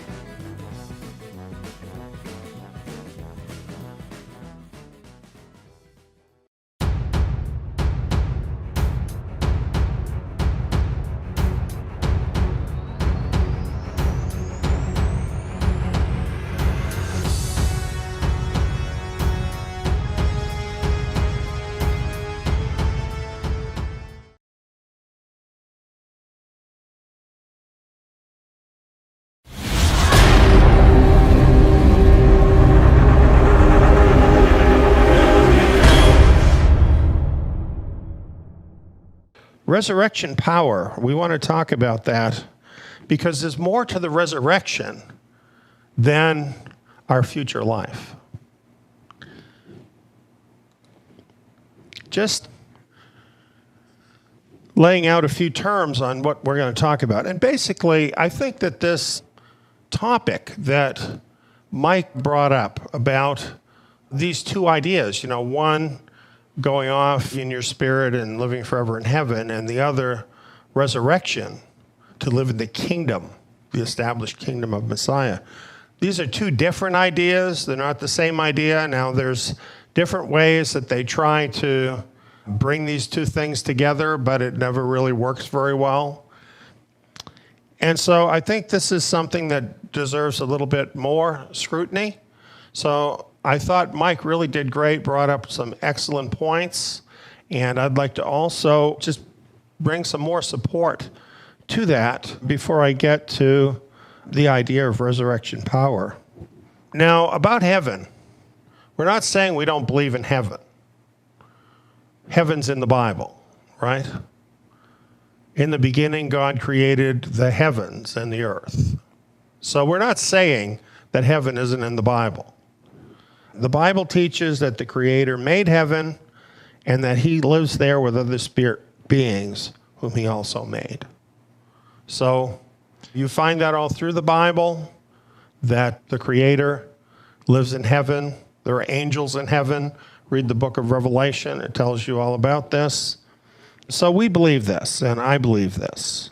So nothing we're saying about heaven is to deny that heaven exists. That's not what any of this is about. We do know that heaven is there and that Yahweh is there. And Messiah is there. He was raised and sits at the right hand of the Father in heaven. So what we are saying is that the Bible does not teach that heaven is a place people go after they die as the hope of the dead. It's not the blessed hope, going to heaven. It is this false teaching of heaven as the destination of the dead that Mike was talking about and that I'm talking about. So I just wanted to clarify that so people won't think, well, we're saying there's no heaven. We're not saying that. We're just saying that's not the same as the resurrection, which is the biblical hope. Now, Mike pointed out these verses in Luke and did a very good job explaining this. I had one other thing I wanted to share about that, and that is that Yeshua in his answer said those who are considered worthy to attain to that age and the resurrection from the dead. So instead of saying attain to heaven, he says attain to that age. And the definition of an age in the Greek is essentially the same as the definition of an age is in English. It's a time period. It's aeon. And according to Strong's Greek Dictionary, it's specifically a messianic period. So it's a period of time. So when it's talking about people attaining to that age, it means they want to be there during that time, during the messianic period. So that's what the resurrection is about. It's about an age of time when the Messiah is ruling over the earth. That's what the resurrection is about. That's what Yeshua was saying. And of course, he was talking this way because this had always been the Hebraic hope in the scriptures. During that time period of the scriptures, none of the Bible writers or faithful believers having to do with Israel had any such idea of going off to heaven. It was always about the kingdom. Read in the book of Isaiah. It's talking about the kingdom to come. It's not talking about going off to heaven. So, nevertheless, a lot of people feel very attached to the idea of going to heaven. And why do many Christians believe in an afterlife in heaven? Why do they like cute little pictures like this of fat little babies with wings on clouds? Well, it is cute, isn't it? But it's pretty pagan, too. But that's another thing. Let's look into this. Because, here's what I think.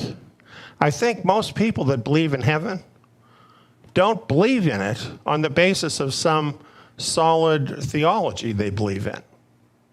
That's not the reason they believe in it. It has more to do with how they feel. Now watch this.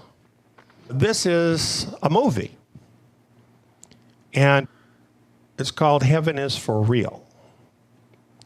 This 2014 film grossed $101 million, which is a lot of money for a Christian film. And the film was based on the claims of a 4-year-old boy. You can't argue with a 4-year-old boy, can you? His name was Colton Burpo, and he survived an emergency surgery. And in the months after that, he told his pastor father that he had made a trip to heaven and then come back again, and had many different things that he was told when he was in heaven, and also meeting people, by the way, meeting dead people, that he had told his father about. Now, this is pretty cute, you know, a 4-year-old boy. And many find these stories from children very compelling, because children don't lie, right? So this must be true. However, some other people wonder if maybe there's other forces at work besides this 4-year-old boy in this story. Now, we have other examples like this. As a matter of fact, there's quite a few of them, and these are very persuasive to people. People look at these stories, and on the basis of these stories, they believe that going to heaven is a real thing. Here's another one, The Boy Who Came Back from Heaven. Now, this one was before the other one, and it was very successful. This was back in 2010. It was the best-selling book. A boy named Alex, 6 years old. He had a coma after a car accident, and after that, this book was written, and the Washington Post said it became part of a popular genre of heavenly tourism, which has been controversial among Orthodox Christians. Yes, there's a whole spate of these, of children telling this story about going to heaven. And it's a niche that is very popular with a lot of people. Do heavenly tourism books revealing dead relatives in heaven mean the afterlife is in heaven? Well, a lot of people that read the book or have read it think so. I looked at some reviews in Amazon of the book to see what people thought. Here's one from March 2011. So this is when the book was new, just came out. And this review says, I highly recommend this book. I started reading it and could not put it down. And as soon as I finished it, my 10-year-old son picked it up and read it cover to cover. My son asked many questions and really learned a lot about heaven from this book. He especially liked the parts written by the little boy, Alex. Well, sure, wouldn't one little boy like what another little boy had written? You can see why that would feel very compelling. And the comment is that this is a good source to learn about the afterlife in heaven. Well, it was an experience of a real person. Sometimes that can be very compelling. Well, let's look at another 1-star review. You know, when I'm looking on Amazon, I like the 5-star reviews, but I really like to look at the 1-star reviews. And this one was later. This was in 2014. And the writer said, feel duped. Following reading comments online by Alex Malarkey's mother, Beth, I feel duped by his father, Kevin. According to Mrs. Malarkey, you know, you got to question that name, right? She nor Alex ever endorsed, approved, or received a dime of profit from this book. And it seems there were exaggerations and inaccuracies throughout its content. So very sad. Well, one thing that's pointed out here is a reason we need to be careful with books and movies like this is there is money to be made from this niche because it makes people feel good, and certain kinds of people really like these kinds of books and movies. Well, there's more. Here's another 1-star review. Do not buy this book by co-author's request. This is 2015. And it was a rather lengthy comment, but here's part of it. Alex admits, I did not die. I did not go to heaven. I said I went to heaven because I thought it would get me attention. When I made the claims that I did, I had never read the Bible. So how much are you really going to learn about heaven from this boy's story? See, people think that, but really, this boy didn't know anything about heaven, had never gone to heaven, and the whole thing was made up to get attention. Do children make up stories to get attention? Well, it happens, doesn't it? And I included the link here where this boy goes on extensively in admitting what really happened with this book, and it was all a hoax. So what do we learn from that? Well, if people are learning about God and about going to heaven from books like this, then this is not a very good foundation of knowing the truth. It's more like this. People believe the lies because of warm fuzzies. And I'm not criticizing people for liking warm fuzzies, right? We like that feeling inside. We like to see kids do heartwarming things and so on. But the truth is, it's giving in to these kinds of emotions without testing the truthfulness of those things that got this whole going to heaven lie started in the first place. And the truth is, when you're thinking about something as important as eternity, you need to look to the scriptures for the truth, not just go by a feeling of warm fuzzies.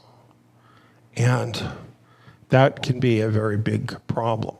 Now, it's interesting that this all got started in Christendom from exactly these same kind of emotions.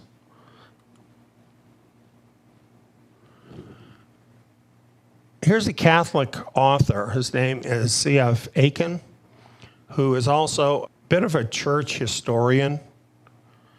And, of course, being a Catholic author, he believes in the Catholic Church and he accepts their doctrine. But he has a lot to say about where different things came from in the church. And he says this, from the end of the first century, Greek and Roman Gentiles formed the preponderating factor in the church. Being converts and children of converts, they were familiar with the symbolism and ritual of the popular forms of pagan worship. And these religions were features that commended themselves as dignified and appropriate expressions of religious feeling, say the warm fuzzies. It was but natural that some of these worthy features should be adopted into the Christian ritual. Now, like the Catholic Church throughout its existence, you see, this author, Aiken, doesn't see a big distinction between Christianity and paganism. He calls it dignified, appropriate, and worthy. And so to him, it's perfectly fine that Christianity adopted some of these warm, fuzzy pagan ideas. And he even says how it happened, that towards the end of the first century, there were getting to be a lot more Gentiles who were professing faith in Messiah than there were Hebrew believers. And just like these people that like these books, like these movies, and inform their beliefs by those things, that's what these Gentiles were doing. They were informing their beliefs by these different doctrines around them in the culture that gave them the warm fuzzies and that they liked. So this is an entirely different thing. What you find, what you call Christianity, after the first century is an entirely different movement than what you read about in the scriptures. It's really a break-off from the original teachings. Mike mentioned Justin Martyr, and he was the first of the church fathers to turn away from the Hebraic leadership of the assembly in the early 2nd century. And yet, as Gentiles started coming into Gentile Christianity, it started to bother Justin Martyr because of what he saw. And he said, if you have fallen in with some who are called Christians who say there is no resurrection of the dead and that their souls, when they die, are taken to heaven, do not imagine that they are Christians. So you see, already the beliefs were changing, right? And they were trying to hold back this idea, this teaching about no resurrection and dying going to heaven. But, of course, they couldn't hold back the tide because so many pagans were coming into Christianity. This same author said this: the very countries where the mysteries of Mithra, of Isis, of Cybele first rose and flourished, Armenia, Pontus, Phrygia, Egypt, soon became overwhelmingly Christian. So in all these areas, people were coming out of these pagan religions that believed in some sort of ethereal soul going to heaven when you die. I have here a picture of Mithra, the pagan sun god, and we have the pagan-derived Jesus. Notice any similarities? So this Jesus we're looking at has very little in common with the Yeshua of the New Testament scriptures. This is really the pagan Greek Jesus, not the Jewish Jesus who believed in the resurrection.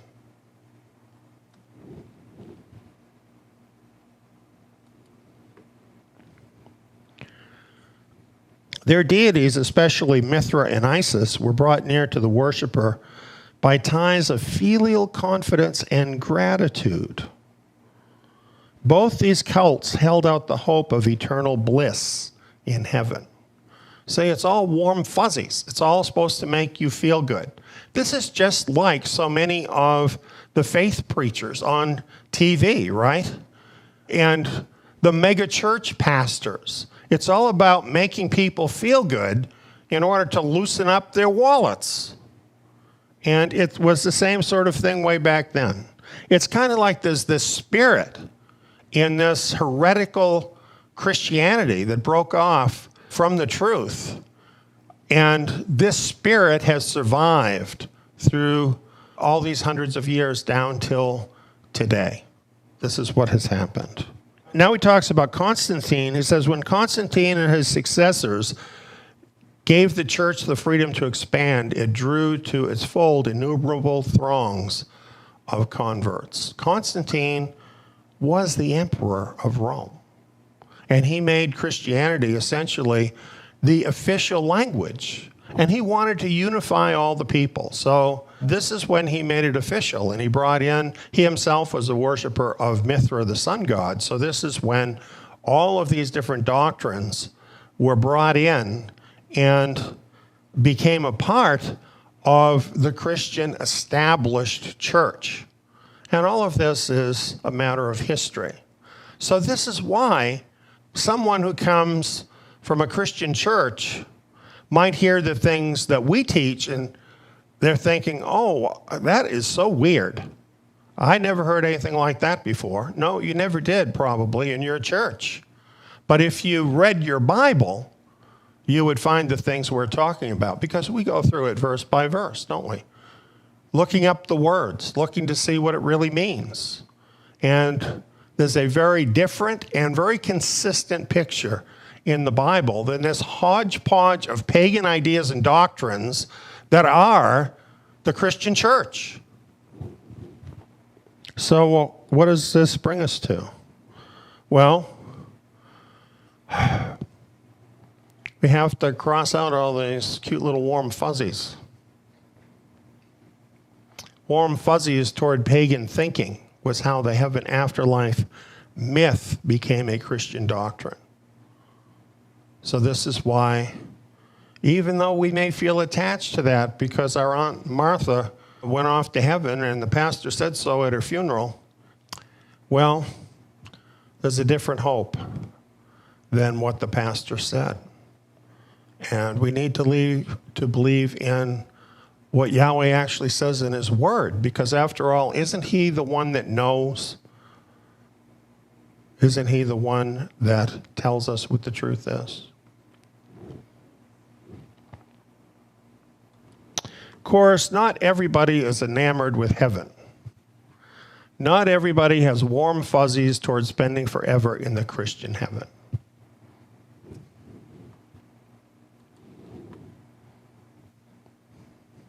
So we have these two little cherubs. So is this really heaven? Yeah, when does the fun start? And the Christian God says, this is getting to be a very long eternity. Imagine, go to heaven, you've got all these cherubs sitting on clouds, doing their mischief, whatever it is. A lot of people think heaven would be very boring because this is the picture that they have of heaven. So you went to heaven, so what? What does that mean? What are you going to do? Why is that better than being here? We don't have answers to those questions because it's all a myth. The real truth of resurrection is very different. It gives us a dynamic hope for the future, and it gives us something more. It gives us resurrection power for the life that we're living right now. And the thing about this is the life to come and the age to come is connected with the life we're living right now. And one determines the other. This is very clear in Scripture, that what we do in this life, in advancing the kingdom, is going to be the very thing that will determine the rewards that we will receive, very real kind of rewards in the kingdom. Rewards that will keep us busy with really good things to do.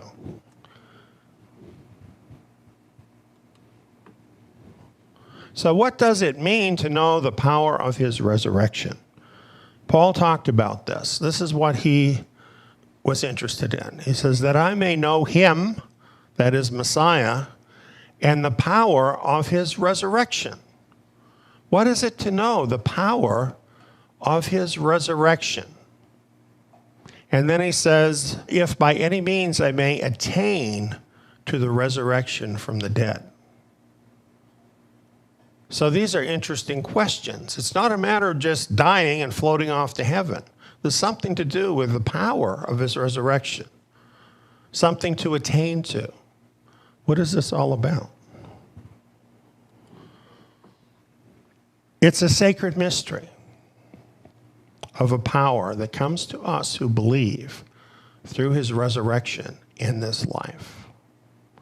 And Paul talked about that. He was talking about a prayer that he had for us, for the believers, that we would have the eyes of our hearts enlightened. See, this is revelation. You have to get this by revelation. Even reading the scripture about it doesn't make you know it. It's something you must get through revelation. But I'm going to tell you about it because then you can pray to get the revelation if you haven't received it. That you may know what is the hope of his calling. It's something beyond simply being there in the age to come. That's just the beginning. It's like, let's say you get invited to some event. You get invited to go to a dance. Just going to the dance hall is not what you're looking forward to, just being there. It's an event where you do something. The hope of your calling. There's more to it than just being there. What are the riches of the glory of his inheritance in the holy ones? Oh, an inheritance. Wow. What is the exceeding greatness of his power toward us who believe? According to that working of the strength of his might, which he worked in Messiah when he raised him from the dead. You see, there's a direct connection in our life between the power that raised Messiah from the dead in the resurrection and this great power toward us who believe. These things have to do with resurrection power that can be put to work in this life. Here's more. For we don't desire to have you uninformed concerning our affliction. Paul was under great affliction at this time. And he describes it, and he says, we were weighed down exceedingly beyond our power, so much that we despaired even of life. Have you ever been weighed down beyond your own power to deal with? That's what he's talking about. We thought we're going to die. We felt like we're going to die. Yes, we ourselves have had the sentence of death within ourselves. Within themselves, they knew they were going to die. And here's the reason, that we should not trust in ourselves, but in Elohim who raises the dead, who delivered us out of so great a death and does deliver, on whom we have set our hope that he will also still deliver us. You see, this resurrection power can actually be put to work in our lives, in this life, even when we ourselves feel that we are delivered to death itself and we come to the end of ourselves. That's what Paul is saying. So, I have a testimony about this, to the resurrection power through Yeshua Messiah. And we've had quite a few people that have come to join us since I gave this testimony back in March of 2016, 3 years ago. This was at the end of that Shemitah year. And you know, we had an amazing Shemitah year. Amazing things happened during that time. And it was at a Sabbath. I was here for the Sabbath meeting. Everything seemed to be the same as usual. But during the day, which was still Sabbath following, that's when I had some strange things start happening. And the truth is, I died. And I want to share that story. Now, this is a video that you may have seen if you've been with us longer. If so, it has things in it I think you might want to see again. And I think many who might be newly with us have never seen it. So it's not that long, and I'm going to share it.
So who was this Jonah?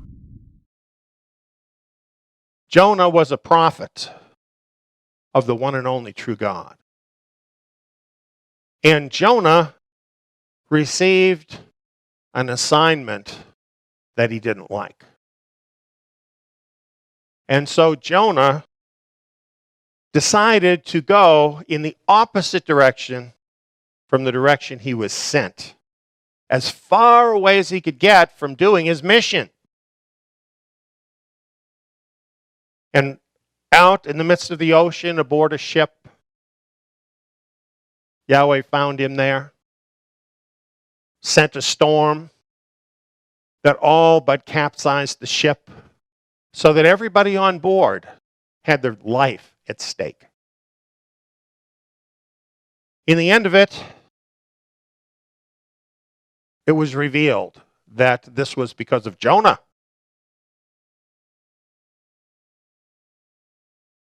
So the reluctant prophet was thrown over the bow of the ship into the frothy, stormy seas.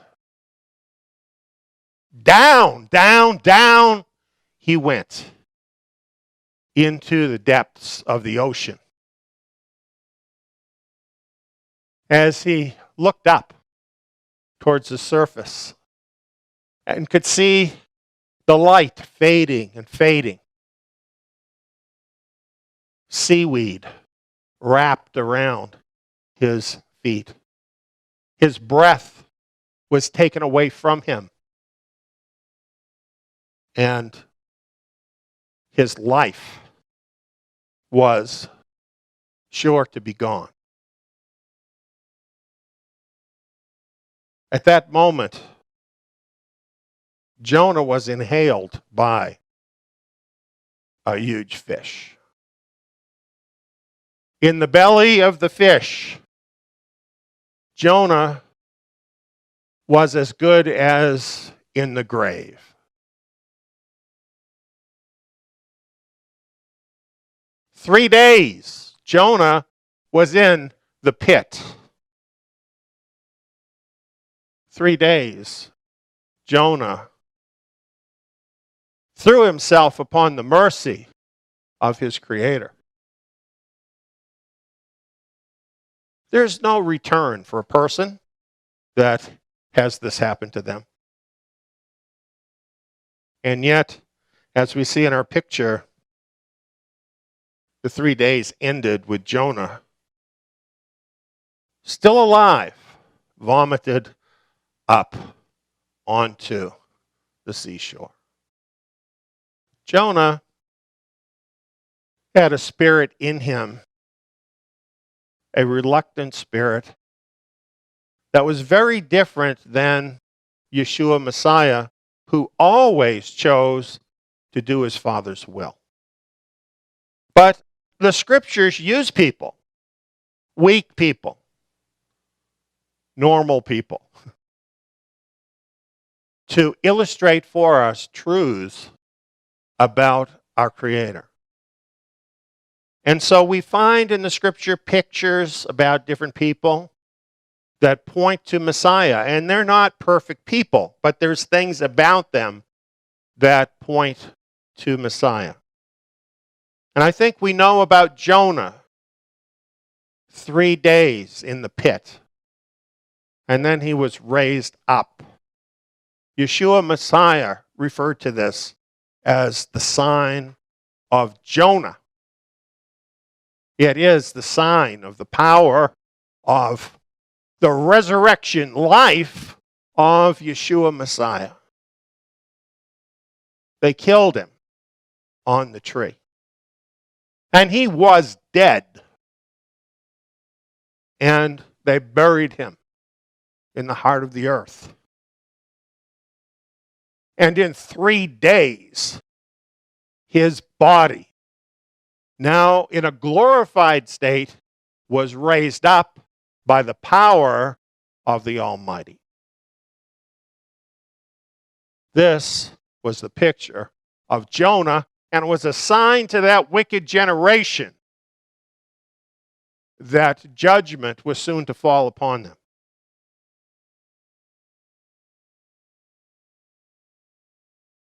The prophet Jonah is also a picture of the remnant in the last days, the remnant of Israel. Unfortunately, the remnant at the beginning of the story were a lot like Jonah, reluctant to do the Father's will, choosing the opposite direction instead of the direction of obedience. And so they were scattered throughout the earth, effectively cast into the great deep, and they sunk deeper, deeper, deeper into this world and into the passing years, the passing centuries, and the passing millennia. Until, like Jonah, invisible in the belly of the fish, deep beneath the waves, the remnant of Israel have disappeared from the sight of all mankind. But Yahweh has been doing business with the remnant of Israel here in these last days, just as he did business with Jonah. And more, we have been coming to repentance. More and more, we are having our eyes opened, and we're seeing that we are indeed in exile in a foreign land. That we are as good as in the pit. And in the right moment, indeed on the third day,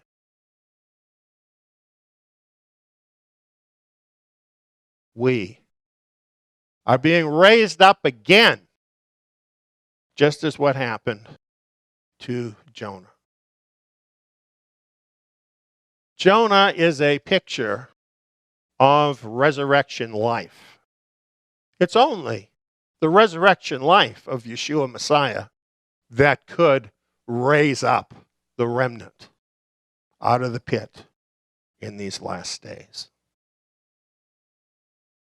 Recently, I had my own experience similar to what Jonah experienced. And it was not because I was choosing to go in the opposite direction from him,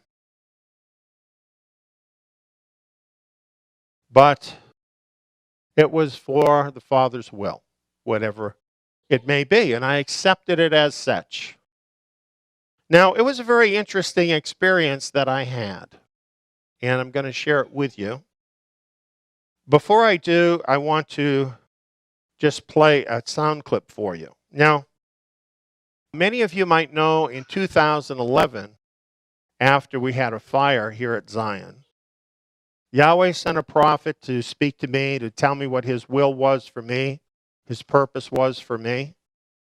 And the clip I'm going to play you is just a section of it that tells me about my future.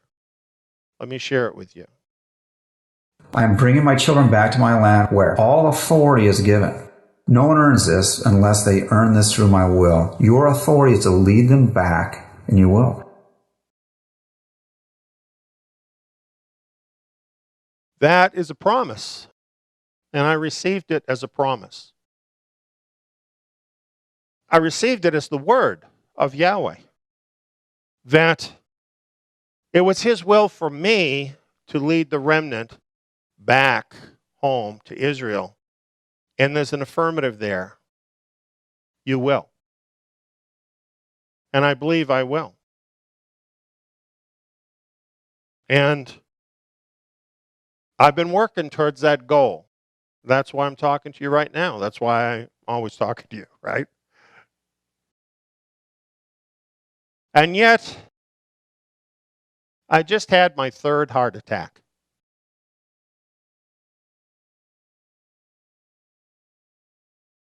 You know, we have a presidential election going on, a presidential process. And the voters right now, if they were thinking who they were going to elect, if they had somebody on there that has had 3 heart attacks, I think they would cross that person off and say, well, that person is not the guy. And that is how human beings think.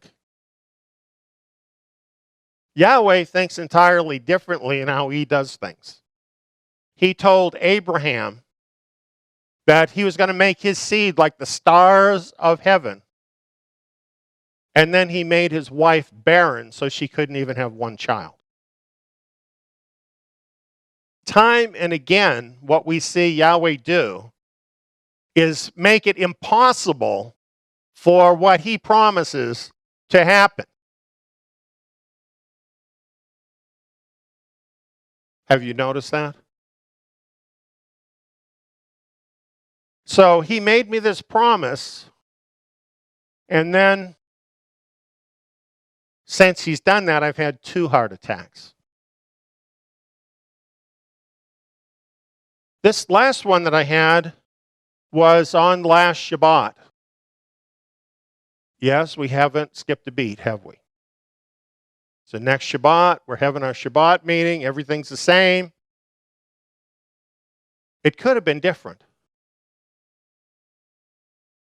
It could have been very different if things had gone according to what my body was telling me. If you remember last Shabbat, I talked to you about resurrection life. When you have Yeshua Messiah living inside of you, you have a life within you that is far beyond the natural life. And it is a guarantee to you that just as Yeshua Messiah was raised from the dead, on that day when he returns, you will be raised from the dead with him. And even in this very life, when you meet up to those problems that are too hard and too great for the strength within your body, his resurrection life kicks in and makes you more than what you otherwise could be. Last Shabbat, about 4 o'clock in the afternoon, I was having strange feelings in my chest. Now, this was my 3rd heart attack, and yet this felt very different from the other 2. Momentarily, I was in crisis. Fortunately, Dawn recognized what was happening, and she called 911. She has some knowledge about hospitals and medical things, and she was able to give them very good information. They had an EMT there very soon. I was going in and out of consciousness, and we were off and running. My natural life was caving in. It's interesting because I could feel within myself the 2 kinds of life that I have. I could feel my natural life. My blood pressure had sunk to about 40 beats,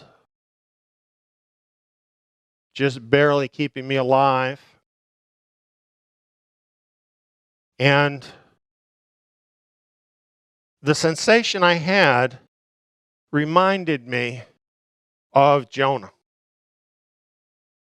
You know, Jonah said, I went down to the bottoms of the mountains. The earth barred me in. Yet have you brought up my life from the pit, Yahweh, my Elohim. when my soul fainted within me, I remembered Yahweh. My prayer came into you, into your holy temple. It's a lot like that, what I experienced. My soul fainted within me. My natural life. It kind of was collapsing in upon itself. This is what it feels like. And falling down. Falling down, down into a pit. And yet, the resurrection life was not touched. It was the same. I was fully cognizant of what was going on, fully in touch with Yeshua Messiah. And of course, I didn't want to die, but I was not afraid of death. Neither did I say to Yahweh, Yahweh, you made this promise to me, so you have to keep that promise. You have to keep me alive. That's not my way of doing things. It's not for me to figure out how Yahweh is going to accomplish that promise. It's for me to say to him, I feel my life leaving my body. My body is saying to me, this is the end. I'm going to die. And Father, I want to be alive. I want to be able to go on, but however you choose, I'm going to accept it because that's your will. That was my prayer. In fact, I said, into your hands I commit my life. All of this was going on the helicopter on the way to the hospital. They had a crack team of heart people in there that got a hold of me and started doing all kinds of weird things to my body. And they were a great team. And I praise Yahweh that in every step of the chain of this event, starting with Dawn, going through the EMTs, the flight, everything that happened in the hospital, every single decision that was made about me was the right decision. My heart was all but stopped. So much so, in fact, that the blood began to coagulate in my veins. It was hardening inside my veins. And they infused various things into my body. I don't even know all of what they were. And they fought for my life for about 3 hours. And one of the things they did was so interesting. They infused this cold fluid into my body. It was to protect my brain from having brain damage. The effect was to feel very much like sinking down into the cold ocean. They did what they needed to do with me. They got me stabilized. They put me where I needed to be in the hospital. And my recovery began. Like Jonah was in the fish for 3 days, I was in the hospital for 3 days. And my life returned to me very quickly, as you can see.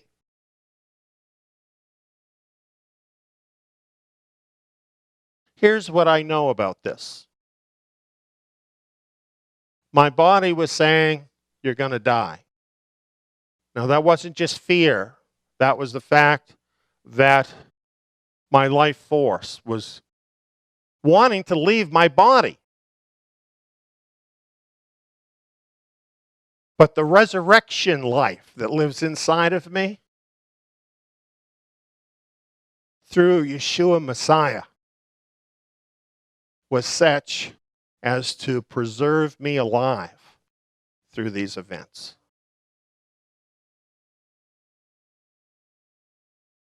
It was interesting. I think it was the next day.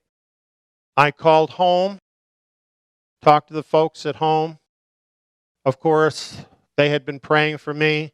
Many of you had been praying for me. I thank you so much. Your prayers really helped to buoy me up through this time. And they reminded me that they had listened to the Midrash that next morning. And it's, as you know, we have a schedule, right? Every week for the Midrash. The title of this one, Victory Over Death. And so they sat there listening to the Midrash with all of this encouragement coming to them from the scriptures, building them up, consoling them, helping them at this moment, while I myself had been coming through this event. Now, if you talk to any of them, they would tell you, in one way, this is not unusual, because a lot of times, what's going on in the Midrash is going on here. We see it happening over and over again. But you know, this is just another evidence of how Yahweh has his hand over his remnant. Now, I'm saying this to you because, like I told you last Shabbat, if you have Yeshua Messiah living in you, you have resurrection life. You may have things wrong with your body, okay? You may have health problems. But whatever the case is in your life, you have resurrection life, resurrection power. And when the natural life of your mind and your body fails you, that resurrection life is there.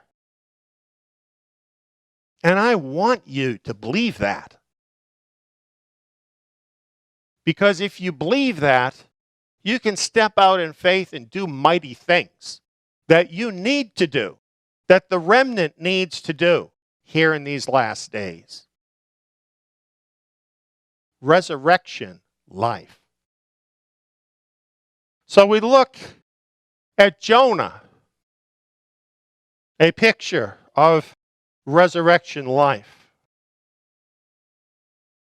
Deep in the pit, in the belly of the fish, far under the surface of the depths, doing business with Yahweh in his holy temple.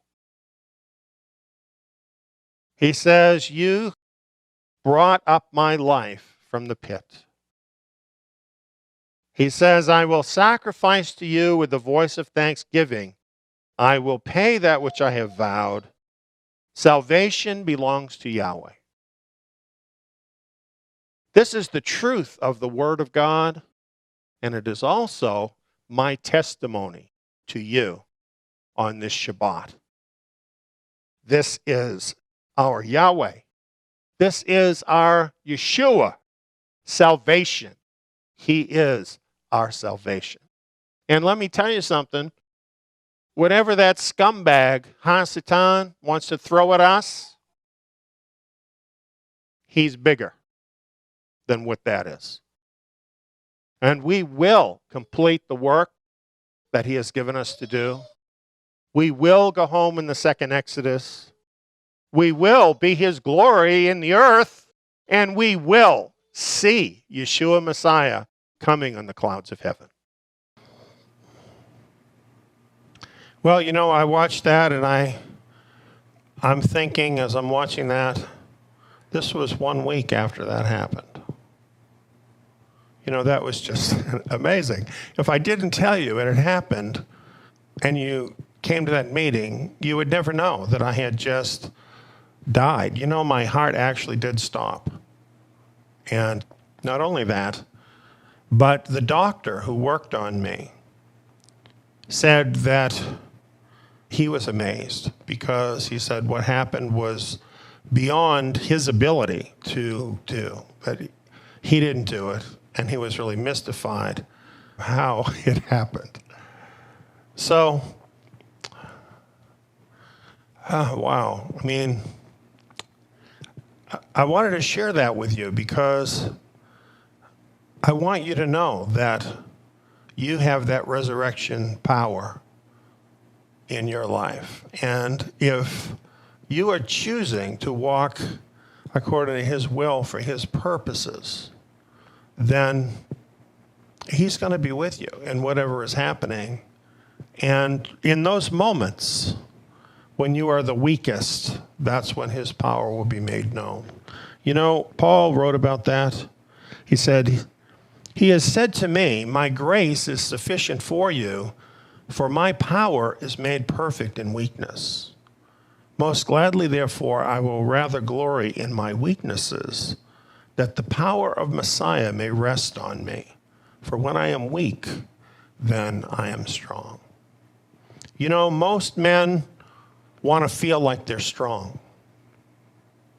And most men don't say things like this. Paul was not afraid to embrace his weaknesses because he knew in those moments when he was weak, that's when the power of Messiah would come through and do amazing things, and did do amazing things through him and through so many more who have that resurrection life. So the whole point for the remnant tonight is to allow his resurrection power to be revealed in your life however he wants to do it. For whatever things were written before were written for our learning, that we, through the patience and comfort of the Scriptures, might have hope. You know, the apostles, they were Torah scholars. This is why I'm doing Zion Academy.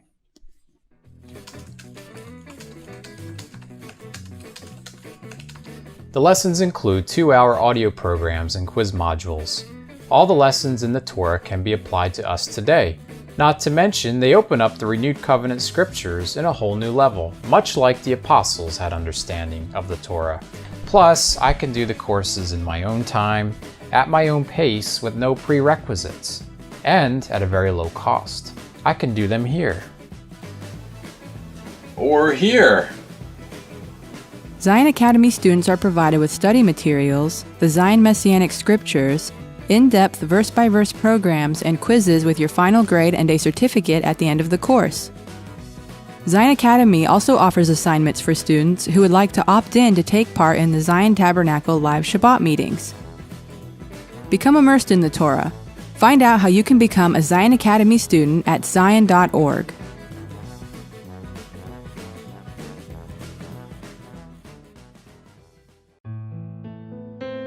The global economy is teetering. World affairs are in a shambles. Unprecedented changes are in the works. The biblical signs of the last days are indeed upon us, meaning that global disaster is imminent. Yet, escape is possible. That's what this Remnant Exodus seminar is all about. Escape. Explaining the threat. Exposing the lies. And pointing out the only way of escape from the impending doom. This Remnant Exodus seminar includes 7 power-packed video presentations, each one about an hour to an hour and a half in length. These presentations are based on the Scriptures, both Old Testament and New Testament, on current events, and on documented history. Each video builds on those before it. The Remnant Exodus Seminar is designed to easily go through this information step by step with slides and illustrations to guide you each step of the way. Prepare for assumptions of the past to be challenged, giving you important new information to help guide your way. There are no gimmicks here, no manipulation, no lies. We know that your life is literally on the line. So documentation is provided for the facts in this presentation for you to check out for yourself. Consider all of the evidence, and then you be the judge. Here is a short outline of what's included in these videos. The first video is entitled Escape the Mark. The mark of the beast of Revelation is coming. You need to escape before that happens. Video 2 is entitled The War on Cash. We're quickly moving toward a cashless world. This will bring in the mark. Video number 3 is entitled No Rapture, No Escape. The pre-trib rapture is a fatally flawed doctrine based on assumptions that do not agree with the facts of history. Find out how the facts about the early believers change everything you may have been told. A pre-trib rapture does not offer a way of escape.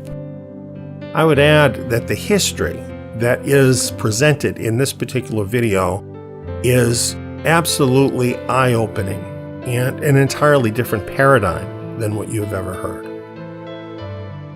Video number 4 is entitled The Great Judaic Schism. The influence of rabbinical Judaism on the world has been far-reaching, more far-reaching, in fact, than most of us realize.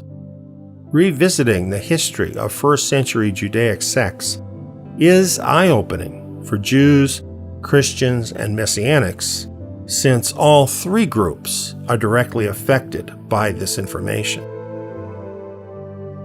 Video 5 is entitled The Christian Church Did Not Exist Before 135 AD. Yes, for hundreds of years, Christians have been told that the Christian church began at Pentecost, as allegedly reported in the book of Acts. Yet, based on easily proven facts, many Christian scholars know this is not true.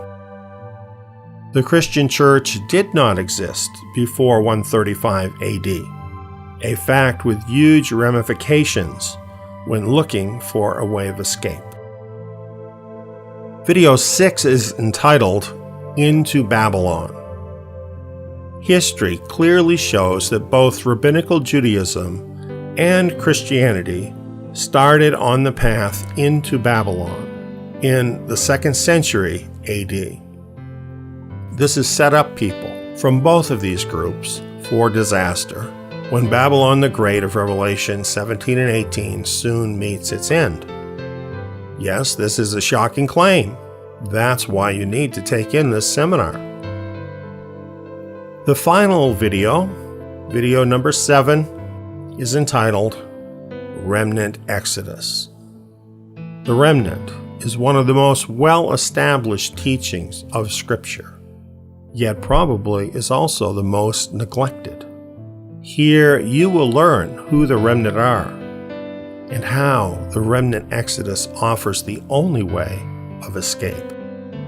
Perhaps most importantly, it will finally become clear how you can escape as part of this group.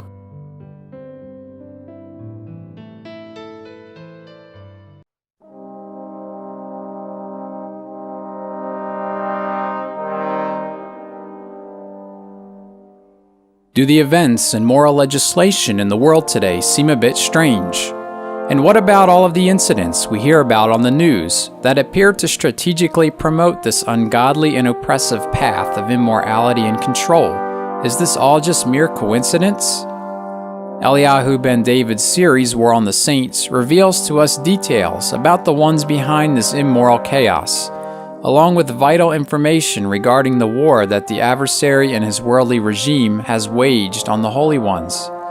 Coming up is a short preview from Eliyahu ben David's War on the Saints DVD series. What is this? Do you wonder what that is? Why do we have these basic human rights of LGBT people represented in a pyramid, with the top of the pyramid separated from the bottom of the pyramid? Why do we have this other pyramid with 7 stars? Do you think those 7 stars could each represent 10 stars? Maybe that means 70 stars. And how come the crown, which represents a nation, why is that underneath the pyramid? And what are those lines, if not the laws of the nation, under servitude to the pyramid? Does that just sound like conspiracy theory? How about this? Here's the back of your dollar bill. Annuit Corpus Novus Ordo Seclorum, announcing conception of a new secular order. Do you see anything in common between these two seals? Does this mean that the United States of America, in contravention of the Constitution of this country and in violation of the oath taken by the leaders of this country, has actually made the United Nations the ruler of America?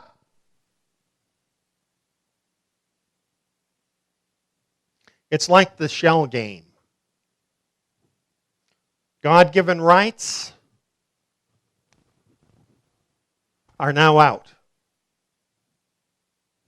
UN rights are now in. And it's a whole new world. Old beliefs, bigots, treated as such. What does that mean? It means that just as Balaam and Balak and the leaders of Midian conspired together for a way to overturn the people of God, so the enemies of God have conspired. And they have cooked up a plot that is meant to push all the people from the Judeo-Christian tradition aside, to silence them, to minimize them from having any impact on their New World Order plan. And, in fact, to persecute the saints. The saints being the holy ones of God, those who have separated themselves from the evils of this world to the service of the one and only Creator of this world. They have declared war on the saints.